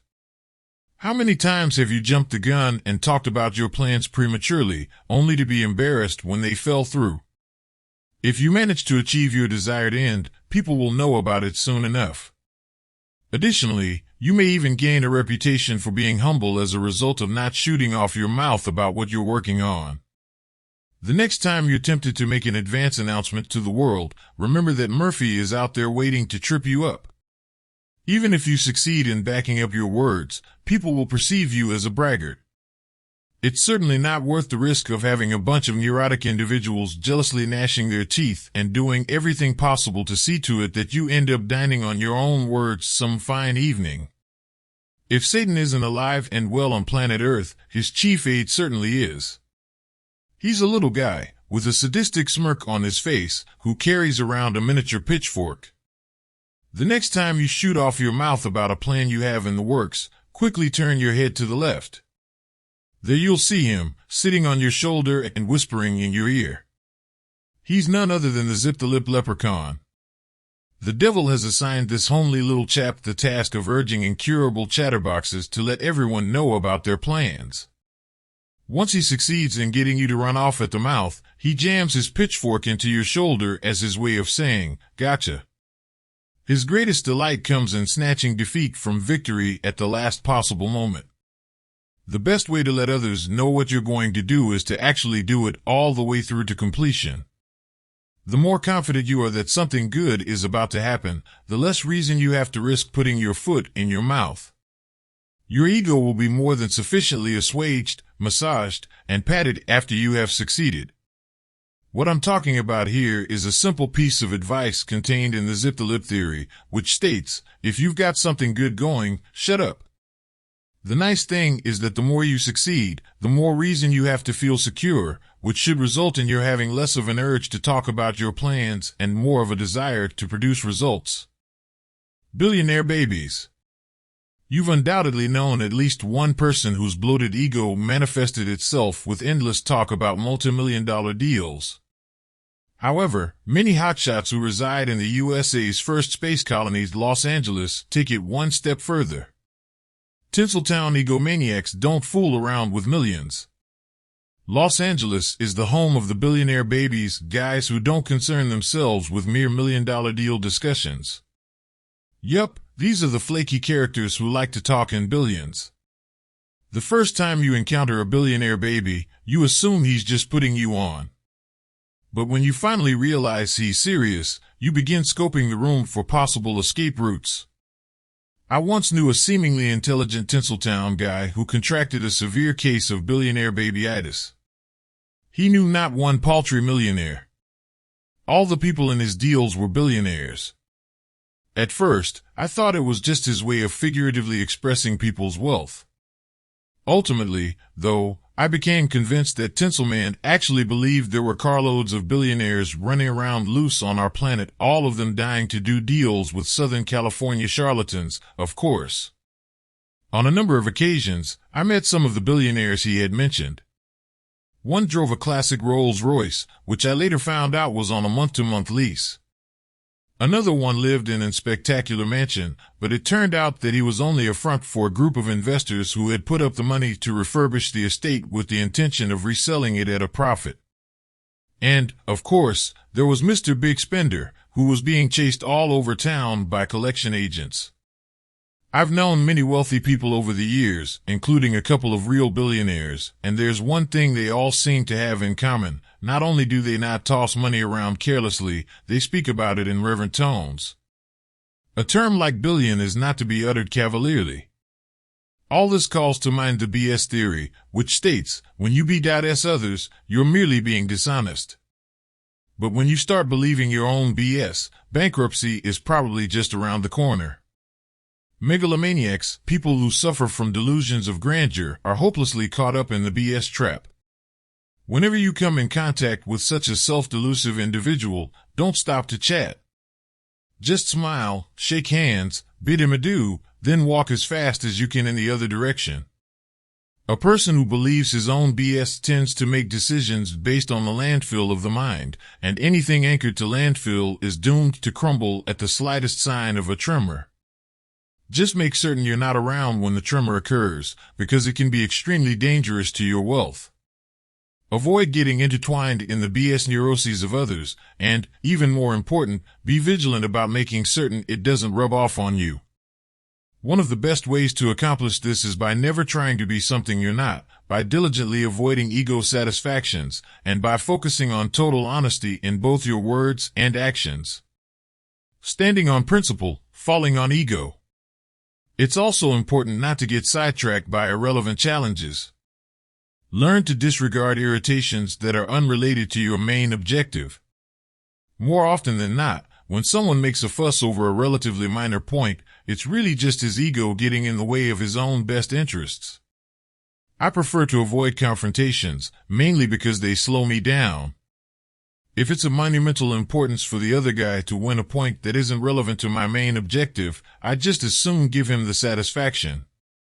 In fact, I'd prefer that we concentrate on nothing but non-essential points. Let the other guy believe he's winning the battle, while you remain focused on winning the war. When you argue just for the sake of arguing, you're not acting in your rational self-interest. Your ego is in control, which means you're out of control. The fear factor. If you try to motivate associates or subordinates by instilling fear in them, that, too, is probably a case of ego guiding your actions. Trying to rule out a fear is not in your best interest. It simply doesn't work over the long term, because those whom you think you have under control will be the very people who will fail to cooperate when you most need them. This is the centuries-old story of dictators being overthrown by their subjects. It's important to surround yourself with competent people, and competent people don't need to be controlled with an iron fist. As always, the best kind of associations are those that are voluntary. The road to rational decisions. I've already alluded to the wisdom of seeking long-term solutions in lieu of short-term patching, and it's especially true when it comes to clearing the financial hurdle. Short-term patching is the catalyst for jumping from the frying pan into the fire, especially where money is concerned. When you have financial problems, your instincts often prod you to base your decisions on the expediency of the moment, which almost always makes matters worse. The only way to build a solid foundation for financial success is to develop the self-discipline to think long-term. Interestingly, long-term solutions usually turn out to be the most expedient solutions as well. In fact, I've come to refer to the long-term solution approach as the slow, fast way. By solving a problem on a permanent basis, it's over and done with. It may cause temporary discomfort and initially take a little longer, but the payoff is that you don't have to address the problem again down the road. Self-interest. To clear the financial hurdle, it's important to focus on the reality of self-interest, not just yours, but that of everyone you're involved with. If there's nothing in it for the other guy, you may profit from him once, but in the long run you're going to lose him as a customer, client, or business associate and, in the process, earn a bad reputation in the marketplace. You should make it a special point to concern yourself with the desires of those who represent potential value to you. This is what the term value for value is all about, and I'm convinced it is still the most certain formula for success. There has to be something in it for the other person if you expect him to do business with you in the future. As a bonus, word will spread that you're a solid person to deal with, which will result in still more people wanting to do business with you. Be straightforward and let the person on the other side of the negotiating table know that your objective is to make the best possible deal you can, but not at the expense of losing a long-term relationship with him. A one-time killing will rarely reap as much as a lifetime of entering into mutually profitable deals with someone. The miracle of simplicity. Over the years, I have observed a peculiar human trait, succinctly summed up in the life complication theory, which states, human beings, by nature, tend to seek ways to complicate their lives. Given a choice between a simple and complicated method to accomplish an objective, most people will opt for the more complicated course of action. This is one of those great mysteries of life for which there is no logical explanation. It's a source of unending fascination to me to note the lengths to which individuals will go not only to seek out discomforting entanglements, but to invent ingenious methods to avoid eliminating existing complications from their lives. This is especially true as it relates to clearing the financial hurdle. I am still amazed at the extent to which I went out of my way to complicate my business life when I was much younger. The time and money spent on building large organizations, setting up complex corporate structures, and becoming involved in deals from one coast to the other now seem incomprehensible to me. The result was that I never had time to engage in the one activity that is most likely to produce financial results, creative thinking. I was too busy working to carve out the time to think about making serious money. Today, no one impresses me less than the guy who madly shuffles papers as he talks on the phone, periodically interrupts his conversation to blurt out orders to his secretary, and at the same time motions to a visitor to have a seat, with a wink that implies he'll be with you in a minute. It's been my experience that most successful people tend to make their way through their daily obligations in a calm, low-key manner. Operating in a harried fashion can seriously decrease your odds of being around long enough to discover that money is only a means to an end. Further, as with Crusades, there is weakness, not strength, in numbers. The larger the organization, the more people there are who have to be consulted before decisions can be made, thus the greater the opportunities for bureaucratic bungling, infighting, inefficiency, and confusion. That's why a small, efficient, well-run company can almost always beat a major corporation to the punch. The classic example of this is how Microsoft snuck up on, and surpassed, lethargic IBM. Big Blue never even saw Bill Gates and his cadre of nerds coming. This is the main reason that giant corporations are usually the ones who fight for so-called antitrust and anti-monopoly laws. The real purpose of such laws is to protect big business against smaller competitors who have an irritating habit of cutting into their profits. I long ago lost my appetite for being a high-priced babysitter, which, for all practical purposes, is what you are when you have the responsibility of overseeing a large staff of people. It becomes a form of self-imprisonment. You have to think about everything you do, from the clothes you wear to what time you arrive at the office, because others are looking to you to set an example. The same goes for travel. In the old days, I believed that the really great deals were in faraway places, usually on the other side of the continent. But it's amazing how many of those too-good-to-be-true deals turned out to be illusions. As a result, I wasted an enormous amount of time and energy, not to mention thousands of dollars in unnecessary travel expenses that could otherwise have been used for constructive projects that were easily accessible to me in my own backyard. In this regard, my memory reaches back to some poignant scenes from an old movie, Fanny, in which the main character of the same name was played by Leslie Caron. In the film, Fanny is desperately in love with a young man named Marius, and he with her. Fanny wants Marius to marry her, but Marius, in his words, is so divided, so torn. Marius relates to Fanny a story an old seaman had told him when he was just a boy. The mariner vividly described the isles beneath the winds where black trees grow, saying that when you cut them they are gold inside, and smell of camphor and pepper. That's when it happened, Marius continues, his eyes glimmering with excitement, this deep, painful wish I have. And when I see a boat steaming out of the harbor, it makes me dizzy, as though I were falling forward always, toward the sea. So Marius, despite his deep love for Fanny, goes off to sea in search of the wonders the old mariner had described. More than a year later, he returns home for a brief visit and calls on Fanny, who has by then married another man.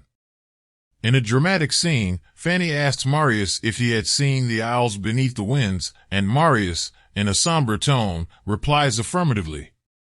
What were they like? Fanny further inquires. With a sad and wistful look in his eyes, Marius responds, have you ever seen photographs of the craters of the moon? That's what they were like, the volcanic ash. Oh, Fanny, I left with such high hopes. The moral is that it's ever easy to get carried away by the illusion of greener grass on the other side of the fence. When it comes to business dealings, those aisles beneath the winds all too often turn out to be nothing more than volcanic ash. It's remarkable how much more efficient you can be in your own office, especially in this day and age of the internet, than on an airplane or in a hotel room. Another key aspect of simplicity is to rid yourself of involvement with big institutions. When I was the head of a public company, I spent a majority of my time either talking to or doing paperwork for bureaucrats at the American Stock Exchange, the SEC, Swift Execution Commission, and banks, on top of having to constantly appease directors, securities dealers, and stockholders. The main job of most high-level public company executives is to comply with regulations, mostly government regulations. That translates into mountains of paperwork, endless meetings with attorneys and accountants, and strategizing with fellow executives on how to appease this ever-expanding army of busybodies. With all the inherent wasted time and energy involved, I'm in awe of any high-level executive of a public company who is able to find the time to work on creating better products and services for his company's customers. Beware the sheiks. Being a writer has taught me the importance of not becoming sidetracked, regardless of how appealing an opportunity may appear to be. There is much wisdom in General Patton's advice about single-mindedness and relentlessly in striving toward your main objective. As I said in Chapter 1, no one can have all the candy in the store, and the sooner you face up to that reality, the sooner you can focus on the business of making money instead of bringing chaos into your life. Through the years, I've managed to develop the self-discipline to concentrate on one deal at a time and leave all the other deals to the rest of the world's entrepreneurs. For the past 2 decades, my motto has been, success means doing what you do best and letting others do the rest. It's also important to be highly selective about the deals you work on. There simply are too many ifs and buts and maybes in most deals. Worst of all, too many deals require becoming involved with a lot of people, and one of your main objectives should be to deal with as few people as possible. People problems complicate your life, and complications mean roadblocks between you and the freedom that lies on the other side of the financial hurdle. When I was a master at complicating my life, every overhyped deal in the world seemed to find its way to my desk: condominiums in the Mojave Desert, bank charters in the Aruba, a process for converting cow dung into bricks in Bombay, you name it. Whatever it was, I probably saw it and probably seriously considered it. Then there were the sheiks. I still have nightmares about those waves of sheiks coming at me wearing Armani suits and Arabian headscarves and boasting about all the Arab oil money they claim to represent. The result? After years spent looking at and working on hundreds of deals, I never once saw any Arab oil money change hands. Maybe such exotic capital is out there somewhere, but if so, you can be certain it is changing hands on a level that is far above your head and mine. The Saudi royal family has all the bases covered. They hardly need you or me to come up with safe and lucrative places for parking their money. Though Americans are way out front when it comes to the number of flakes per square foot of geography, we certainly don't have a monopoly on con men. The Arabs, Indians, and Chinese all have more than their fair share of flakes. Because we live in a world of delusions, a person's status as an expert, along with his air of legitimacy, tends to increase in direct proportion to the distance he travels from his home country, especially if he has a white scarf wrapped around his head and is wearing a 3-piece suit. Bottom line, all other things being equal, it's a good idea to focus on simple deals close to home. Don't allow yourself to get sidetracked by every exotic deal that comes floating by, no matter how the guy presenting it is dressed. Remember, creative thinking is the most important of all business activities, and the more you simplify your life, the more time you will have to engage in it. Resist the temptation to be an around-the-clock wheeler-dealer. You can make more money than you can ever hope to spend without reviewing every deal that's circulating in the flake network. A frenetic life only succeeds in cluttering your mind, and a cluttered mind is self-defeating. Profit is directly related to the number of uncluttered, creative hours one is able to carve out of his daily schedule. Taking hold of the wheel. If there's one thing that makes me nervous, it's sitting in the passenger seat of a car. Though I dislike driving, I do so because I like being in control. I have repeatedly emphasized the importance of acting out of choice rather than chance, and that's possible only if you're in control of your actions. While it's true that there are endless factors in life that are beyond your control, it's also true that there are many areas of life over which you do have control. First and foremost, you have the power to control your awareness. No one can prevent you from being alert and rational. People often fail to concentrate on what's going on around them, which is unfortunate because the best opportunities often drift into your life when you're least expecting them. In addition, people are often too focused on some misfortune they have endured to recognize the opportunities that continually cross their path. And of the few who do recognize those opportunities, only a small percentage have the alertness and/or courage to move quickly enough to take advantage of them. On the other hand, there will always be that small fraction of the population that is not only aware, but ready and willing to step up to the plate and take advantage of any opportunity that comes their way. The person who is prepared doesn't need much of an opening to take action. People who see themselves as victims of bad luck have a difficult time understanding that the surest road to success is to create one's own breaks. Sadly, most of them are victims of the waiting to be discovered theory, which states, if you're waiting for something to happen, you're not in control of your destiny. Don't wait for something to happen, make it happen. Self-discipline. Self-discipline is the essence of self-control. It results in an efficient use of one's time, which in turn results in more time for creative endeavors. There will always be an abundance of distractions around you, the lure of the opposite sex, phone calls, spectator sports, television, so it's up to you not to allow such distractions to guide your life. Of primary importance in this regard is to learn how to say no both to people and activities. When it comes to self-discipline, you have to be careful not to delude yourself. For example, people often try to convince themselves that certain social gatherings are helpful to their business. Personally, I've always been skeptical of the efficacy of cocktail parties, golf matches, and business lunches. Based on first-hand experience, I believe that the most meaningful business progress is made when talking face-to-face with someone in his or my office. While the other guy is exchanging off-color jokes with a prospect over a 3-martini lunch, I prefer to be in a more serious setting where all the parties can more easily focus on business. The confusion crutch. Whether it's a career decision or how to handle a specific financial problem, you should always be careful when it comes to accepting the advice of others. Listening to too many opinions can be fatal to your financial aspirations. Every industry has its discouragement fraternity, people who go to great lengths to try to convince you that you can't make it in their field. Because of their own insecurity, consciously or unconsciously they are prepared to do anything within their power to prevent you from ever getting out of the starting gate. The reason for this is that you represent competition to them. Their implied message is, how dare you be so presumptuous as to think you can succeed in this business when you have no experience, which we're trying to prevent you from gaining by convincing you that you shouldn't come into this business in the first place. The reality is that you have to start somewhere. It's like a banker who won't consider you for a loan until you can prove you don't need it. Do yourself a favor and don't expect others in the industry of your choice to help you get started. On the contrary, assume that there is an army of neurotic individuals out there who will go to great lengths to put obstacles in your path. Never forget that no one owes you anything, and rest assured they know it. It's up to you and you alone to decide when you're ready to make the move into your chosen field. You don't need so-called credentials, you don't need the approval of others, you don't need the crutch of reassurance from friends. All you need is to be ready, and you are the best judge of when that is.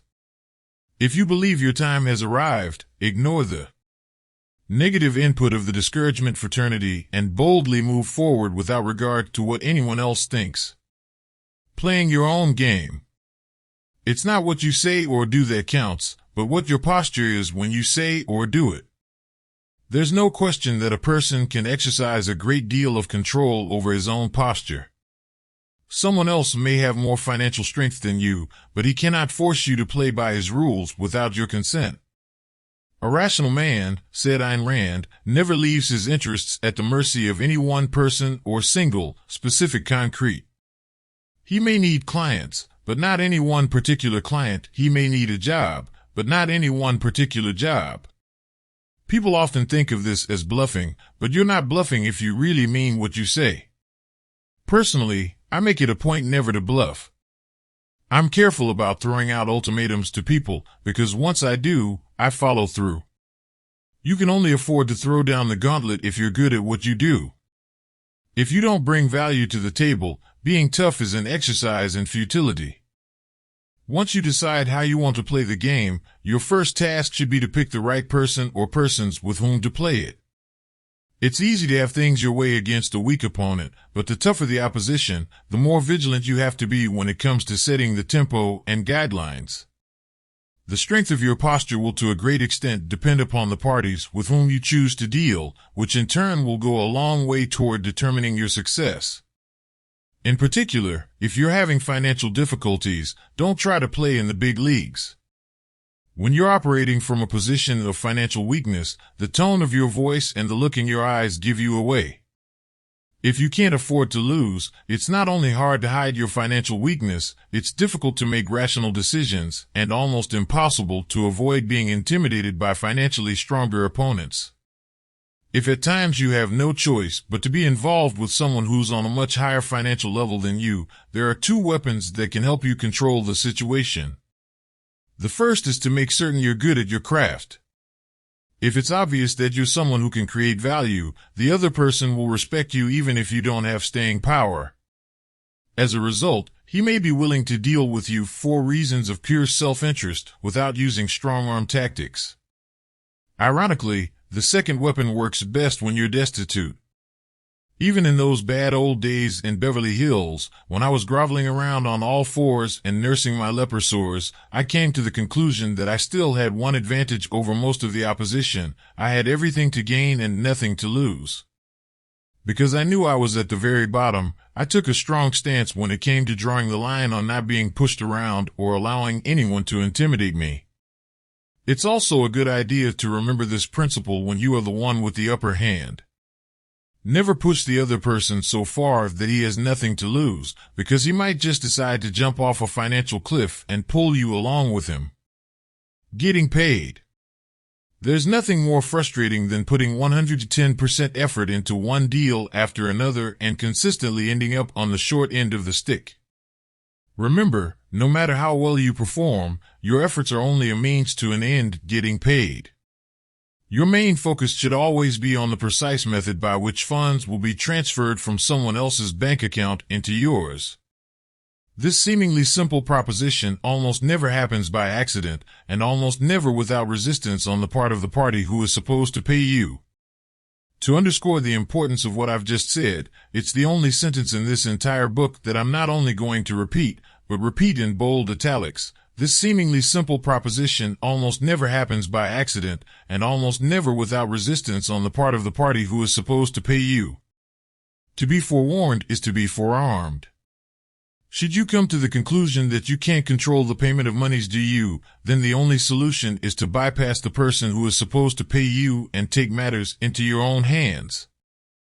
Think of it as the sure theory, which states, the only way you can be certain that your objective will be accomplished is to take matters into your own hands and not expect any help from anyone. This kind of independent mindset puts you in control of your own destiny. When you count on outside help, you're out of control. One final but important note on this subject, checks don't count until the funds have cleared the bank. Money game tactics. One of the things that makes winning in the business world so difficult is that every player brings a different repertoire of tactics to the game, which means you can't wed yourself to any one strategy. The only thing you should assume will never change is that everyone you deal with will act in his own self-interest at all times. Whether or not you or I choose to acknowledge this reality is irrelevant. Remember, realities exist irrespective of what we choose to believe. If you refuse to accept this basic reality of human nature, you have no hope for long-term success even if you do everything else right. Let me make it clear that I am in no way advocating an anything goes philosophy. On the contrary, the most rational way to look out for one's own best interest is to focus on creating value for others. But that doesn't mean you can count on everyone else being as enlightened as you are on the subject of value creation. Also, always keep in mind that when someone does create value for you, he is still acting in his own self-interest. It just means he understands that helping you get what you want is the best way to get what he wants. It's this kind of motivation, enlightened self-interest, that drives the free market. Financialese.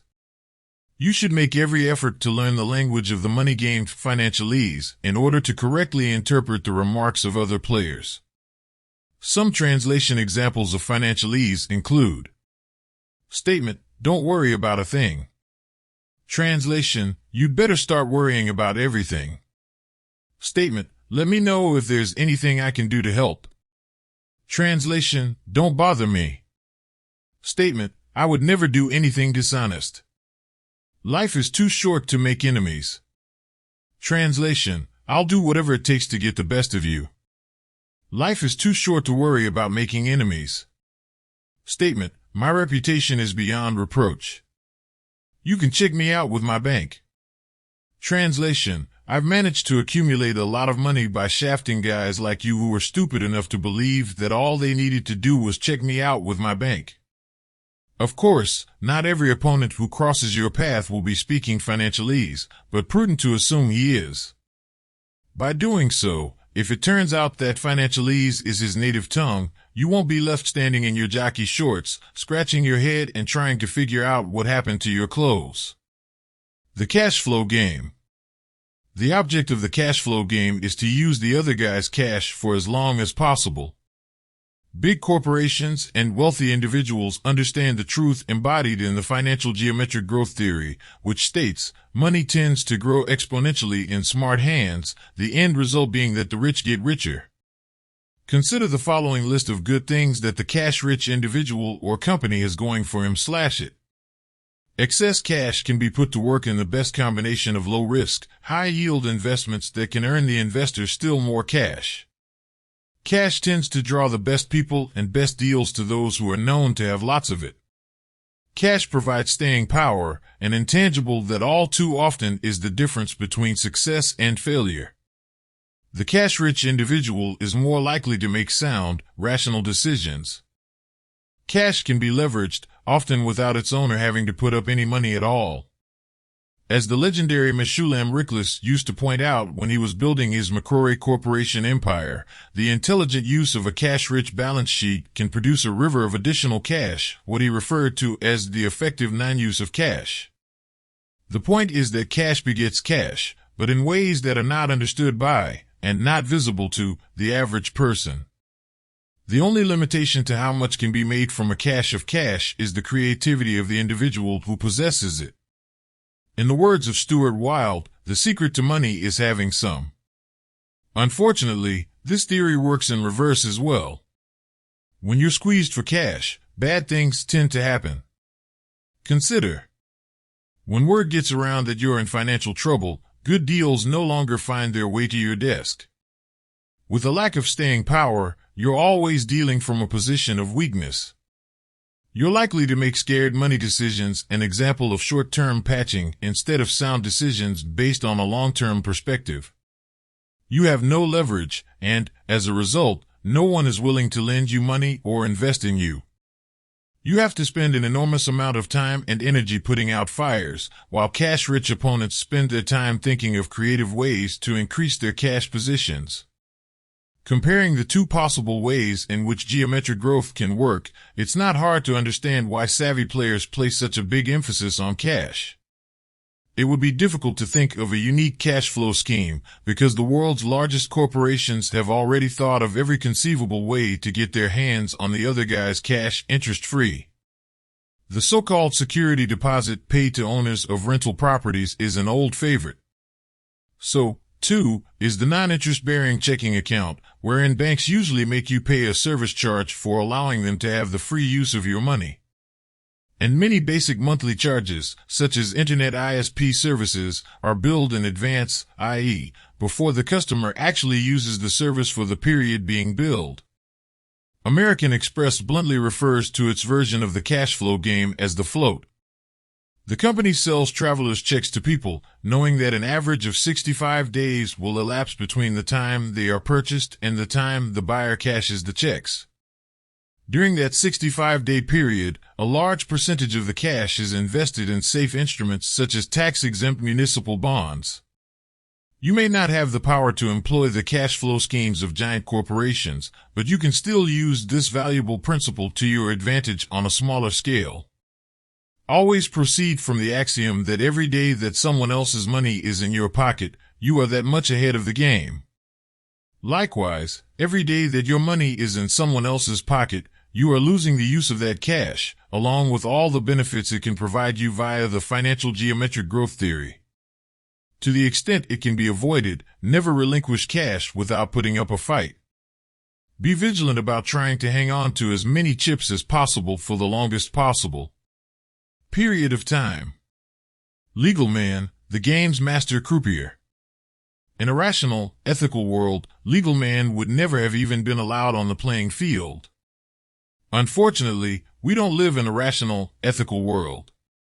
In any event, it's too late, because legal man is already solidly entrenched as one of the game's legitimate players. Legal man is that lecherous subspecies of Homo sapiens who dashes onto the scene in the closing stages of your deal, brandishing his satchel full of little deal-killing goodies, just in time to bring everything to a screeching halt. The first thing he says is something like, "I want you to know that I'm not one of those deal-killing attorneys, so you can relax. It's up to my victim, or client, to make his own decisions." Translation: the only way this deal is going to close is over my dead body. Heh, heh, heh. Legal man plays his certification role to the hilt. He's the classic expert, the guy who can tell you all the reasons why you can't do something. In his case, it's not a matter of trying to convince you that you're incapable. Rather, he either implies that there is a mysterious legal reason why something you want to do can't be done, or suggests that it would be a bad business move on your part. How legal man managed to get into the game as a business expert, in addition to an interpreter of the law, has always mystified me. Legal man also has been endowed with incredible gall. He not only got into the game without bringing anything but his law degree to the table, but managed to finesse his way into the role of chief skimmer. While the suckers roll the dice, legal man, like a croupier at a crap table, relentlessly rakes his take off the top. Technically, of course, he refers to his skimming tactics as legal fees, insisting that he is providing a legitimate service for his client. To put it in more gentle terms, one might say that all he is guilty of is taking money from the other players in the game in exchange for creating problems for them. Whatever words you choose to describe this phenomenon, the result is the same. Over the long haul, what legal man really accomplishes is to redistribute chips from the pockets of legitimate players into his own.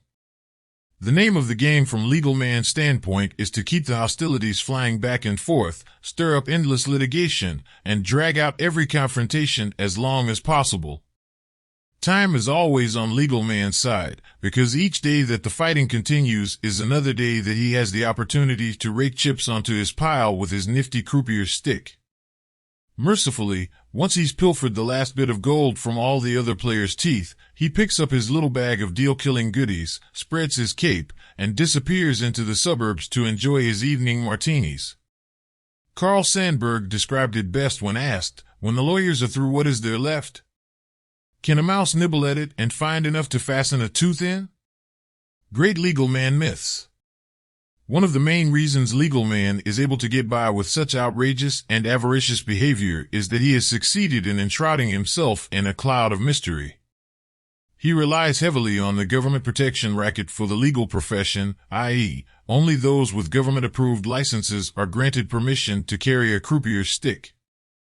The naive and easily intimidated misconstrue this to mean that only legal man has a thorough understanding of the law and that it is beyond the comprehension of mere laymen. Which, of course, is nonsense. Yet, Millions of people continue to believe that the services legal man performs are sacred and that his government-approved monopoly gives him some sort of mystical powers of understanding that you and I can never hope to acquire. The truth, of course, is that you can get a divorce, form a corporation, and even die without the aid of legal man. Aside from legal man's tendency to be lazy, negligent, and incompetent, my experience with him is that he has great difficulty just trying to draft an intelligible sentence. Because of the latter defect, many years ago I decided to take matters into my own hands and draft my own contracts. That's the only way I could be confident that everyone involved would actually be able to understand what was agreed upon. The Adventures of Legal Boy. Then there's the myth about legal man's innate superior intelligence. Sorry, but my first-hand encounters with legal man have convinced me that, as a group, attorneys are a bit on the dull side. In this regard, I vividly recall an experience I had with an early evolutionary form of legal man, commonly referred to as Legal Boy. Legal Boy was one of those self-delusive little twits who had only recently snuck into the game, fresh out of his final course in law school and brimming over with Perry Mason fantasies.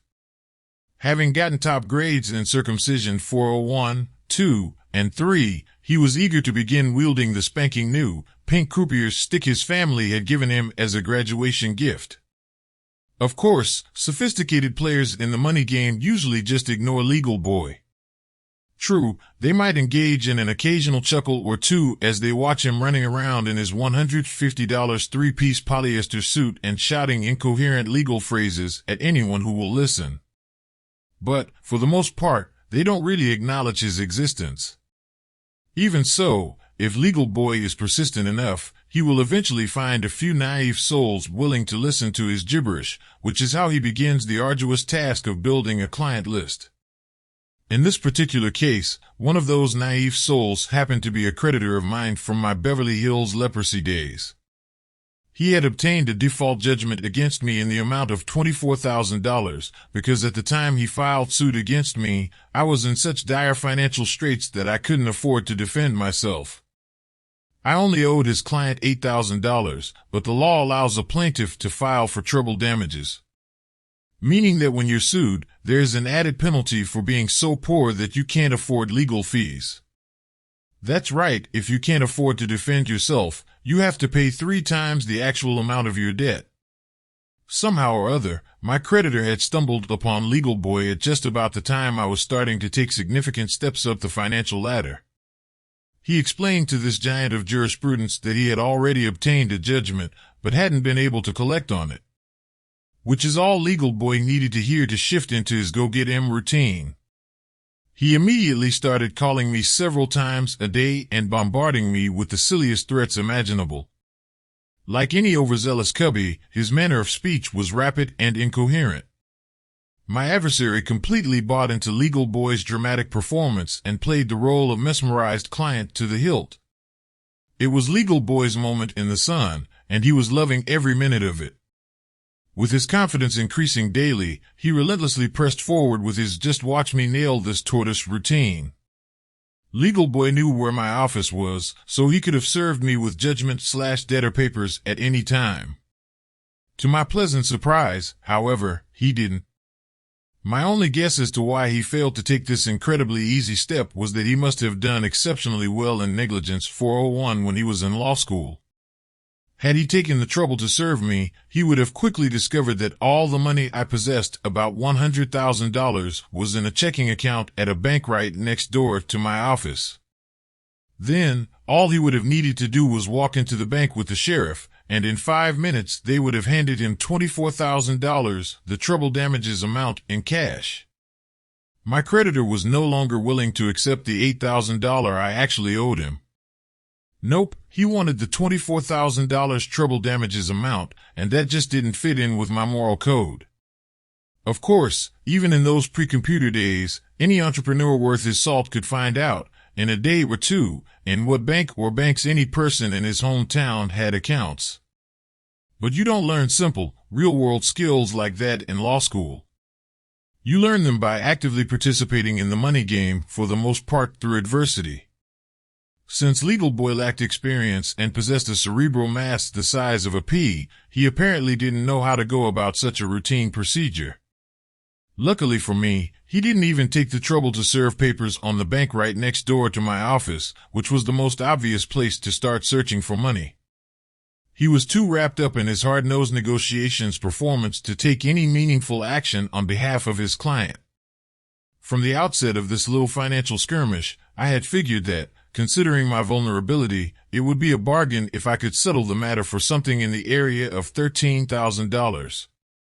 But when it was all over, Legal Boy, who had put on an absolutely brilliant performance for his entranced client, ended up nailing the tortoise for the grand sum of $10,000.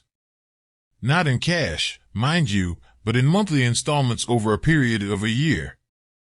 A great example of how even someone in my then vulnerable position could find a way to win at the cash flow game. Considering that I had the use of varying percentages of the $10,000 for up to a year, there is no question that I came out far better than if I had agreed to pay the original $8,000 in one lump sum to Legal Boy's client. After the settlement was signed, Legal Boy bristled with pride until I feared the plastic buttons on his vest would pop off and ruin his image. His client was in utter awe. How in the world do these legal brains do it? He must have been thinking. I guess it's just as well he never knew that Legal Boy had just cost him $14,000 by not being competent enough to simply walk into the bank next door to my office and get him more than twice the amount of the eventual settlement in cash without having to go through his ferocious cubby routine. What's nice about this true story is that everyone got what he wanted. Legal Boy raked in a fee for costing his client money, solidified his relationship with his client, and, of prime importance, got his ego massaged. The comatose client believed justice had been done and that he had succeeded in collecting a debt that was owed to him, apparently finding a way to rationalize the fact that he had ended up with only about 40% of the face amount of the judgment, less croupier's fees, of course. With victory in hand, he could then go on to help perpetuate some of the most widely accepted legal man and Legal Boy myths. The tortoise, of course, was the happiest of all. Not only did I save $14,000 to $14,000 that a sharper version of Legal Boy could easily have snatched from my bank account, I also gained the use of varying percentages of the $10,000 settlement money, interest-free, over a period of 1 year. If you have a little vino handy, a toast is in order. Long live Legal Boy. Defending against the croupier's stick. If you're one of the legitimate players in the money game, you should make it a high priority to minimize the effects of Legal Man whenever and wherever possible. The first step toward achieving this end is to wake up to the reality that Legal Man is just an average schmo or Joe with a croupier's license who is highly skilled at perpetuating myths about himself and his services. It's also important to get it out of your head that everything is a legal problem. Over a period of time, I came to realize that most of my legal problems weren't legal problems at all. They were just problems that I could resolve much better myself at no cost. It ultimately became clear to me that, more often than not, so-called legal problems began to appear after Legal Man entered the picture.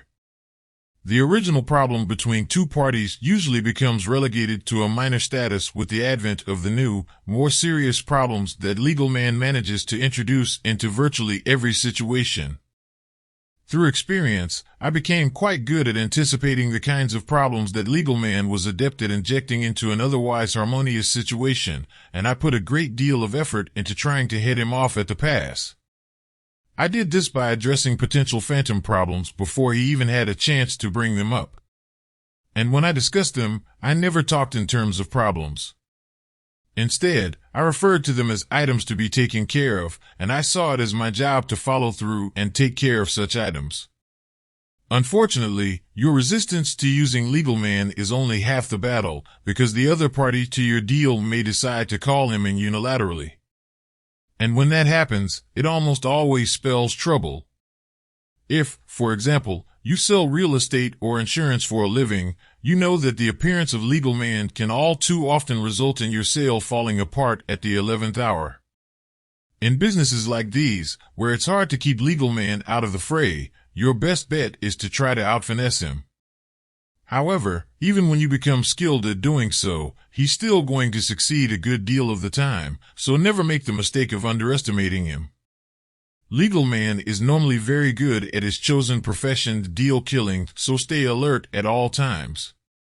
Of course, the ideal is to be in a business where you don't have to become involved with people who are so unsophisticated that they think it's illegal to consummate a transaction without legal man's approval.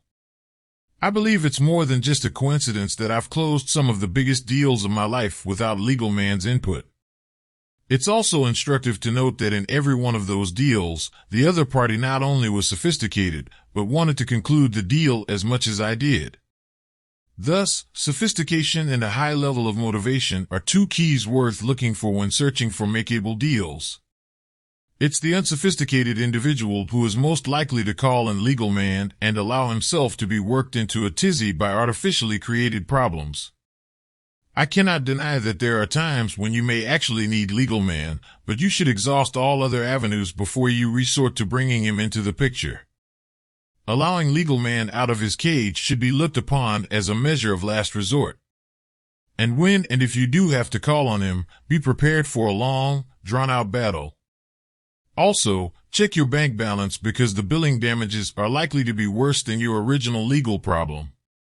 All this first-hand experience with legal man can be summed quite simply up in the legal man proper use theory, which states, there is only one kind of situation in which legal man services are valuable to a client when the client has decided he wants to back out of a deal he has already agreed to, but is too embarrassed to say so. Legal man can make it happen. All other things being equal, if you're serious about achieving a high percentage rate when it comes to closing deals, your best bet is to lock legal man in his cage and throw away the key. Uncle Sam, the only player who plays with guns. With the government, you have a problem of a completely different dimension. While legal man sneaks into the game under the fence and uses a croupier's stick to grab your chips, the government uses force to invite itself in. That puts all the other players at a decided disadvantage because it's hard to maneuver around a bullet.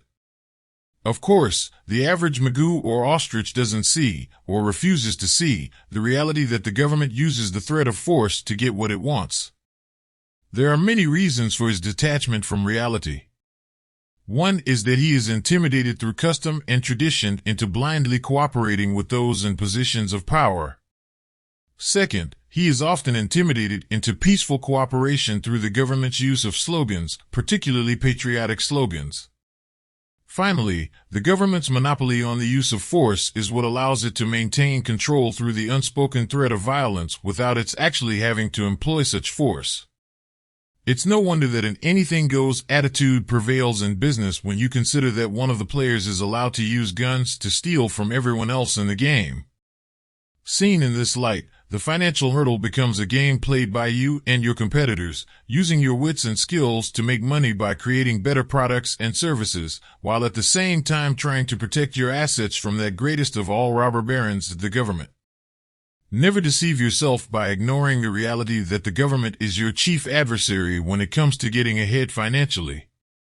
All your competitors combined are not as formidable a foe as government, simply because they are not allowed to use force against you. One time, loud and clear, when it comes to your financial well-being, the government is not your friend, it is your worst enemy. Government mythology, a study in word usage. Compared to the mystique behind which the government has managed to hide, myths about legal man are rather mild. It's amazing what can be done when political thugs have virtually unlimited money to spend on propaganda. And through the phenomenon of gradualism, the propaganda becomes accepted by most of the sleepwalking public. Another clever use of words is demonstrated by the fact that the government itself is thought of as a living entity by millions of otherwise rational individuals. But the government does not have wants, needs, desires, and emotions of its own. The word government is nothing more than a label given to a group of individuals who draw paychecks from the public trough and wield virtually unchecked power over those citizens who pay their salaries. One of the reasons government acts in a conglomeration of contradictory ways, and why virtually everything it attempts to do ends in colossal failure, is the very fact that it is not a living entity. As a result, the most powerful politicians and bureaucrats, acting in their own self-interests, are constantly struggling against one another, vying for ever more power and trying to bring about legislation which they desire. To think of the government as some sort of sacred entity is to believe that the human beings who actually comprise it are sacred. Of course, many people cherish the government because they see it as a means to their personal ends. But the government is not a means to an end for the individual whose objective is to look out for number one and who finds it contemptible to violate the rights of others. The question is, if what the government has to offer is so great for the individual, why must it use force to get people to go along with its programs? The obvious answer is that what the government offers is not great, it is restraint of freedom. The practical consequences of government are that it uses the threat of violence either to 1. Force you to do something you do not want to do. 2. Force you to stop doing something you do want to do, or 3. Force you to give up something that's rightfully yours. Setting the example for an anything-goes society. Then there's the mythology of law. Aside from the fact that the government's use of force creates an anything-goes society, its laws set a bad example for the masses. It's a case of monkey see, monkey do. If Big Brother can legally confiscate the assets of individuals, force them into kill or be killed situations, patriotically referred to as war, interfere with their sex lives, and commit thousands of other violations of natural rights, you can't blame the poor guy who's just trying to make ends meet for having an anything-goes attitude as well. You don't have to have a very high level of awareness to realize that one doesn't prove that a law is right or moral merely by stating that it is a law. The only relevant consideration with regard to government laws is whether or not they are in violation of natural law and natural rights. Academicians have used various terms to define natural law and natural rights, but I believe they can be summed up rather simply. Every man possesses a natural right to pursue his own happiness in any way he so chooses, and retain ownership over all the fruits of his labor, so long as he does not forcibly interfere with the same rights in others. To say that laws are necessary to protect individuals sounds great until you realize that most laws interfere with the freedom of individuals, particularly the endless number of absurd victimless crime laws on the books. How can any group of people, whether it goes by the name of government or any other moniker, know what's good for you when you have desires, ambitions, needs, beliefs, and standards that are different from those of anyone else? How can others act in your best interest when they don't even know you? Only you can decide what's best for you, and anyone who tries to do it for you, especially by utilizing force, is an aggressor and is in violation of natural law. No matter what kind of wording you employ in an attempt to ignore the facts, the truth always remains: government restrains you, and restraint violates natural law. And when it comes to your financial well-being, that restraint manifests itself as a barrier that keeps you from transacting business freely in the marketplace, which is why government is the biggest obstacle to your clearing the financial hurdle. How formidable is the government as an opponent? All government does to you is steal a large portion of your personal income.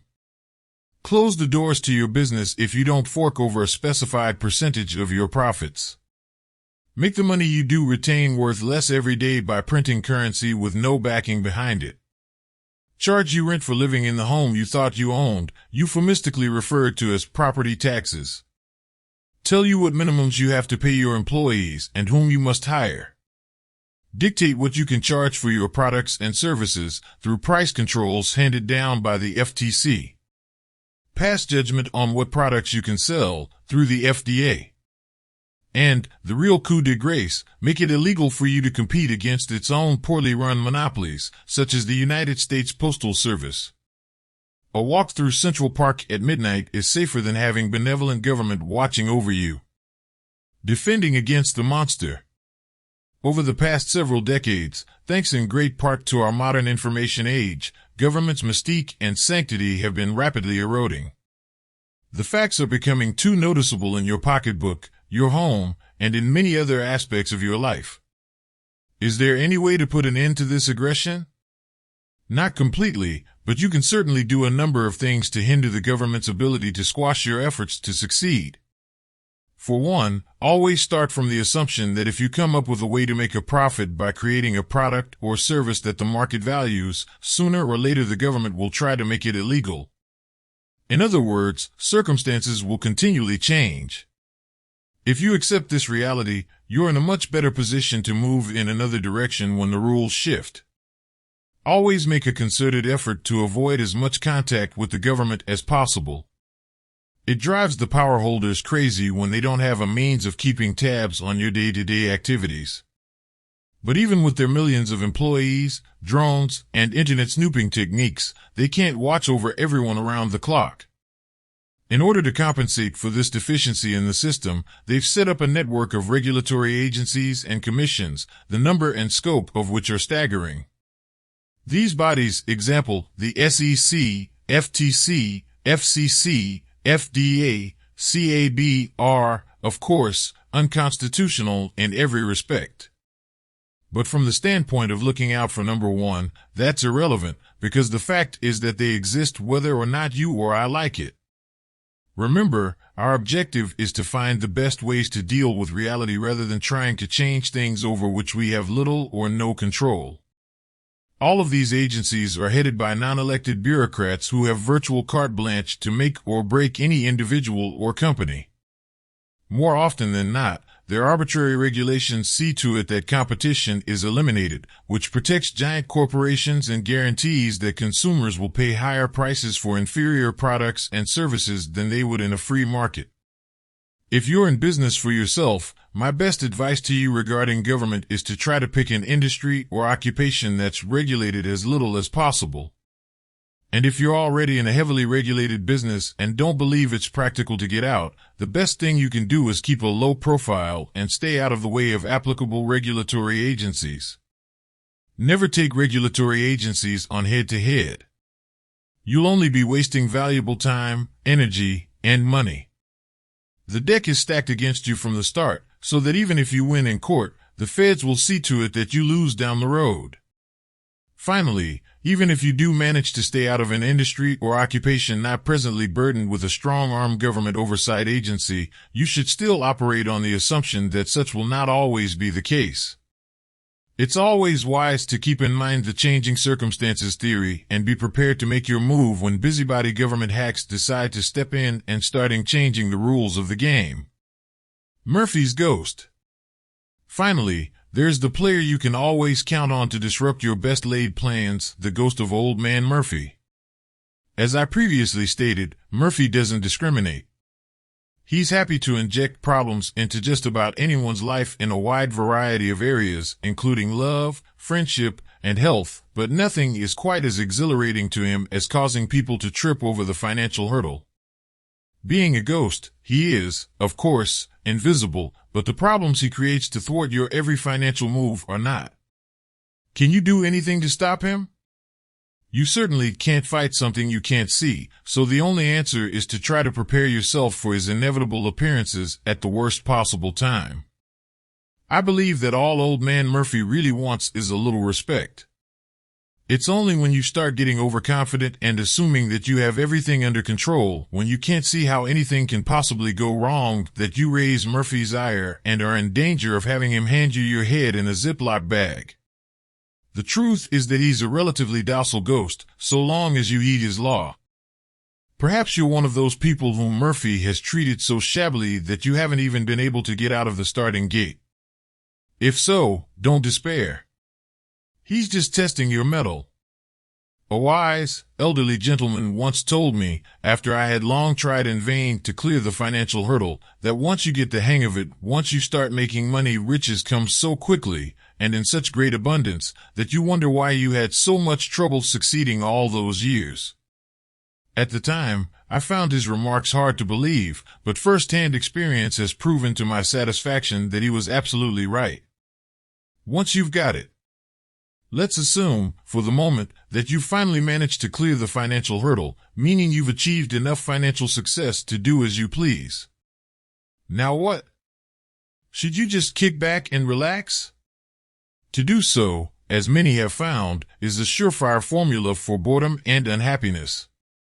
So even after you've achieved financial success, there's ongoing work to be done if your objective is to look out for number one. For starters, it's important to your long-term happiness not to allow money to change you into something you're not, which means you must be vigilant about advertising the real you to the rest of the world. Once you get on top financially, your ego should require a lot less nourishment, so there's no need to put on airs. If you start taking yourself too seriously, you are tempting the financial abyss to pull you down again. Also, even if you're able to handle success, don't expect others to accept it without neurotic envy and jealousy pangs. Though you may not change, you can count on other people to alter their attitudes toward you. It's part of the price you pay for success. Don't be so naive as to expect everyone to sit by passively and allow you to enjoy your newfound success. Often such unpleasantness will manifest itself in slander, which, as I discussed, stems from jealousy and self-contempt. The less someone's self-esteem, the more he is likely to resent your success. But it's nice to know that while there is nothing you can do to change the attitude of others toward you, you can choose to ignore them. Breeding ground for guilt. It's nonsense to believe that your success causes others to suffer unless they're neurotic, which is something over which you have no control, so you should be proud of your achievements.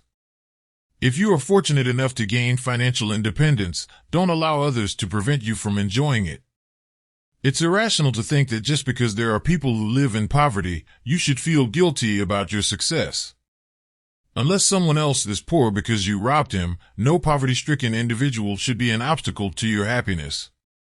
On the contrary, as a result of your financial success, you will have made a great contribution to society because you won't be a burden to the rest of the world. An added plus is that success puts you in a position to help people you deem to be in need if it is your desire to do so. The worst cases of wealth guilt complexes are often seen in people who have inherited, rather than earned, their fortunes. We've all seen enough of this sad phenomenon to suspect that such individuals often feel they don't deserve their wealth. If an individual suffers from this neurosis, the rational thing for him to do is use his wealth as a base for creating even more wealth rather than sit around and engage in self-flagellation. In this vein, I recently read an alarming article about a group of wealthy, guilt-ridden heirs. In an effort to cleanse themselves of their self-imposed guilt, they had formed an organization for the purpose of figuring out socially useful ways to give away much of the wealth they had inherited. How sad that these confused individuals felt compelled to waste potentially productive, creative energy, not to mention capital, on such an unproductive project.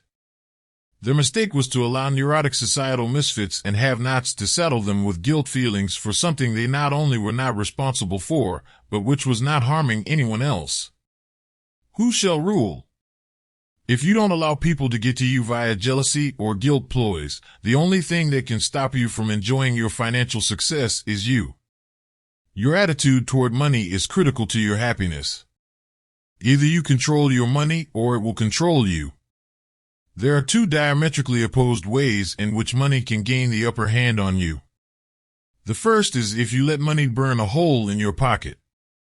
If you've never possessed serious money before, it's very easy to get carried away with spending it.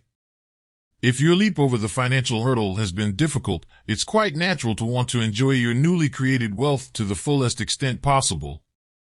A little restraint, however, is in order. Don't enjoy your wealth so much and so fast that you wake up one morning only to find yourself back at square one. A far more rational approach to handling prosperity is summarized in the touchies/no touchies theory, which states, the wise individual accumulates two piles of chips, one labeled touchies and one labeled no touchies. The touchies are the chips you use to enjoy life: houses, cars, vacations, and other material possessions.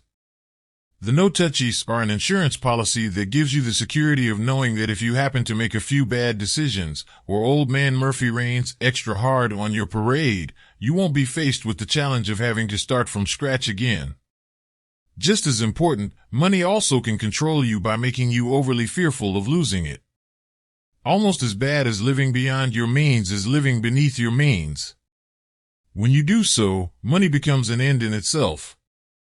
Money can buy possessions and labor that not only make your life more comfortable, but can directly and indirectly give you the ultimate reward for crossing the financial freedom. What good is money if you still have to perform tasks you dislike, tasks that you easily could afford to pay others to do for you?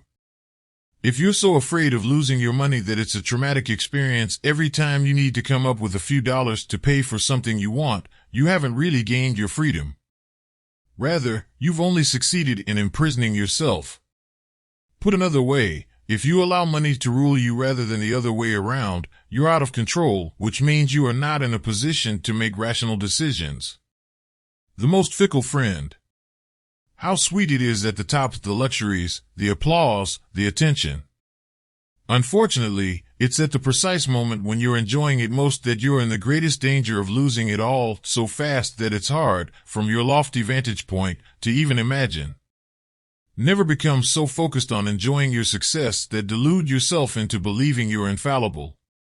You can be certain competitors are plotting, Murphy's ghost is lying in wait, and the government is once again planning to change the rules of the game. Above all, recognize that circumstances will continually change, and if you aren't ready for such change, you're likely to get blindsided.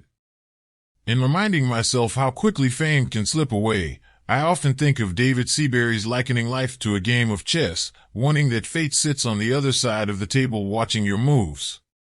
Make your moves according to the shifts of fortune, play by play. The principles in this chapter have always worked for me. It's only when I've become careless and failed to follow my own rules that I have found myself once again heading in the wrong direction. Chapter 6, The People Hurdle. Human beings can be the source of so many of life's problems that it's essential to learn the art of dealing effectively with all makes and models in the people store.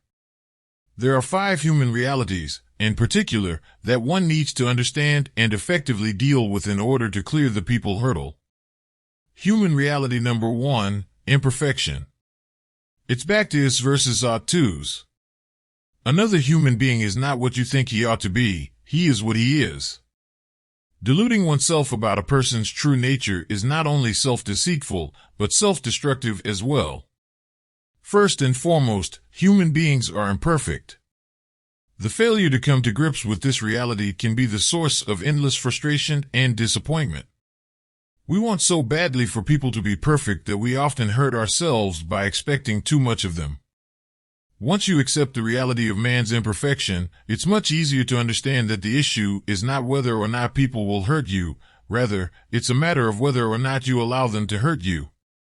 This hurt is often the result not only of your inability to cope with someone's imperfection, but of taking it upon yourself to try change a person into something he's not.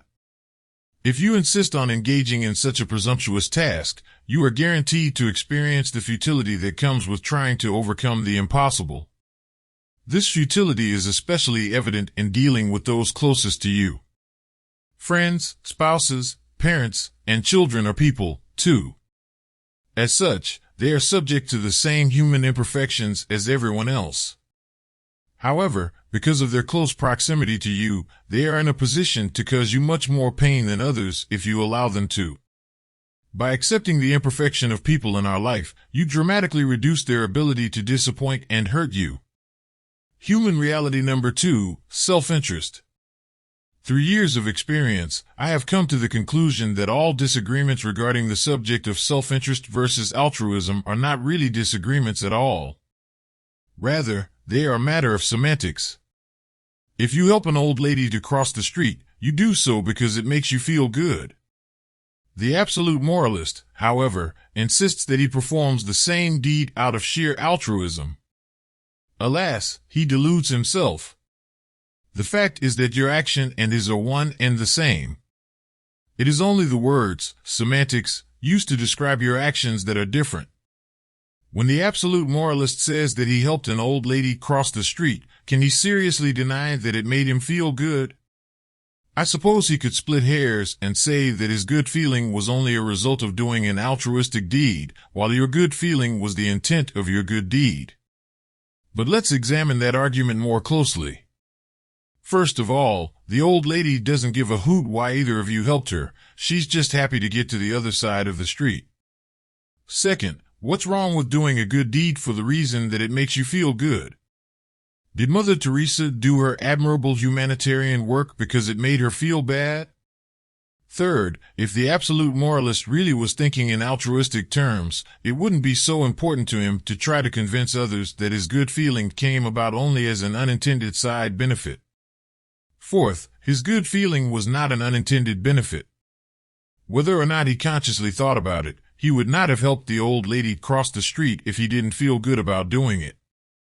Methinks what the absolute moralist in this case really needs is a good shrink to delve into his childhood problems and comb out his obviously tangled neurons. The fact that there are so many defective neurons in today's world is why I decided I could not, in good conscience, avoid the issue of self-interest versus altruism. Few words have a more negative connotation than the term self-interest. When I was a kid, four-letter words were the ones you uttered secretly behind your parents' backs, but self-interest was a term you dared not even think about.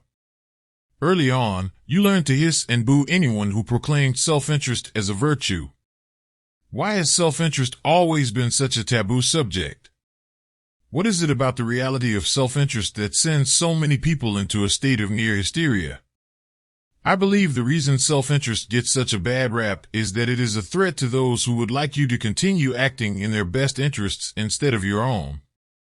Rational self-interest is not a problem, i.e., self-interest that does not involve forcible interference in the lives of others harms no one.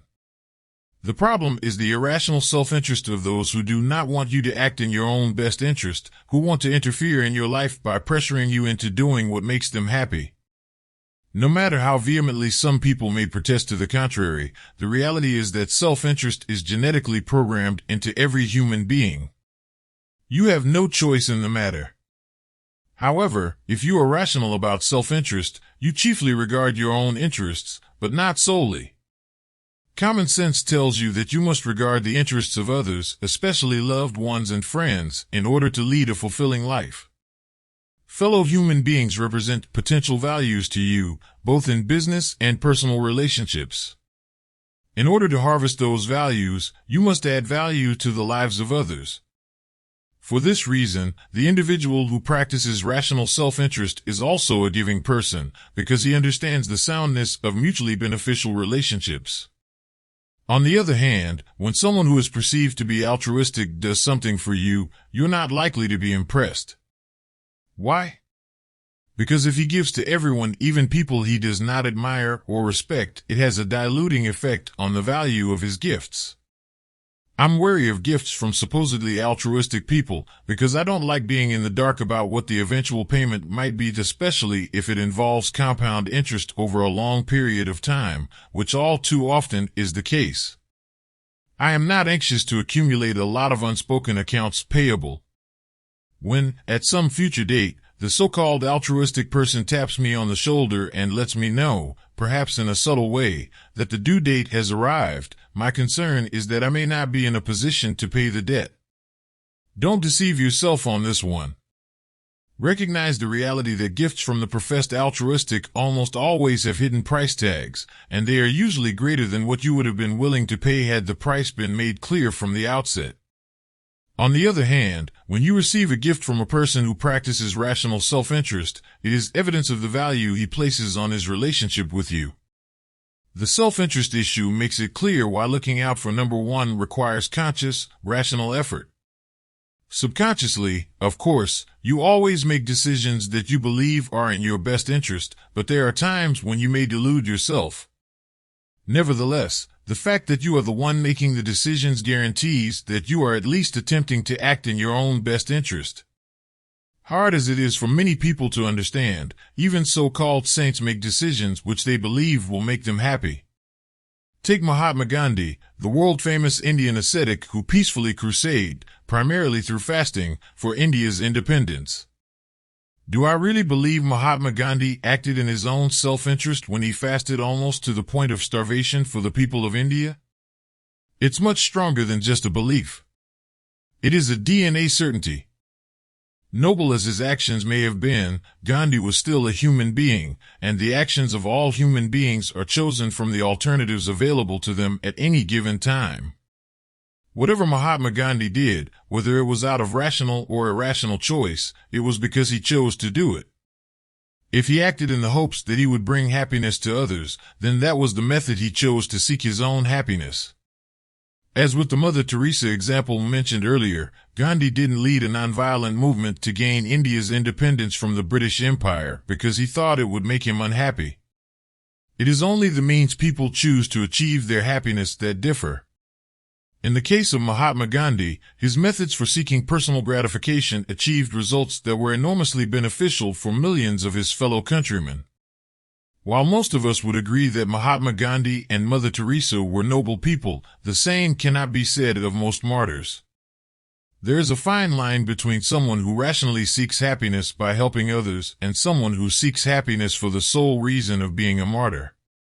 The latter is an irrationally selfish person with an enormous ego, an ego that must be continually fed adulation.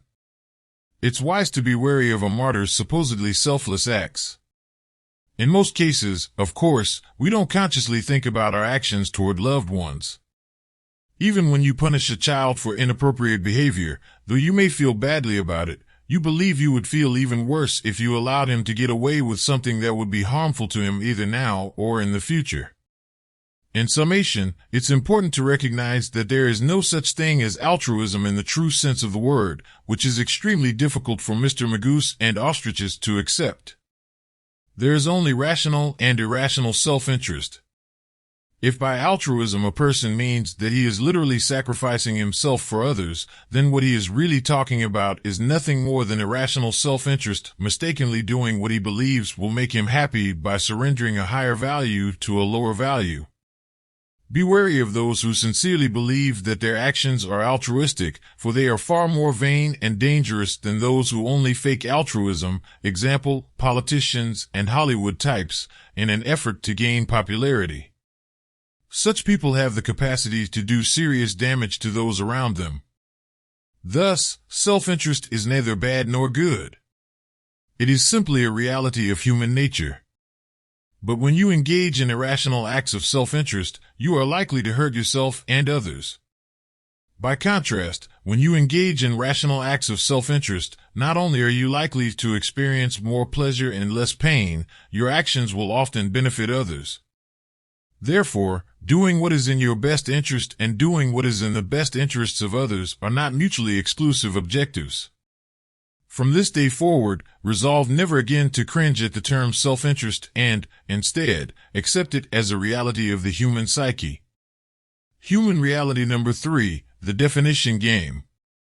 People love to play games, and one of their favorites is the definition game.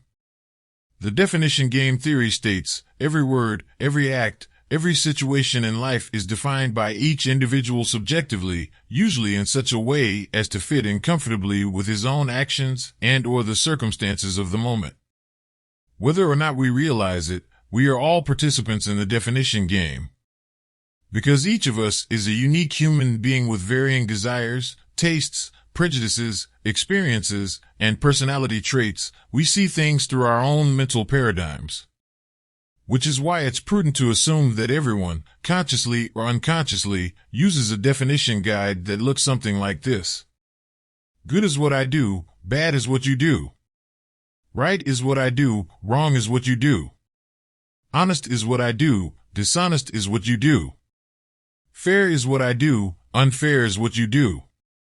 Moral is what I do, immoral is what you do. Ethical is what I do, unethical is what you do. And on the game goes. If you have a realistic insight into how the definition game is played, you will be far less likely to assume that others are in tune with you when you think you are having a perfectly harmonious discussion. The story of life overflows with tales of people nodding their heads in agreement, shaking hands, then facing each other in a courtroom at some future date. No doubt there were many occasions in prehistoric times when two Neanderthal men grunted affirmatively and walked away satisfied that they had agreed on some important point, only to end up trying to club each other to death a short time later when they realized they had misunderstood each other's grunts. The two big advantages they had over us were that there were no attorneys around to make matters worse, and they didn't have to wait 2 or 3 years for their cases to come to court. What further complicates the definition game is that people have a habit of changing their definitions as they go along. This is usually the result of one's established definitions being incompatible with his current actions. An absolute moralist, in particular, in his unceasing efforts to convert you to his beliefs, plays the definition game with an unmatched fervor. If only he can succeed in intimidating you into accepting his definitions, he will have laid the groundwork for getting you to act in his best interest rather than your own. Another way of looking at the definition game is to be found in the victimizer-victim theory, which states, the victim is always you, the victimizer is always the other guy. In other words, victimizing is something the other person does to you, it's never what you do to him. Why is being a victim such an attractive label to so many people? Because by seeing himself as a victim, a person is able to justify just about any kind of immoral action. It is this human defect that provides the populist fuel for mischievous politicians who shamelessly insist that their actions are for the benefit of the middle class. The dictionary only makes matters worse, because most words have many definitions, which in turn only encourages people to customize the definition of words to their liking. The problem with using the dictionary definition of a word is that you also have to look up the definitions of the words that are used to define that word. If you try this a few times, I think you'll arrive at the conclusion that the dictionary, in effect, leaves the real-world definition up to each individual. Take a favorite definition game word such as right. One dictionary I looked at defines it as follows. Right, in accordance with what is just or good. Just, in accordance with what is right. Immediately, you reach an impasse. Right is in accordance with what is just, and just is in accordance with what is right. So, in effect, Webster has said to us, you guys work it out. I don't want to get involved. Which is precisely why each individual defines words in accordance with what he wants them to mean. What's your definition of right? Is it the same as you neighbors? The same is true of honesty.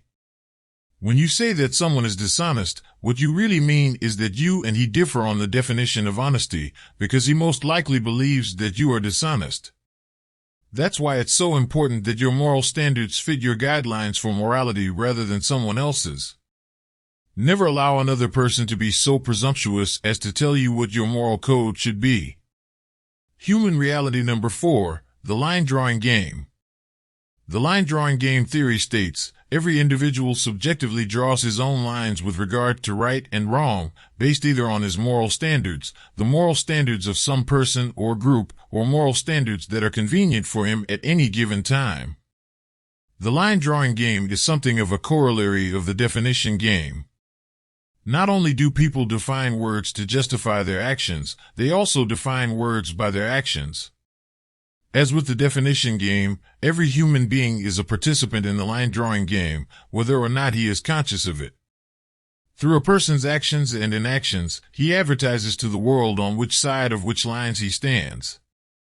Whether or not we are consciously aware of it, we draw our lines where they are needed to justify our own behavior and our own particular set of circumstances. For example, when a person steals groceries because he believes he has a right to eat, his actions clearly reveal his definition of the word right. When a homicide bomber kills innocent civilians, he undoubtedly believes that his actions are based on sound moral principles.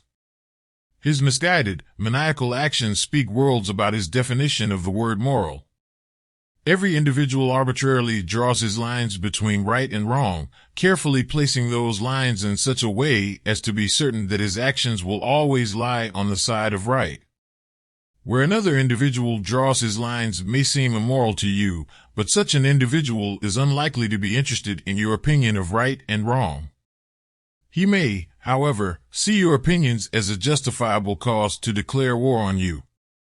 Problems begin to set in when absolute moralists decide to start drawing lines for people other than themselves. Since billions of individuals can never agree on all things at all times, a statement such as someone has to draw the line somewhere is a euphemism for do it my way. No one has the knowledge, let alone the moral authority, to be a line drawer for others. Unfortunately, there has never been a scarcity of crusaders, bureaucrats, and would-be dictators willing to step forward and draw lines for their fellow citizens. And since it is impossible for every member of a society to simultaneously agree on anything, let alone everything, any line drawn by others, whether under the guise of a commandment, law, or dictum, is destined to make many people unhappy. Property rights constitute an area where real, physical lines are drawn. How far back should we go to determine who originally occupied an area of land? Every government in control of an area of land today draws a line that assures that its ownership is valid. It is not about to lend credence to the reality that the land it now occupies was taken from some other group of people decades, hundreds, or even thousands of years earlier. When it comes to matters of land ownership, current possession is, indeed, 9/10 of the law. That is what makes the so-called Israeli occupation argument such a red herring. Even if the Palestinians had owned the land now occupied by the Israelis, which they did not, it wouldn't matter. When a large part of the Arab world again attacked Israel in 1967, openly stating that its objective was to push all Israelis into the sea, Israel crushed its attackers and, as any rational person would have expected, took some Arab land in the process. Welcome to the world of reality. As I said, every piece of land on the globe is now controlled by a government that took it, by force, from someone else. The most important point Arabs made with their 1967 attack on Israel was that if you don't want your land to be taken from you, an excellent way to avoid such a fate is to not attempt to annihilate another nation.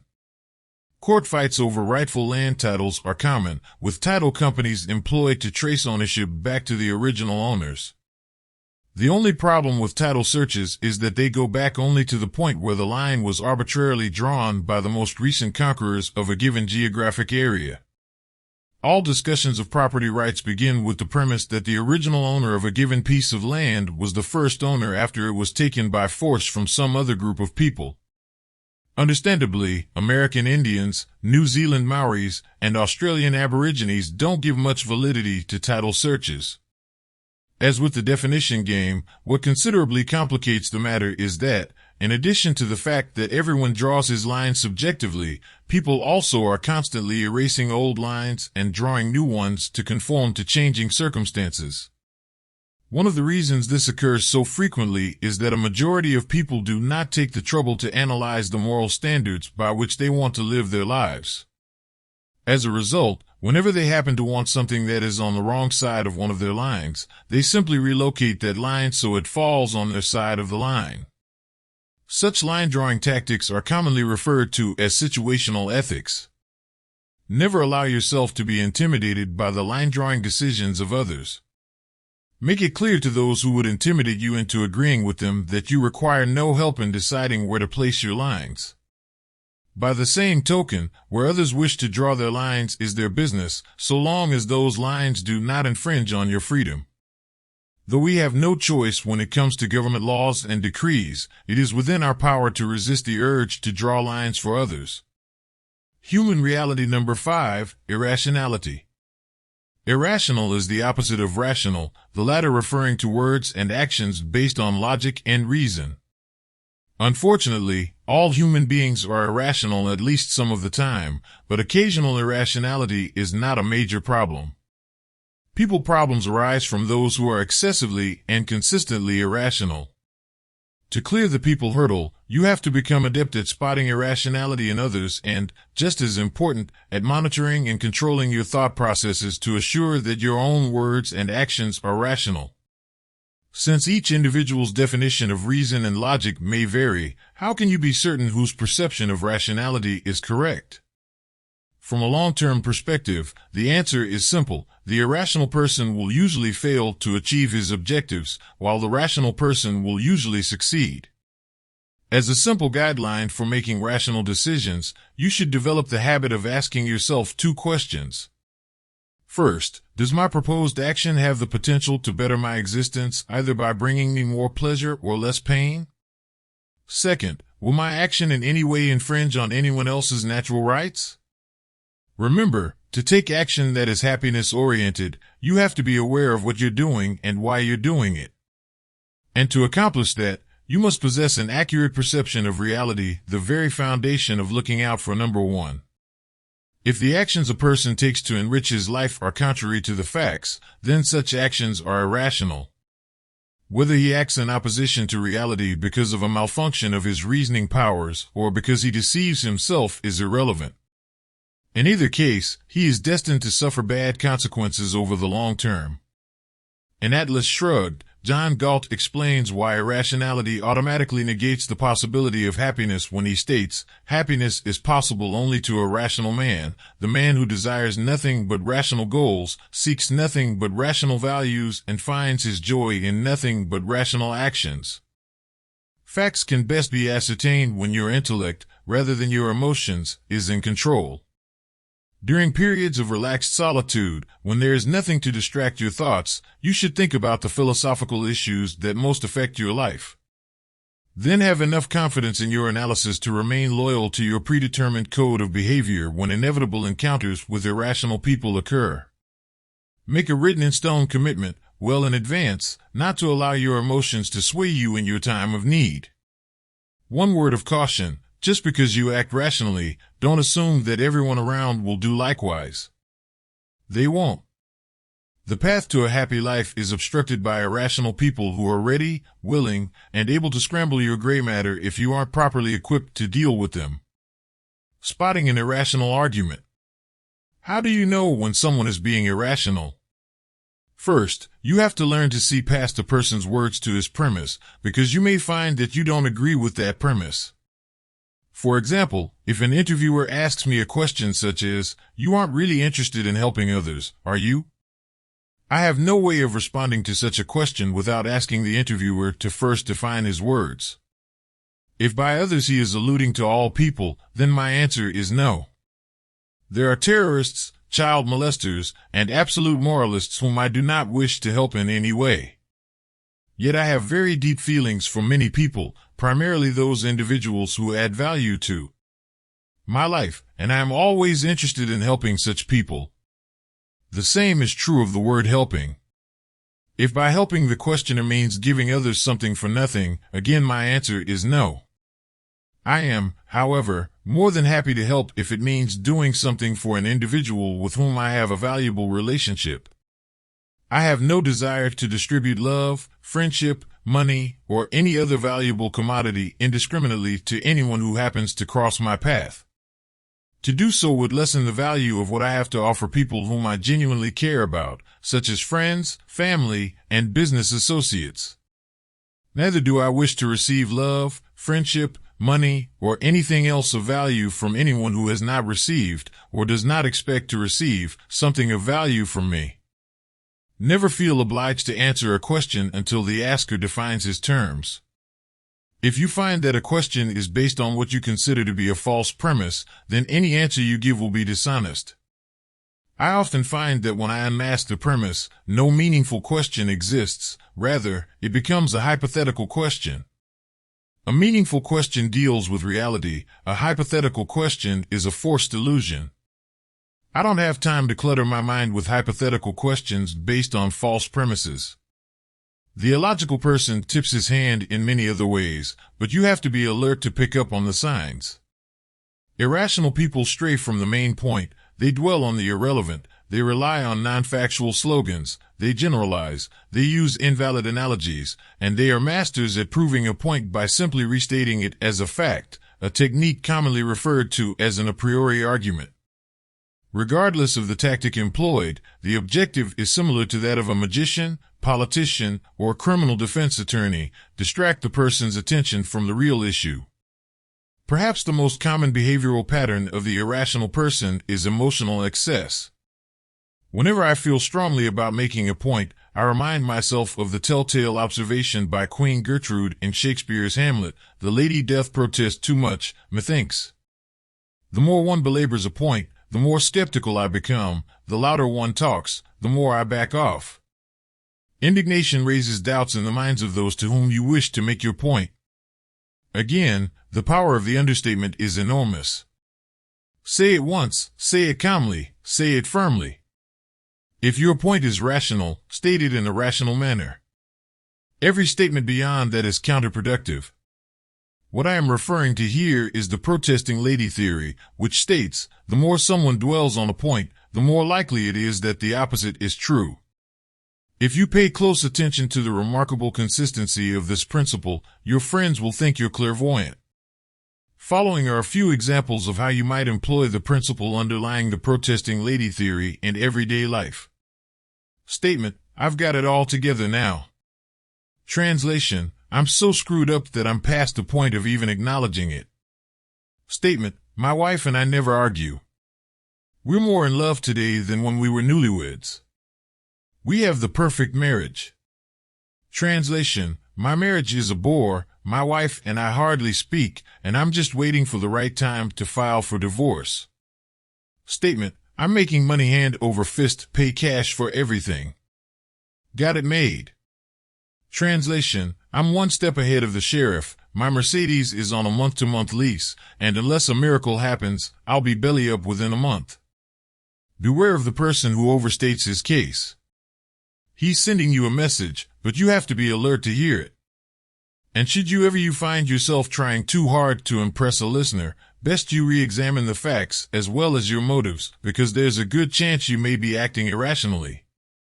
Clearing the weeds. To the extent you allow weeds to grow and remain in your life's garden, you are asking for a great deal of unnecessary frustration and turmoil. The weeds that grow most out of control are known as neurotics, i.e., people with emotional disorders. Actually, each of us is a little neurotic in one area or another, at least on some occasions. But it's those people who have either too many neuroses or a specific neurosis that is extreme who have the potential to seriously disrupt your life.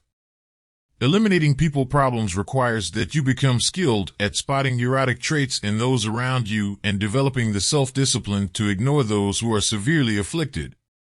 Fortunately, you have a weapon at your disposal that gives you the capacity to remove most of the people weeds from your life. The weapon I am referring to is encompassed in the anti-neurotic theory, which states, ignore all irrational remarks and actions of normal people and all remarks and actions, irrational or otherwise, of neurotic people.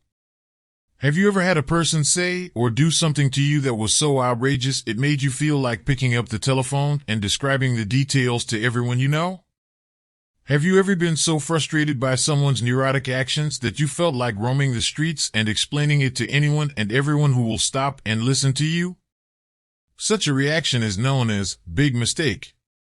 If what a person said or did was so outrageous, that's reason enough not to waste your time explaining it to anyone. Why further aggravate yourself? Worse, if it's truly outrageous, others might even think you're exaggerating. The most rational way to handle such a situation is to simply ignore it. When your instinct is to rant and rave about a grave injustice that has been done to you, granted it's very difficult to keep your mouth shut and blank the matter out of your mind. Nevertheless, the painful self-discipline required to do so is well worth the price, because you will absolutely love yourself in the morning. The compromise. If a neurotic person refuses to be ignored, does that mean you're helpless? Is a compromise in order? No. If your objective is to make certain that a person will continue to act irrationally, you need only give in to his neurosis by compromising. When you compromise, even if it's only 1%, what you're really doing is giving in. If a person displays excessive neurotic behavior that is causing you persistent discomfort, you owe it to yourself, as well as to him, not to give him hope by allowing your relationship to drag on. The problem with compromising is that it encourages irrationality, and that in turn prolongs the inevitable moment when you will be forced to face up to the reality that the relationship must end. And, like all problems whose permanent solutions are postponed, when that inevitable moment finally arrives, it will be that much more difficult to close the door.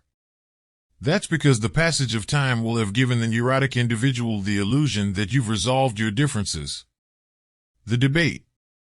Another common mistake people make with neurotics is to engage in ongoing discussions in an attempt to reach an agreement on who is in the right. Discussion in itself is not a bad thing, provided the individual with whom you are having the discussion is rational. But when a discussion reaches an impasse, or the other person becomes irrational, you begin to enter the dangerous area of the debate, a classic exercise in futility. When the debate enters the picture, it's your cue to exit. In using the word discussion, I'm referring to a calm, rational analysis of the facts. By debate, I'm referring to an irrational exchange of words in which at least one party either clings to a false premise, talks in a loud and/or harsh tone as though he believes he can somehow drown out the facts, or employs meaningless slogans, broad sweeping statements, or slanderous words as some sort of proof that he is right. Debating gives hope to the wounded neurotic because he believes all things are possible via this verbal spider web. The debate is a miraculous channel through which an illusion can be created that logic and reason do not exist. The professional debater can dangle an irresistible carrot under your nose. He is accomplished at saying things that are so illogical that it's difficult to avoid the temptation to prove him wrong. If you take his bait and answer a question based on a false premise, it becomes a kind of implied consent in his mind, which only encourages him to raise the verbal stakes. Since he has no intention of using logic in his argument, he can easily escape your reasoning trap by jumping from one ill-founded premise to another.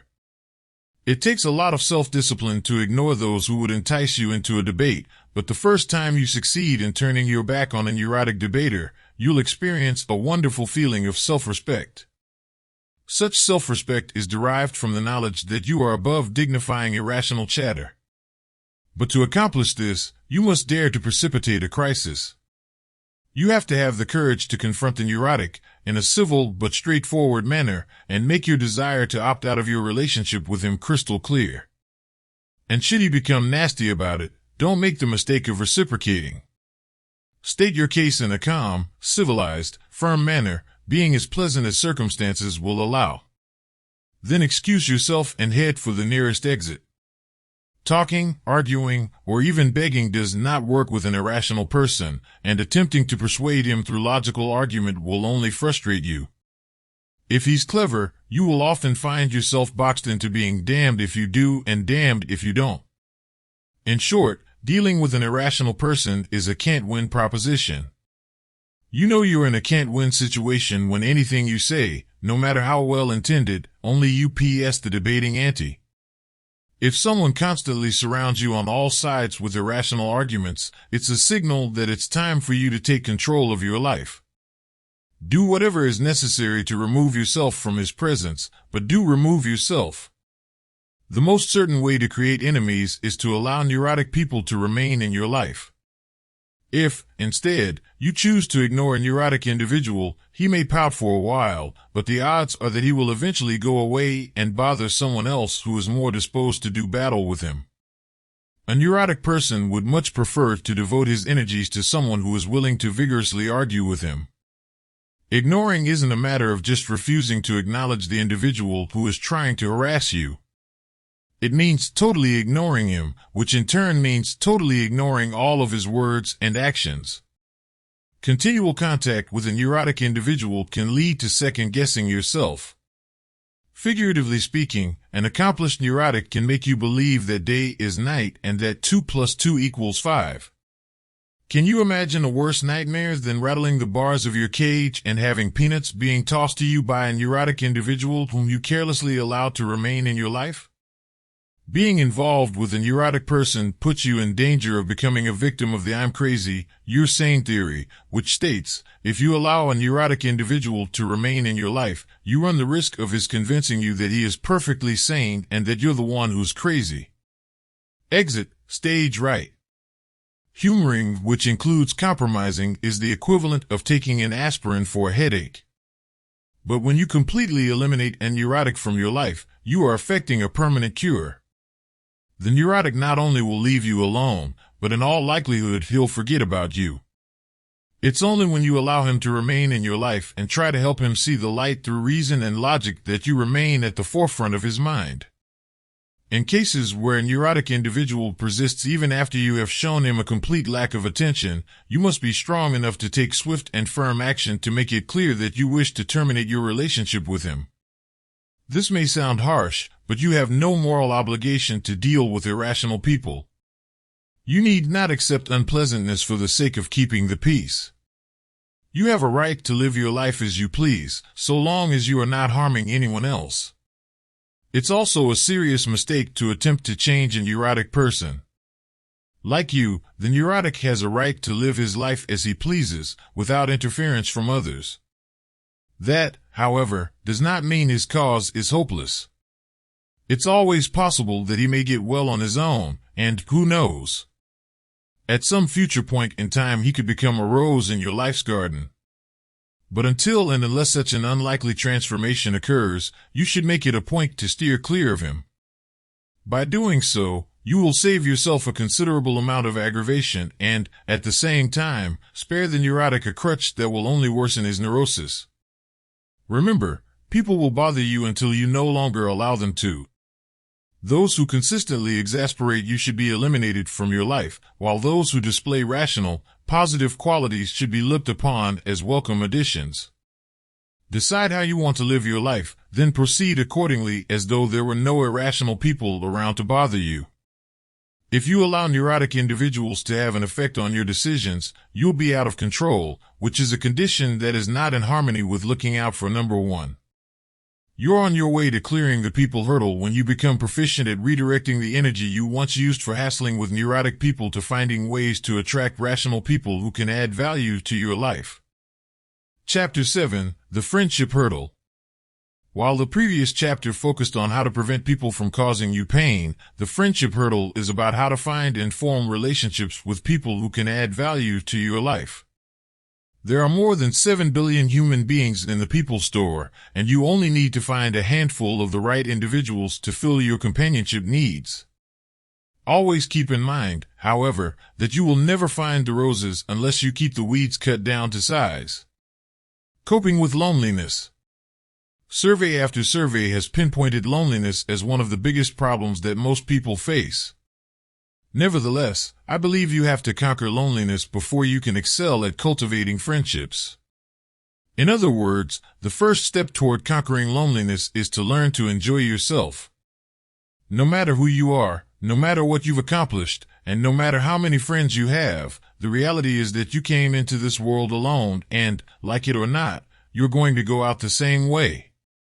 Regardless of how close you are to another person, you will always be an entity unto yourself. No one can ever know all there is to know about you. No one can get inside your mind and effect a psychological merger of two separate beings. Someone can be an integral part of your life, but never a literal part of you. Once you understand and accept this reality, you will be much better equipped to put loneliness into proper perspective. Given that you entered the world alone and will exit alone, it only makes good sense to get to know yourself as well as possible. Once you do, you will have a good understanding of what it means to be never less alone than when alone. In simple terms, you can't enjoy other people until you learn to enjoy yourself. You can't fully appreciate the company of others if the fear of loneliness is foremost in your mind. There's no reason that being alone should be a lonely experience. On the contrary, it can be an enriching experience, provided you like yourself. It would be appropriate to say that it's a matter of becoming friends with number one. Perhaps the best way to look at it is to ask yourself, if I can't enjoy my own company, why should I expect anyone else to enjoy it? Learn to appreciate solitude for what it is, an opportunity to engage in activities that cannot be as fulfilling when you're in the presence of others. I never found the companion, said Thoreau, that was so companionable as solitude. Reading, for example, is one of the most delightful experiences life has to offer, a habit you would do well to cultivate if its treasures have escaped you. Obviously, reading is an activity that is more enjoyable when there is no one around to distract you. Along with the pleasure it brings, reading also broadens your horizons, which in turn makes you a more interesting person. Meditation is another activity that is rewarding when experienced alone. It not only relaxes you, but it can also be a catalyst for bringing forth solutions to problems that you may have trouble handling when others are around. As a bonus, your value to others increases when your mind is cleansed of mental cobwebs. Again, aloneness and loneliness are two distinct mental states. If you keep aloneness in proper perspective, if you see it as an opportunity to experience some of life's greatest pleasures, you will be able to eliminate the word loneliness from your vocabulary. If you use moments of solitude intelligently rather than allowing them to foment unfounded fears of loneliness, you will find yourself getting much more enjoyment out of the time you spend with others. Those who have difficulty grasping this principle often go to embarrassing lengths to conquer loneliness through overkill, surrounding themselves with far too many people far too much of the time. The solution to loneliness isn't to flood your life with every make and model in the people store. Some of the loneliest moments of my life have been spent in large crowds. What's far more important than striving to have a lot of people around you is having friendships that are based on mutual admiration and respect. If you enjoy just one such relationship, you should consider yourself fortunate. It's a matter of quality over quantity. A person can have many acquaintances, yet still be very lonely. All too often, people are more than willing to compromise their integrity in a desperate effort to avoid loneliness. Some, for example, seek to attract hangers-on.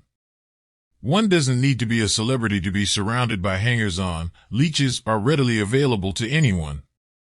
Another way of compromising your integrity is to conform to the lifestyle of others in an effort to gain acceptance, which often results in forsaking your moral principles in the process. Sadly, this mistake always backfires, because the person doing the conforming decreases the chances of finding people with whom he has the most in common. The desire to be one of the guys is a nice objective for high schoolers, but it doesn't play well in the adult world. Building blocks. Rational self-interest provides the basis for the essential component of mutually beneficial relationships. Those who have difficulty making and keeping friends usually are afflicted with the same virus that stems from the world owes me a living theory. No one owes you, or anyone else, anything, so don't make the mistake of seeking an unearned friendship. If you learn to deal with people on a value-added basis, you will be amazed at how willingly they in turn will fill your needs, assuming that they, too, understand the efficacy of value-for-value relationships. When you do something for a friend, it should be a conscious, rational decision on your part, a goodwill gesture toward another person whose friendship represents a value to you. It's not a complicated proposition. The only caveat is that you must be certain you are feeding your weight and balance happiness scale correct information at all times. Meaningful relationships are based on rational self-interest. When two people clearly understand this principle, it lays the best possible foundation for a healthy, long-lasting relationship. The dictionary defines the word true, in the friendship sense, as loyal, faithful, and sincere. If one accepts this definition, then certainly there is such a thing as a true friend. There are people you can count on to be loyal, faithful, and sincere. They are the people who have concluded, through personal experience, that what they receive from their relationship with you is worth their effort to be loyal, faithful, and sincere. In most cases, of course, such conclusions are subconscious. One of the best barometers of friendship is how friends react when they hear unfavorable, even slanderous, things about you.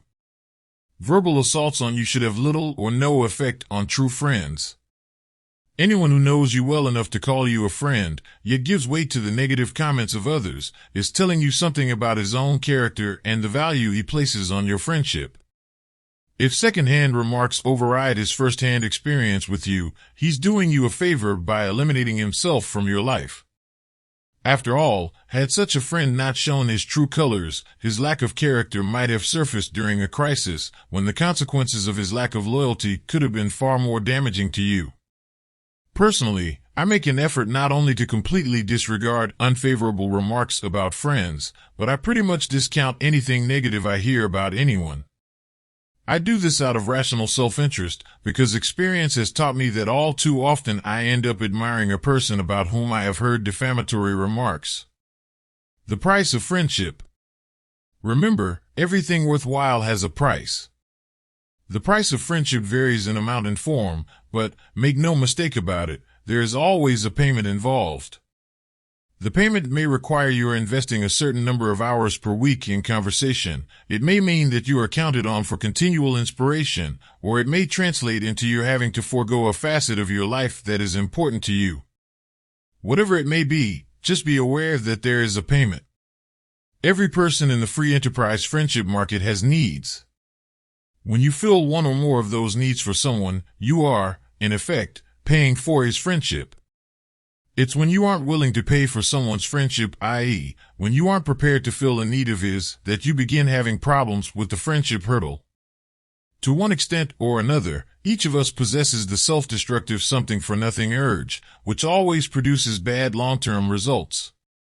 To the degree you are successful in keeping this urge under control, your chances of making and keeping good friends are greatly enhanced. The less you delude yourself about the long-term cost of a friendship, the less likely it is that you will end up in unpleasant relationships. Above all, be vigilant when it comes to advertising your true self.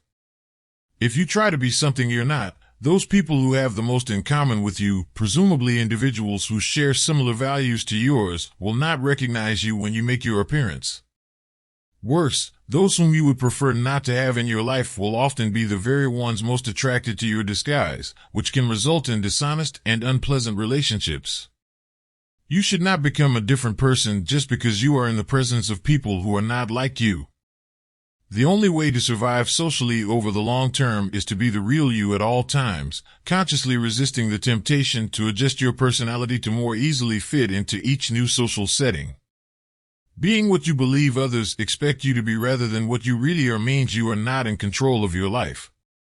Trying to be all things to all people doesn't work, which is reason enough to consistently display yourself as you really are if your aim is to attract people who can add genuine value to your life. Retention. The simplest way to destroy a good friendship is to forget that friends are people and that people are not perfect.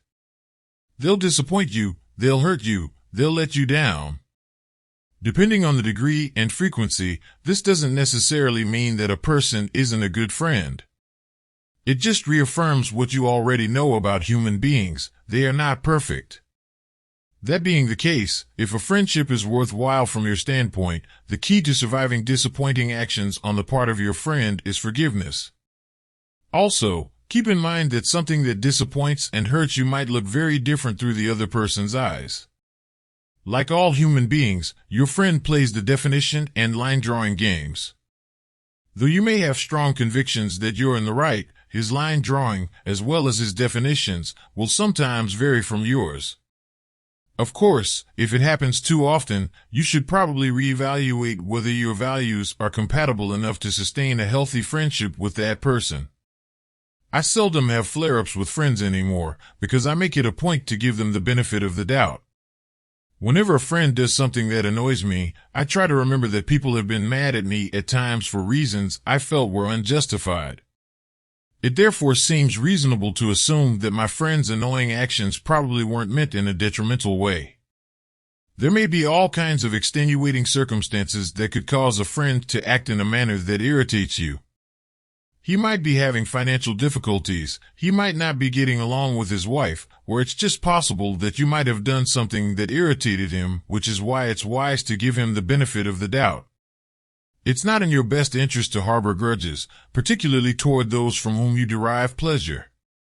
Does this mean you should put up with any amount of unpleasantness a friend may cause you? Of course not. The degree to which you put up with unpleasantness should be reasonably proportionate to the value you place on the friendship. So long as what you derive from the friendship outweighs the cost, it makes perfect sense to forgive and forget. But when it's no longer worth the price, it's probably time to make your exit. Just make sure you don't depart impulsively in a moment of anger, when you are reacting emotionally to something you may see in a different light after you've had some time to think it through. One moment of anger can produce a lifetime of regret, particularly where friends are concerned. Friendship poisons. I previously discussed some of the dangers inherent in an oversized ego when it comes to financial matters, and what I said goes for all areas of life. When it comes to friendships, when the ego stands too tall, relationships begin to fall.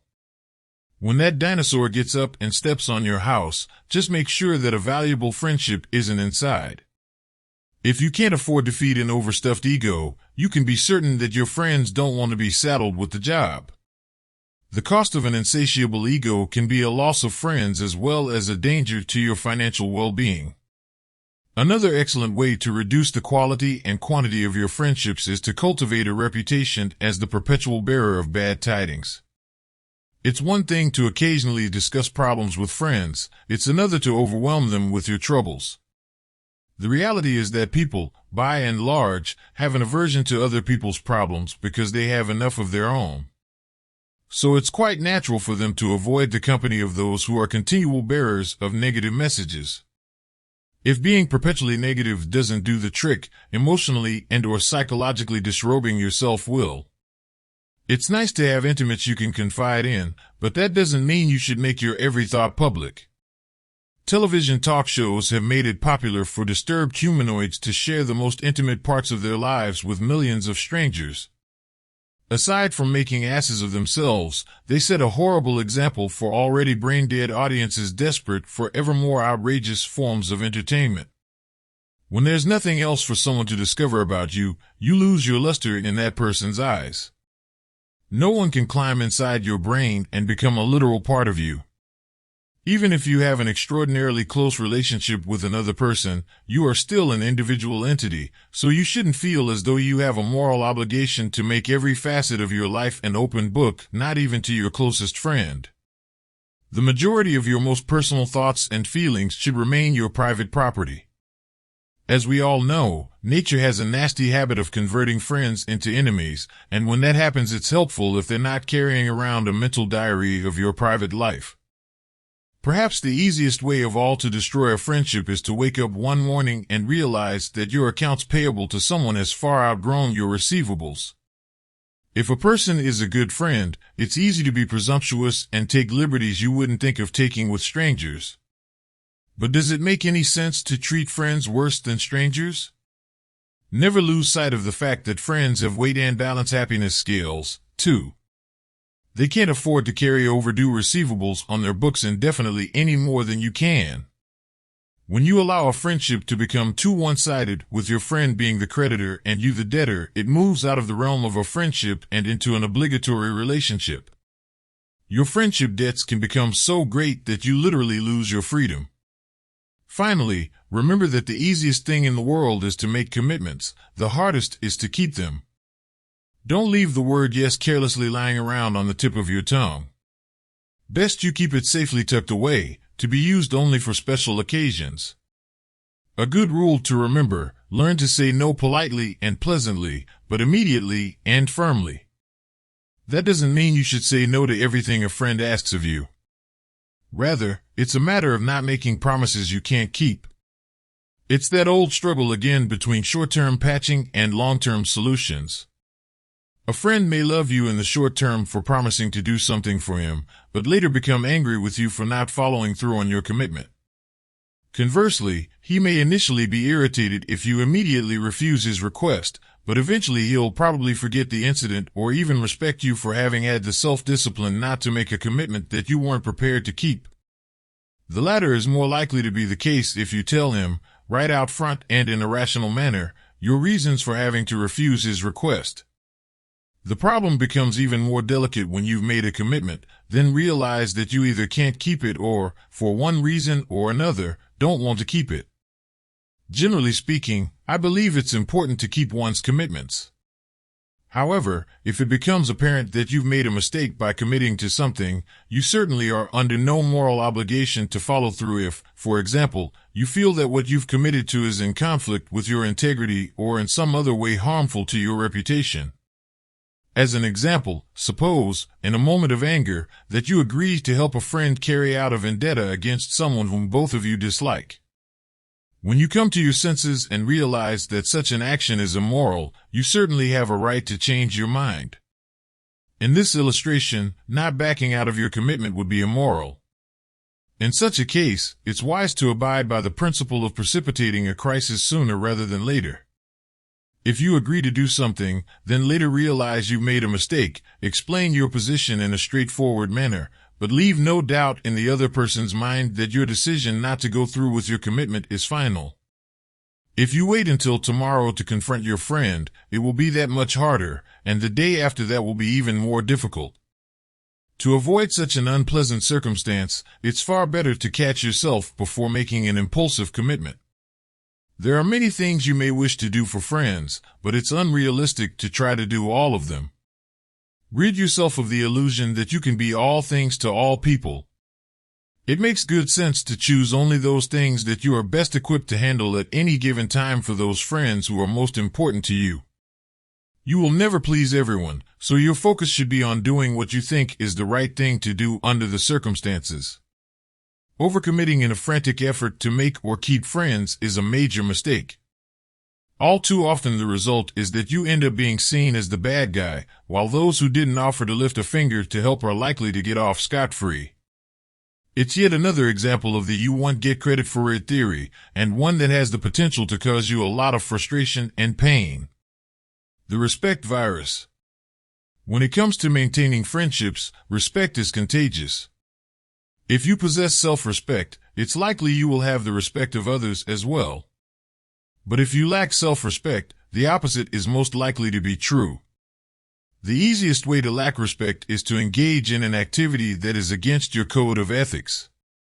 This commonly occurs when you try too hard to please others or attempt to avoid paying the full price for something. Self-respect, which results from faithful adherence to one's beliefs, is a rare treasure. As would be expected of anything of value, the price of maintaining one's self-respect is considerable. Part of the price comes in the form of self-discipline, which can make you unpopular in the short term. But over the long term, even those who may have chastised you for not going along with something you believed would compromise your integrity will end up respecting you, though not necessarily liking you, for remaining strong. A simple rule to follow is, never compromise your integrity for anything or anybody. Contraction. Also, recognize that a healthy social life is not about how many friends you accumulate, it's about the quality of your friendships. If you've accumulated a lot of excess baggage in the way of acquaintances who contribute more discomfort than pleasure to your life, by now you know you can't afford the extra baggage. I spoke earlier of the wisdom of precipitating a crisis sooner rather than later, and it's such an important point that I would like to re-emphasize it here in the form of the crummy friendship theory, which states, a crummy friendship is one in which you consistently give more than you receive. It's okay to give more than you receive for short periods of time, but after a while it becomes a burden.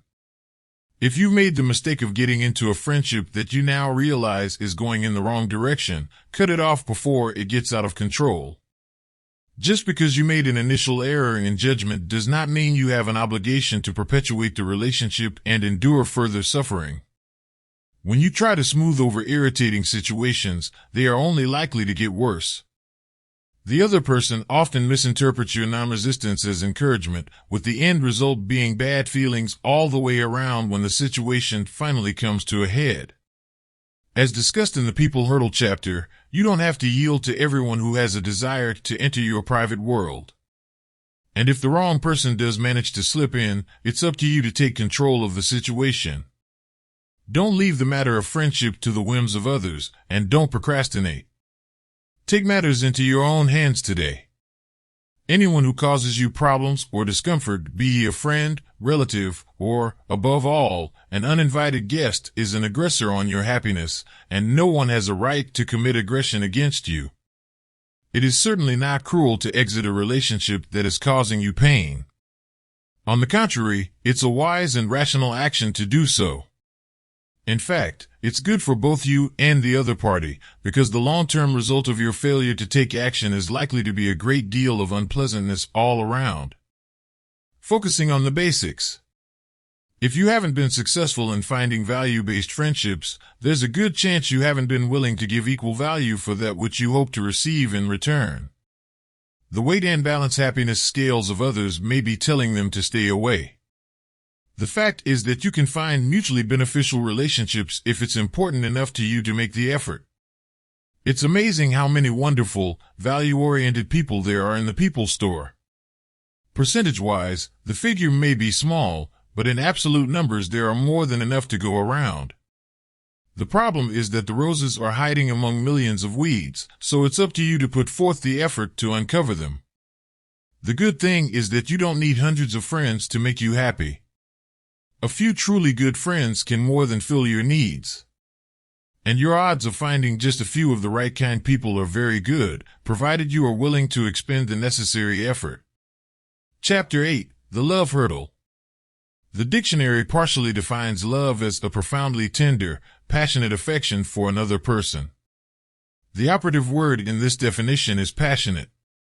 In its purest form, the feeling of passionate affection is an inexplicable physical attraction and indefinable chemistry that finds its ultimate celebration in sexual expression. The physical attraction aspect is important because without it there would be no such thing as romantic love. You may love many things about a person, but if romantic affinity isn't present, all you really have is a friend.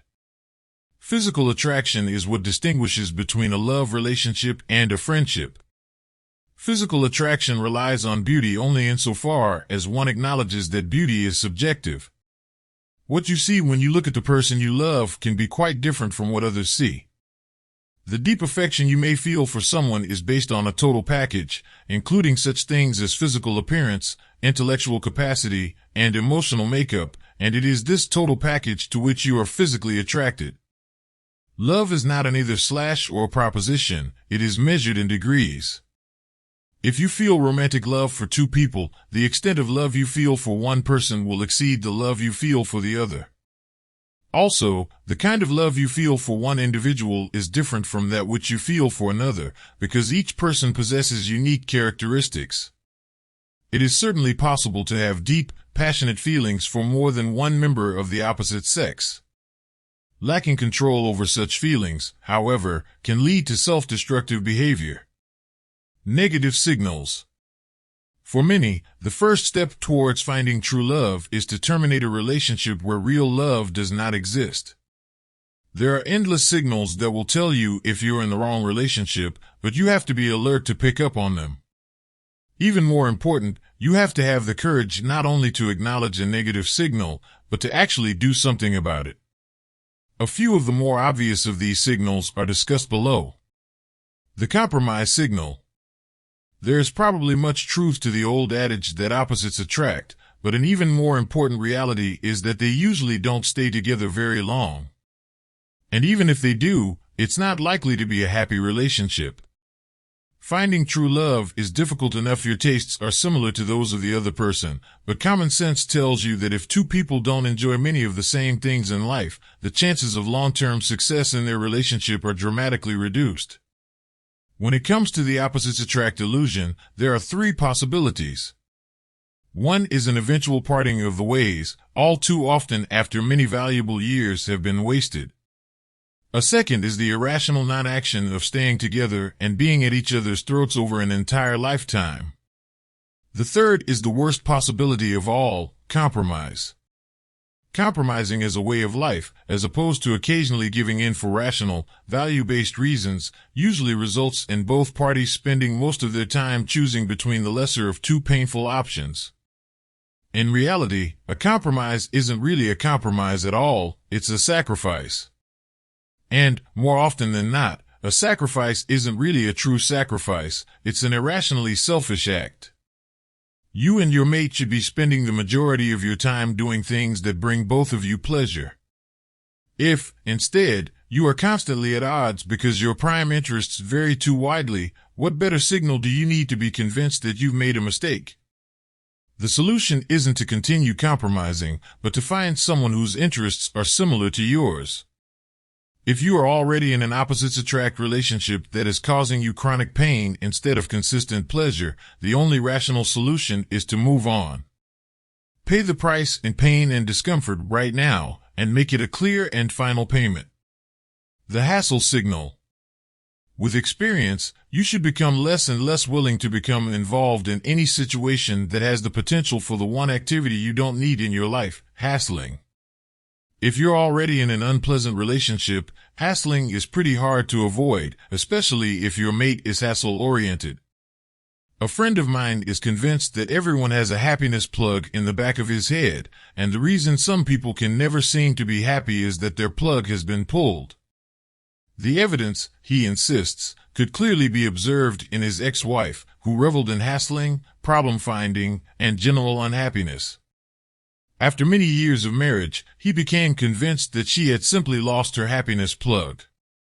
In a tongue-in-cheek manner, he said he believed there was an empty hole in her head which the plug had previously occupied, and that all her happiness fluid had been drained out. He claimed to have tried everything he could to make her happy, but to no avail. He half-jokingly said that if he had won $1 million in the lottery, his ex-wife would have been depressed about having to pay taxes on it. How can you tell if someone has lost his happiness plug? One way is to note how often you get boxed into can't-win situations with him. If your mate's plug is missing, you're likely to continually find yourself facing the dilemma of damned if you do and damned if you don't. If you are presently in such a relationship, you're in danger of becoming a victim of the I'm crazy, you're sane theory. In a romantic relationship, not only are you a convenient target if your mate is neurotic, your ability to think rationally can be impaired by emotion. I know whereof my friend speaks, because as a young man I endured the frustrating experience of dating a woman who clearly had her happiness plug pulled. People made her feel self-conscious, but a lack of people made her feel lonely. Poverty depressed her, but having money made her feel guilty. She hated the routine of working, but not working made her feel inadequate. She was a great woman, except for one problem: nothing could make her happy. It was hassle, hassle, hassled around the clock day after day, week after week, month after month. I kept wanting to believe that modern medicine would come up with a technique for transplanting happiness plugs, but in the meantime my life was vanishing before my very eyes. One of our typical I'm crazy, you're sane conversations went something like this. Crazy tortoise, look at that rain. This is the worst storm I've seen in years. Sane girlfriend, it's not raining. Crazy tortoise, recovering quickly as the rain begins to come down harder. You're right. I guess I was mistaken. It's not raining. Sane girlfriend, I think you're trying to humor me. You know very well it's raining. Crazy tortoise, frantically thinking through all possibilities as he realizes he's getting trapped into another can't-win corner. You're right. It is raining. However, it's possible that the sun may eventually come out, or, on the other hand, it may just continue to rain. Sane girlfriend, you think you're so clever by trying to humor me. Well, it won't work. Get stuffed. Crazy tortoise, sorry. Fortunately, I did not have access to a plastic bag and a rope. When your mate's happiness plug is missing, she will display a perverse delight in finding, if not artificially creating, can't-win situations for you. In the event you are presently in a can't-win relationship, the time to get out is now. Don't debate, don't argue, don't try to reason. The hassle-oriented person has the deck stacked against you before you even open your mouth, because she wants to be unhappy. Either understand that reality or be prepared to have your terrorist meter on red alert 24 hours a day. The looking signal. By looking, I'm not just referring to an occasional stare at a beautiful woman or handsome man. I'm talking about looking for someone with whom you can become intimately involved. Some might argue that everyone is entitled to an occasional slip, but it's a dangerous precedent to set. If you're looking, the likelihood is that something isn't right. What I find remarkable is the individual who regularly cheats on his spouse, yet claims to have a great marriage. It amazes me how many people delude themselves on this point. They will adamantly argue that infidelity has absolutely nothing whatsoever to do with their feelings toward their spouses. I once had an acquaintance who put more effort into cheating on his wife than he put into his occupation. His office was in the city, his home in the suburbs, which was very convenient for him, since he had extracurricular activities lined up in the city 4 or 5 nights a week. Because his wife believed he had to work late most evenings, it was understandable to her that he was very tired on those rare nights when he was home. Quite naturally, she assumed that his perpetual exhaustion was a result of putting in long, hard hours at the office, which, to some degree, was true, since many of his trysts did, in fact, take place right in his office. He was an absolute genius at devising sophisticated schemes to assure that his affairs remained unknown to his wife. His most masterful ploy was the day he purposely rode to work with someone else and asked his wife to pick him up at the office at around 11 p.m. When she picked him up that night, he insisted on doing the driving. Mind you, this was all premeditated, right down to the exhausted tone in his voice. As he drove home, he periodically pretended to doze off. Then, at just the right time, he deliberately ran off the road. He had picked, days in advance, what he considered to be the perfect spot for a groggy swerve. When his wife realized what was happening, she instinctively screamed and awakened him from his fake slumber. In an Oscar-worthy performance, he feigned being startled, and it paid off handsomely. She immediately told him that it was far too dangerous for him to drive home late at night after putting in a grueling 15-hour day at the office, insisting that he stay in the city overnight whenever he had to work late, i.e., 4 or 5 nights a week. The clincher came the next day when she went out and bought him a suitcase to make sure he kept his promise to stay overnight when he was too tired to drive home. By the way, surprise! They're no longer married. What's amazing is that his wife never did discover that he had cheated on her all those years. Looking out for number one requires the ability to recognize and courage to acknowledge even the most painful and unpleasant realities. If you're looking, it's a warning sign that something is inherently wrong with your relationship. If so, it's critical to your happiness to summon the courage to analyze what the underlying problem is, then do something about it. Whatever it is that caused your relationship to deteriorate probably took place over a long period of time, which is why it's usually very difficult, if not impossible, to correct the problem. More often than not, the rational solution, though most people dread facing up to it, is to terminate the relationship and look for a mate who satisfies your needs in a way that will eliminate the urge to look for greener pastures. I will never cease to be amazed at how many people stay in marriages that are clearly devoid of love. The rationalization signal. Another acquaintance once told me that he had absolutely no affection for his wife. When I asked him the obvious, why he didn't get a divorce, he did not even make a pretense of trying to convince me that he had a good marriage. His sole reason for staying with her, he said, was that he loved his son too much to leave. I inquired as to how he could bear to face his wife every day under such awkward circumstances, to which he replied, "It's really not that bad.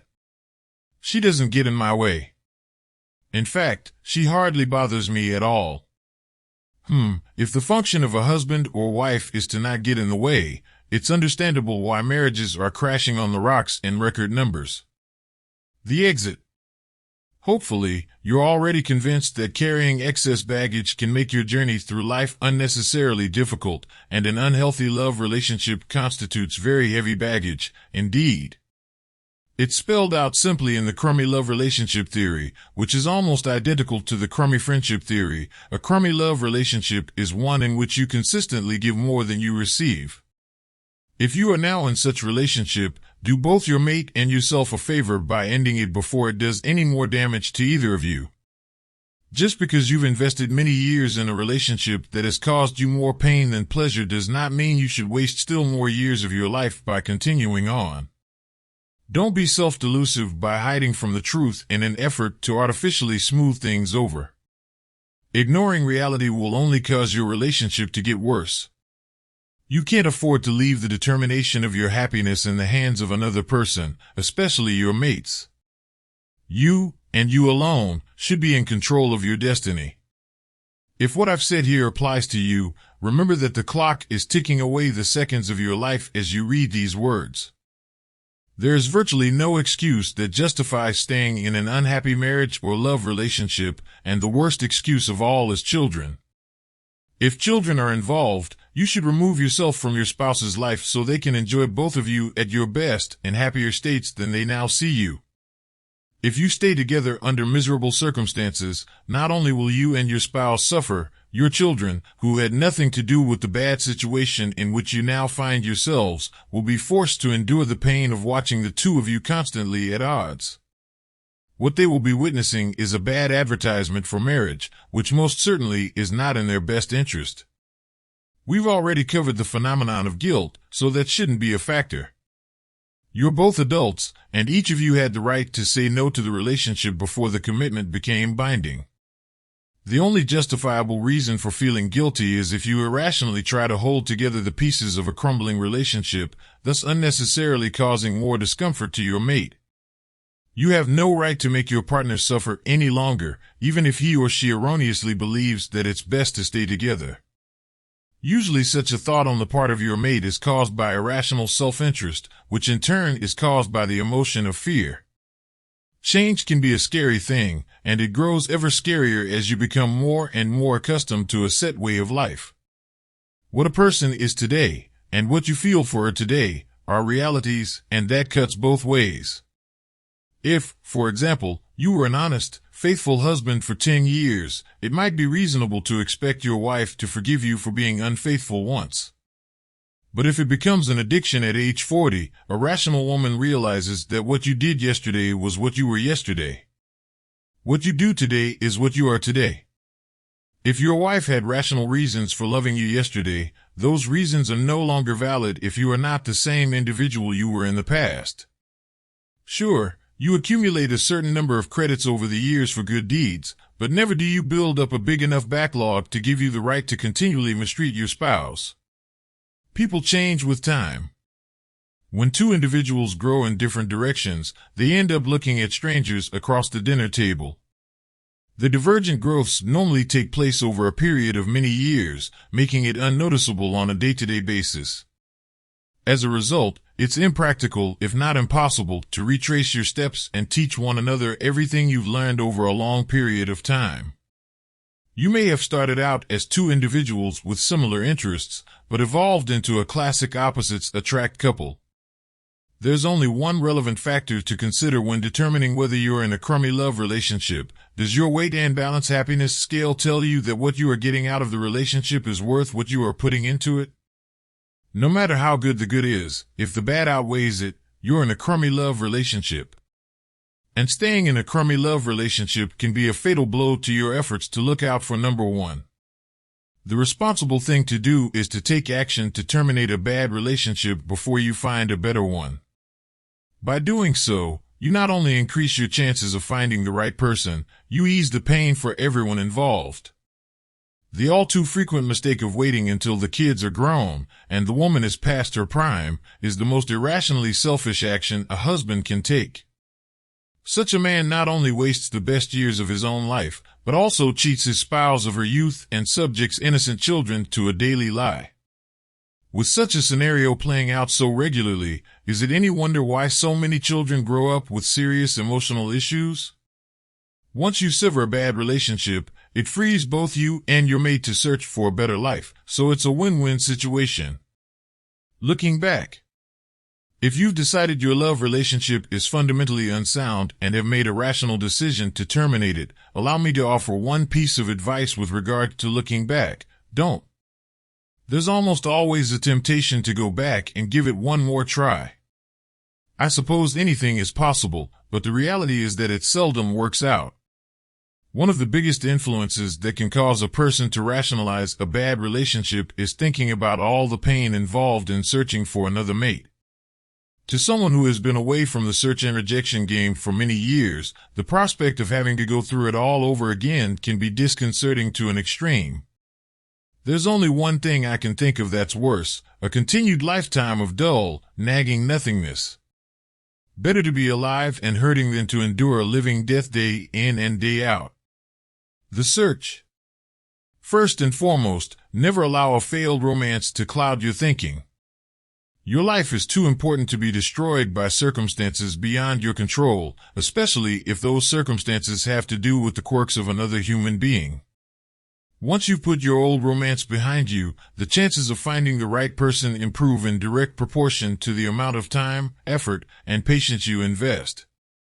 The overriding question becomes, am I willing at age 30 or 40 or older to pay the price for a better life? In the end, it always gets down to price paying. As with friends, if you haven't been able to find love, the likelihood is that you haven't tried hard enough. There are plenty of roses among the weeds out there, but they will never discover you without your exerting a great deal of effort. It's up to you to take matters into your own hands and do the discovering. Whether you've never been in love or are now in a bad relationship and longing to discover true love, the one thing you can be certain of is that it's out there. Of course, you can't expect to find the right person if you don't know what you're looking for. And to know that, you first have to know yourself. You must be totally honest with yourself about who you are and what you want out of life. This self-examination should be done when your intellect is in control. If you allow emotions to guide your thoughts, you're likely to delude yourself. Self-examination, when undertaken in a heightened emotional state, can produce dangerous illusions. You must be prepared to stare reality in the face. Once you do that, it becomes a matter of exercising the self-discipline to stick to your rational conclusions when your emotions start hammering away at your otherwise sound judgment. Loneliness. The most dangerous emotion in this regard is the empty feeling of loneliness. Loneliness for love is a potential panic situation, and panic is an emotional state you should avoid at all costs if your objective is to find true love. Loneliness for love is an empty feeling that is impossible to adequately describe with mere words, yet just about everyone has experienced it. As with friendship, you won't be able to fully enjoy a love relationship if you equate aloneness with loneliness. If you allow your loneliness for love to get out of control, you become vulnerable to the possibility of convincing yourself that you're in love with someone with whom you really aren't. It's been said that millions of people spend their lives in misery out of the fear of dying alone. They may not think about it consciously or even admit it to themselves, but the price they pay for not being alone at the time of death is a lifetime of joyless coexistence. Some people try to cope with the panic of loneliness by taking the volume approach to finding love. But, in truth, this strategy is as far removed from real love as one can get. Spreading yourself too thin only succeeds in creating the kind of lonely feeling one often experiences at a large social gathering. Some of the loneliest looking people I've ever seen have been so-called ladies' men. The chances of finding the kind of love gratification you seek are much better if you have the self-discipline and patience to concentrate on finding one great human being to whom you are genuinely attracted rather than trying to suppress your loneliness with high volume. Law of averages. Just as you don't need any specific client, customer, or job, neither do you need any specific individual as a lifetime partner. While it's true that you only need to find one person, that doesn't mean there is only one person available. If you insist on believing there is only one man or woman in the whole world who is right for you, you put yourself under an enormous amount of unnecessary pressure. It's no different than when you fall into the business trap of believing that the deal you're working on is the only deal in the world. Once you convince yourself of that, there's a tendency to press. And the harder one presses, the worse his chances of success. If a love relationship doesn't work out, the reality is that there is another one just around the next corner. The rational thing to do is to forget about the one that got away and get on with your search for someone else. There will be times when the odds against finding that one special person seem so overwhelming that it's hard to keep the faith, but always remember that it's a very big world out there. Keep reminding yourself that you only need to find one right person, and, in that regard, the law of averages is on your side. No two people are exactly alike, so you're absolutely right if you think you will never find another love like the one you had.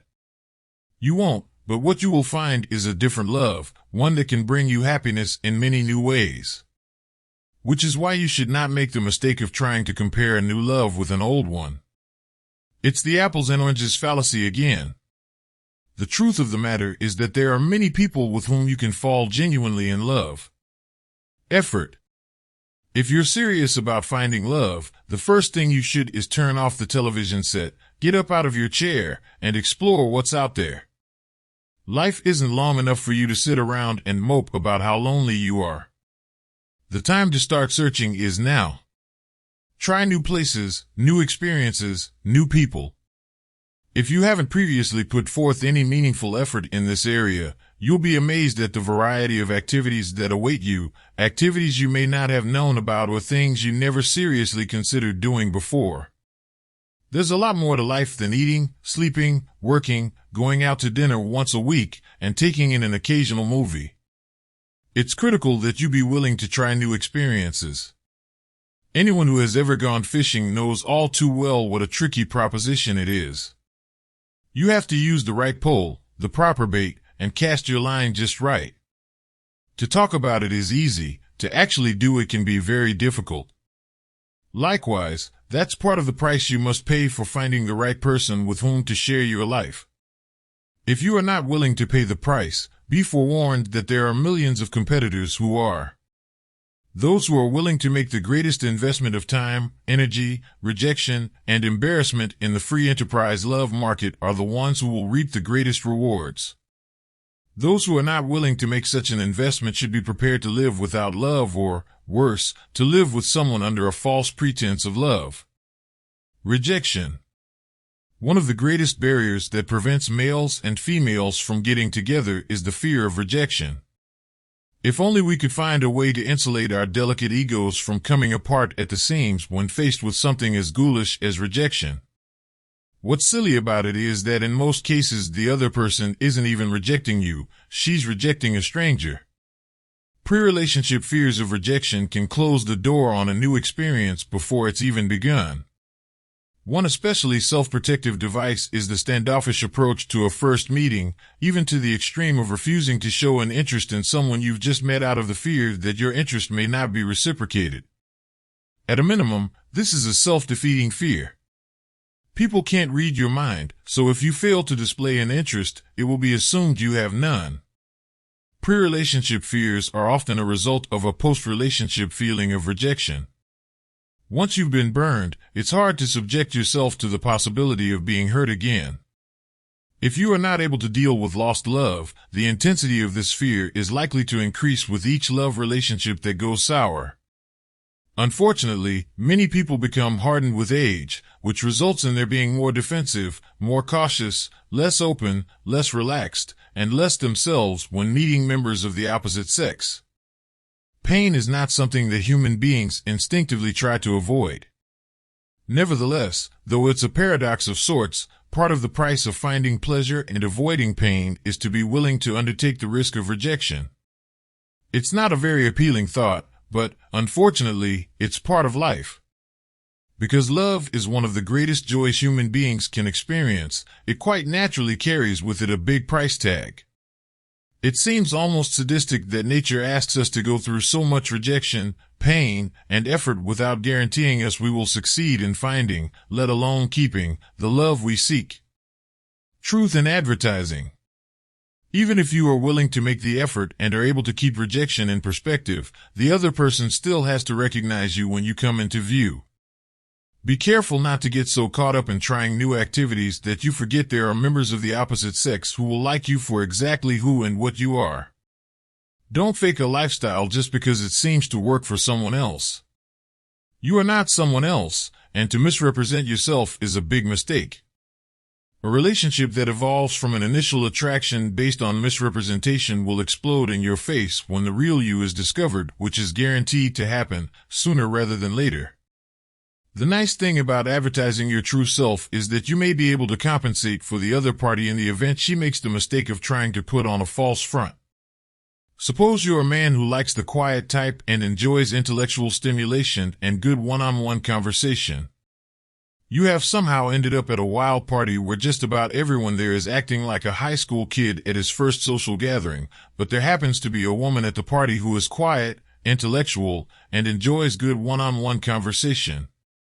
The only problem is that you don't know she's there, because even though she doesn't enjoy the fast lane lifestyle, she's acting out the role of swinger in the mistaken belief that it's in her best interest to conform to her surroundings. But because you understand why it's so important to advertise your real self, you are easily recognizable to everyone present. As a result, the intellectual in swinger's disguise may just find you even if you aren't able to find her. The perfect location for the false advertising game is the so-called singles bar, which is an indoor version of the thousand doublets phenomenon I experienced in Manhattan Beach when I was single. When it comes to finding serious love, you could not ask for a worse atmosphere than a singles bar. The main problem is that most everyone there is working feverishly in an attempt to imitate everyone else. Some might argue that the odds are good in a singles bar because of the sheer volume, which is probably true if one's objective is to see how many members of the opposite sex he can seduce. However, if your objective is to find lasting love, the law of averages are overwhelmingly against you in such a plastic environment. Obstacles. Old Man Murphy's ghost is fond of placing obstacles in strategic spots leading up to the love hurdle, hoping he can distract his prey just long enough to cause him to trip over it. Following are some of the more common and dangerous of Murphy's obstacles to avoid when trying to clear the love hurdle. The what others think obstacle.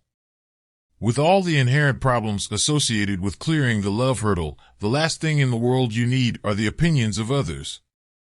It's perfectly natural to feel good when others think highly of your mate, but if such opinions are of primary importance to you, you're caught in the intimidation through conformity trap. In the event you decide to solicit the advice of friends regarding matters of love, you had better be very certain about who your real friends are. Never forget the reality that misery loves company. Many insecure, unhappy people find comfort in knowing that others are unhappy, too. The question you must ask yourself is, if a friend advises me to give up someone I love, can he or she furnish me with a satisfactory replacement? Since you are the one who will have to endure the pain of a wrong decision, best you make your own decision and take third-party opinions with a grain of salt, if at all. I recall having a friend in college who managed to win over the most sought-after co-ed on campus. She was absolutely perfect, just what every other guy at the school wanted. After the wedding, my friend put his trophy on the mantel and waited for, well, I guess he wasn't exactly sure what he was waiting for. What he got, however, was just about everything he never wanted. He finally concluded that what he had won was what others wanted, which had nothing whatsoever to do with what he wanted. Men and women are not trophies to be won. They are individuals who have unique needs and who represent potential values to you to the extent they can fill your needs. Trying to win the affection of a woman just because every other guy seems to desire her is an irrational objective that can reap a lifetime of unanticipated pain. The corollary to the trophy syndrome is the mistake of pursuing a woman just because you find her physically attractive. Good looks have a way of fading as age overtakes us, and when the glow disappears, all that's left is a human being. Unfortunately, many people wait far too long before finally admitting to themselves that their spouse is not the person with whom they want to spend the rest of their life. The boy-girl obstacle.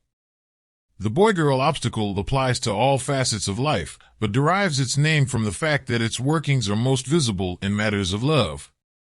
Its roots lie in the boy-girl theory, which states, everyone wants what he can't have and does not want what he can have.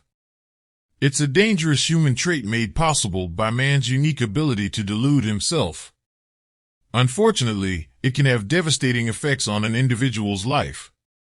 The boy-girl obstacle has a tendency to repress the rational parts of our minds and replace them with irrational desires to seek forbidden fruit. It could just as easily be called the sucker syndrome, because a sucker is precisely what one feels like when he comes out of the ether and realizes that he's been steered off his rational course by emotion. You've stumbled over the boy-girl obstacle when your mind plays tricks on you by making you believe you're in love with someone just because she plays hard to get. The same is true when you push someone out of your life just because she's readily available to you, even though she may possess many qualities you greatly admire.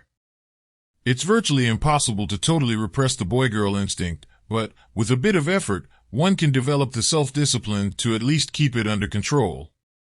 It also takes a rational mind to be able to honestly analyze whether you desire someone because she's playing hard to get or because she possesses values that you genuinely admire and respect. The sad reality is that the boy-girl obstacle is a condition rampant among otherwise mature adults, which makes their trip over the love hurdle extremely difficult. Then there's the other side of the coin, the individual who takes the easy way out and marries someone out of habit, the habit of having been with her over a long period of time. In such a case, love is not the issue so much as convenience. It's easy for two people to become so accustomed to one another that homeostasis, the tendency to live with existing conditions and avoid change, sets in. The mere thought of having to go out into the harsh world and start searching all over again is a major incentive for someone to take the easy way out and opt to stay where he is. The chronic nothingness that often results from such an arrangement is a sad way to live one's life. Regardless of how long you've been with someone, the only valid reason for staying together is love. If you don't feel the excitement that is an essential ingredient of the emotion of love, you should be questioning whether you're really in love with the other person. Unless your reason for staying with someone is that you admire and respect her, and that she satisfies your highest values and needs, you're in the wrong place. Love is not a subject you can afford to address in a cavalier manner, so be careful not to allow your emotions to delude you. Extreme cases of the boy-girl obstacle are most prevalent in people who have a low reading on their awareness meters. The infatuation obstacle. Emotions have a way of clouding reality and repressing logic. You have to learn to deal with your emotions head-on, through rational thought, in order to control them. If you allow your emotions to guide your actions too often, the results can be catastrophic. This is especially true in matters of love. When you become physically attracted to someone without giving much thought as to whether she represents values you hold in high esteem, it means that your intellect is on sick leave.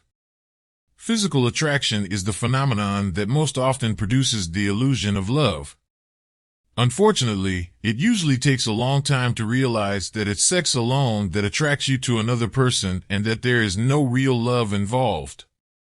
Beware, all too often, 2 martinis can cause one to confuse sexual attraction with love.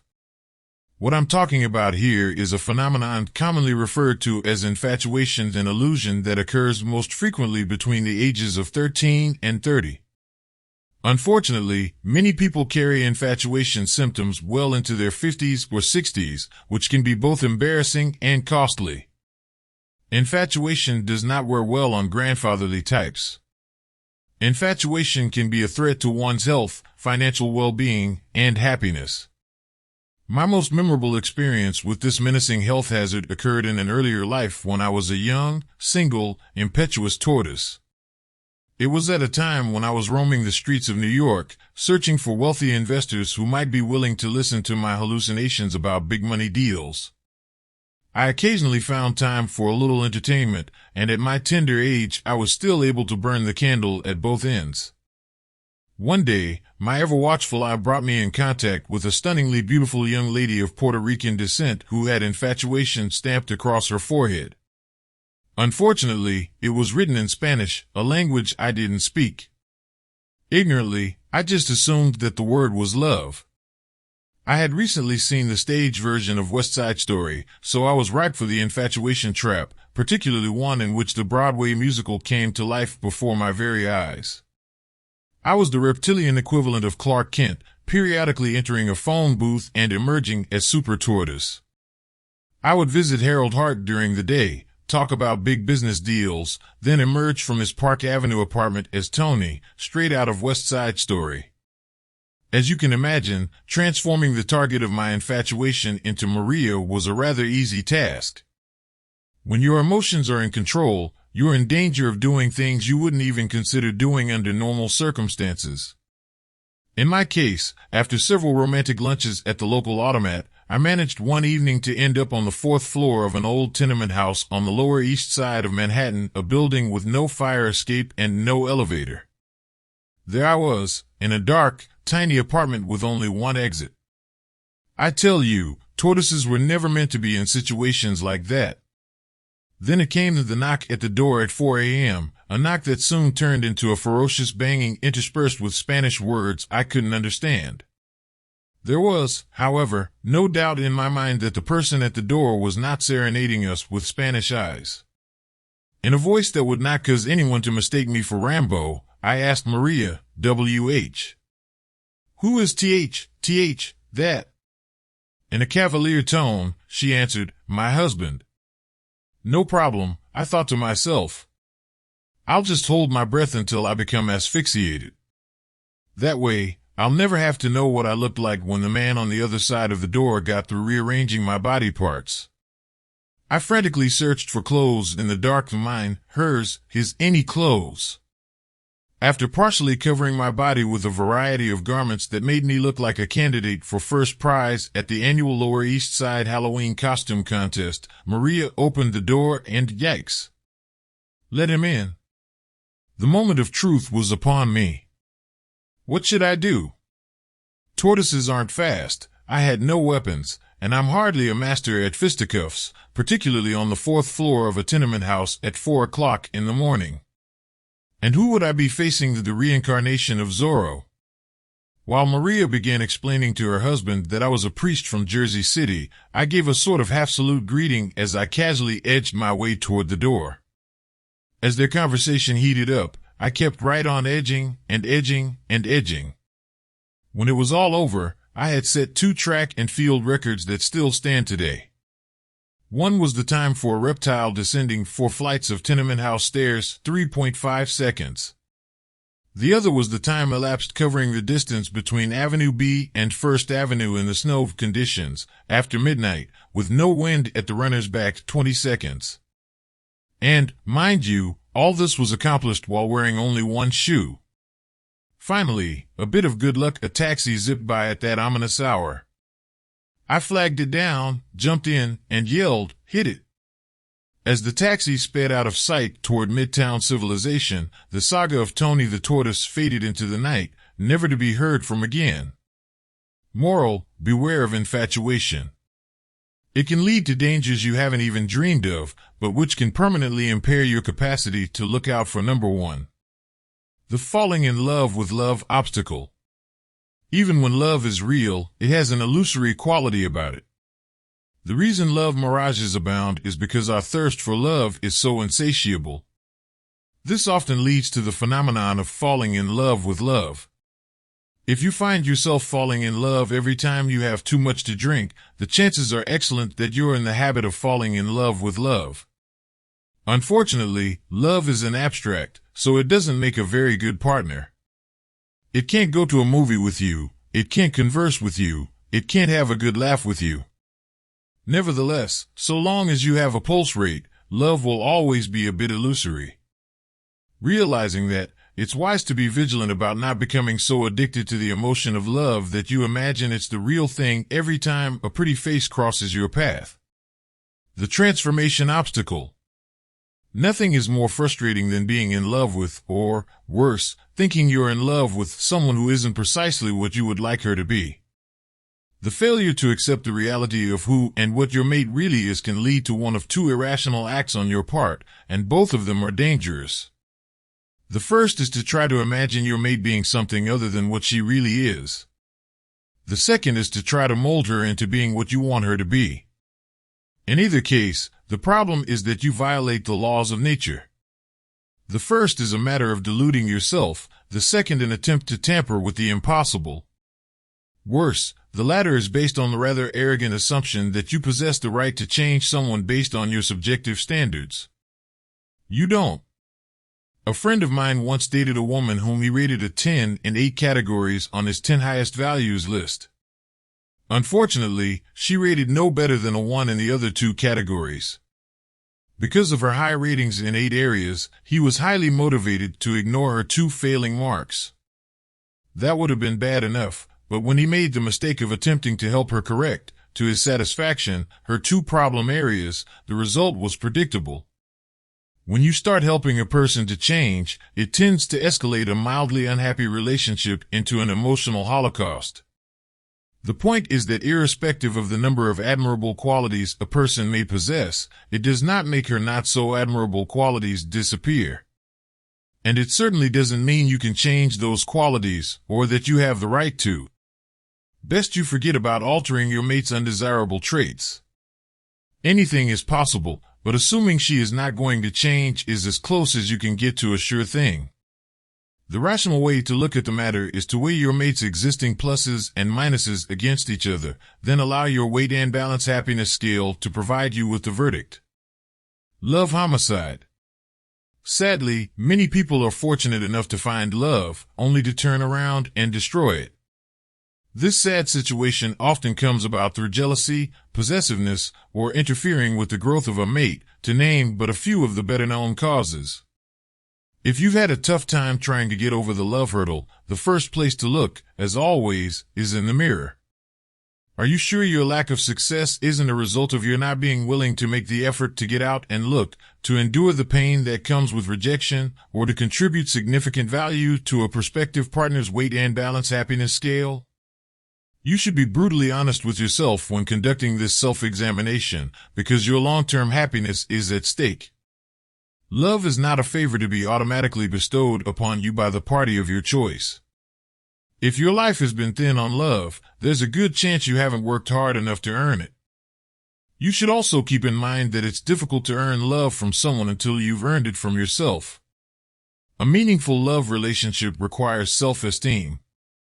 Authentic love is an expression of one's admiration of qualities exhibited by another individual, qualities that more often than not are reflective of one's own most admirable traits. And a trait that is of special importance is self-respect. Again, you develop self-respect by consciously thinking through your values, then having the self-discipline to stick by them regardless of the circumstances. When you refuse to compromise your integrity, the other person is likely to view your self-discipline with admiration and respect. Also, never lose sight of the fact that you and your mate are not a single entity. You cannot always think alike, agree on every issue, or have interests that coincide 100% of the time. In fact, if it were possible for you to be completely in harmony with your mate, you would likely have a dull, unhealthy relationship. People who strive for such oneness reflect a basic insecurity in themselves and invite problems into their lives. David Seabury put it well when he explained, "Love is not so simple and malleable as many suppose. Put it in prison and it dies. Restrict it and it turns into hate. Force it and it disappears. You cannot will love, nor even control it. You can only guide its expression.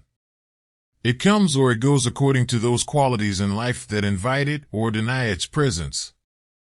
Earning your way." As you would expect, the building blocks of a sound love relationship are pretty much the same as those of a sound friendship: admiration, respect, and rational self-interest. I don't think it's possible to have a healthy love relationship with someone you do not admire and respect. When it comes to love, self-discipline, patience, and rational self-interest have the potential to yield a bigger payoff than in any other area of your life. As would be expected, the price-reward ratio asserts itself here, so it's important not to become lax and take love for granted once you've found it. Simply going through the motions doesn't work. Nurturing a worthwhile love relationship takes conscious effort. Chapter 9, The Starting Line. Now that I think about it, I'm glad life is not as Madison Avenue portrays it, because writing this book has reminded me just how exciting and wonderful real life can be. And that, above all else, is what I hope you have gotten from these pages, that by clearing life's major hurdles, you can achieve a truly joyful existence in which the pleasures you experience far exceed the pain you occasionally endure. What greater epitaph than to be able to say that when you passed this way, you enjoyed life to the fullest extent possible without harming anyone else. By now I think you know that all this will not happen by accident. To clear life's hurdles requires a great deal of effort. Effort is the price, happiness the reward. It takes effort to be aware. It takes effort to make conscious, rational decisions. It takes effort not to delude yourself by feeding incorrect information to your weight and balance happiness scale. It takes effort to concentrate on the is of life and ignore the ought tos that continually tempt you to stray from a rational course. In addition to effort, it takes courage, the courage to change an established way of life and move on to a better one. You begin to summon that courage when you place your problems in proper perspective. Few problems are insurmountable. There's almost always a way out, a way of getting from where you are now to where you want to be in life. It's not impossible to make changes, just hard. Compromising will not do it. Sweeping irritations under the rug will not do it. Continuing to load yourself down with excess baggage will not do it. What will do it is price paying. You must be willing to make a serious commitment to do whatever it takes to set your life on a winning course. You must be willing to pay the price of trying unique experiences, some of which will cause you pain. Others, however, will lead to pleasures beyond anything you may have imagined. Pay the price of looking around the people store and connect with as many roses as possible. They will add untold happiness to your life if you are willing to deal with others on a mutually beneficial basis. As to the weeds in your life, best you leave them in the people store for someone else to invite into his life. Those who would harass you, annoy you, or intimidate you through credentials, custom and tradition, conformity, guilt, or any other ploy have no place in your plans to look out for number one. Unfortunately, problem people will sometimes invite themselves into your life without your approval. But always keep in mind that they can only bother until you make the decision not to allow them to. Above all, when you believe you are finally ready to start clearing life's hurdles, don't allow anyone to hold you back. And once you get down in the starting blocks, no short-term patching allowed. When I say starting blocks, I'm talking about the starting blocks on a track that leads to long-term solutions. When you spring forward toward that first hurdle, make self-discipline and patience your trademarks. Be willing to pay the full price for love, friendship, and financial gain so your life will not be a perpetual rerun at the hurdles that now stand between your present circumstances and where you want to be. Oops. I almost forgot old man Murphy. Always remember that he's out there, lurking in the shadows, plotting to trip you up. At heart, Murphy is really just a playful old trickster.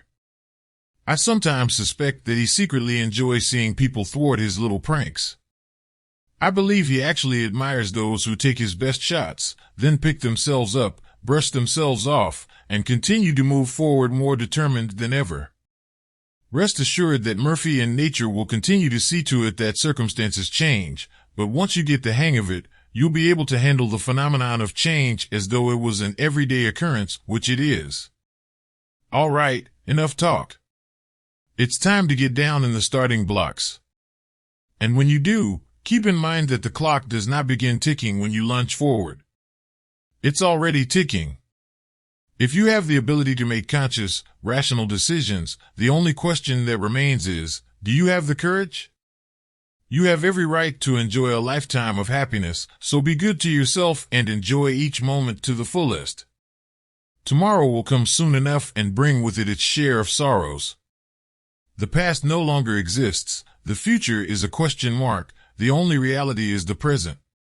Personally, I believe you are deserving of the joy that comes from looking out for number one. How can I make such a statement if I don't even know you? Because I believe that every individual has the right to seek happiness so long as he does not forcibly interfere in the lives of others. So begin today to do good deeds for that person in the mirror whom you have probably neglected far too long. To paraphrase a well-known, pop psyche television personality, self really does matter. The world may not owe you a living, but you owe yourself the world. Good luck, and watch out for your toes as you go over each hurdle. If you happen to trip over one of them, not to worry. Simply pick yourself up and keep trying until you clear it, because old man Murphy is just testing you. If you refuse to give up, it's just a matter of time until he begins to respect you and allows you to move on.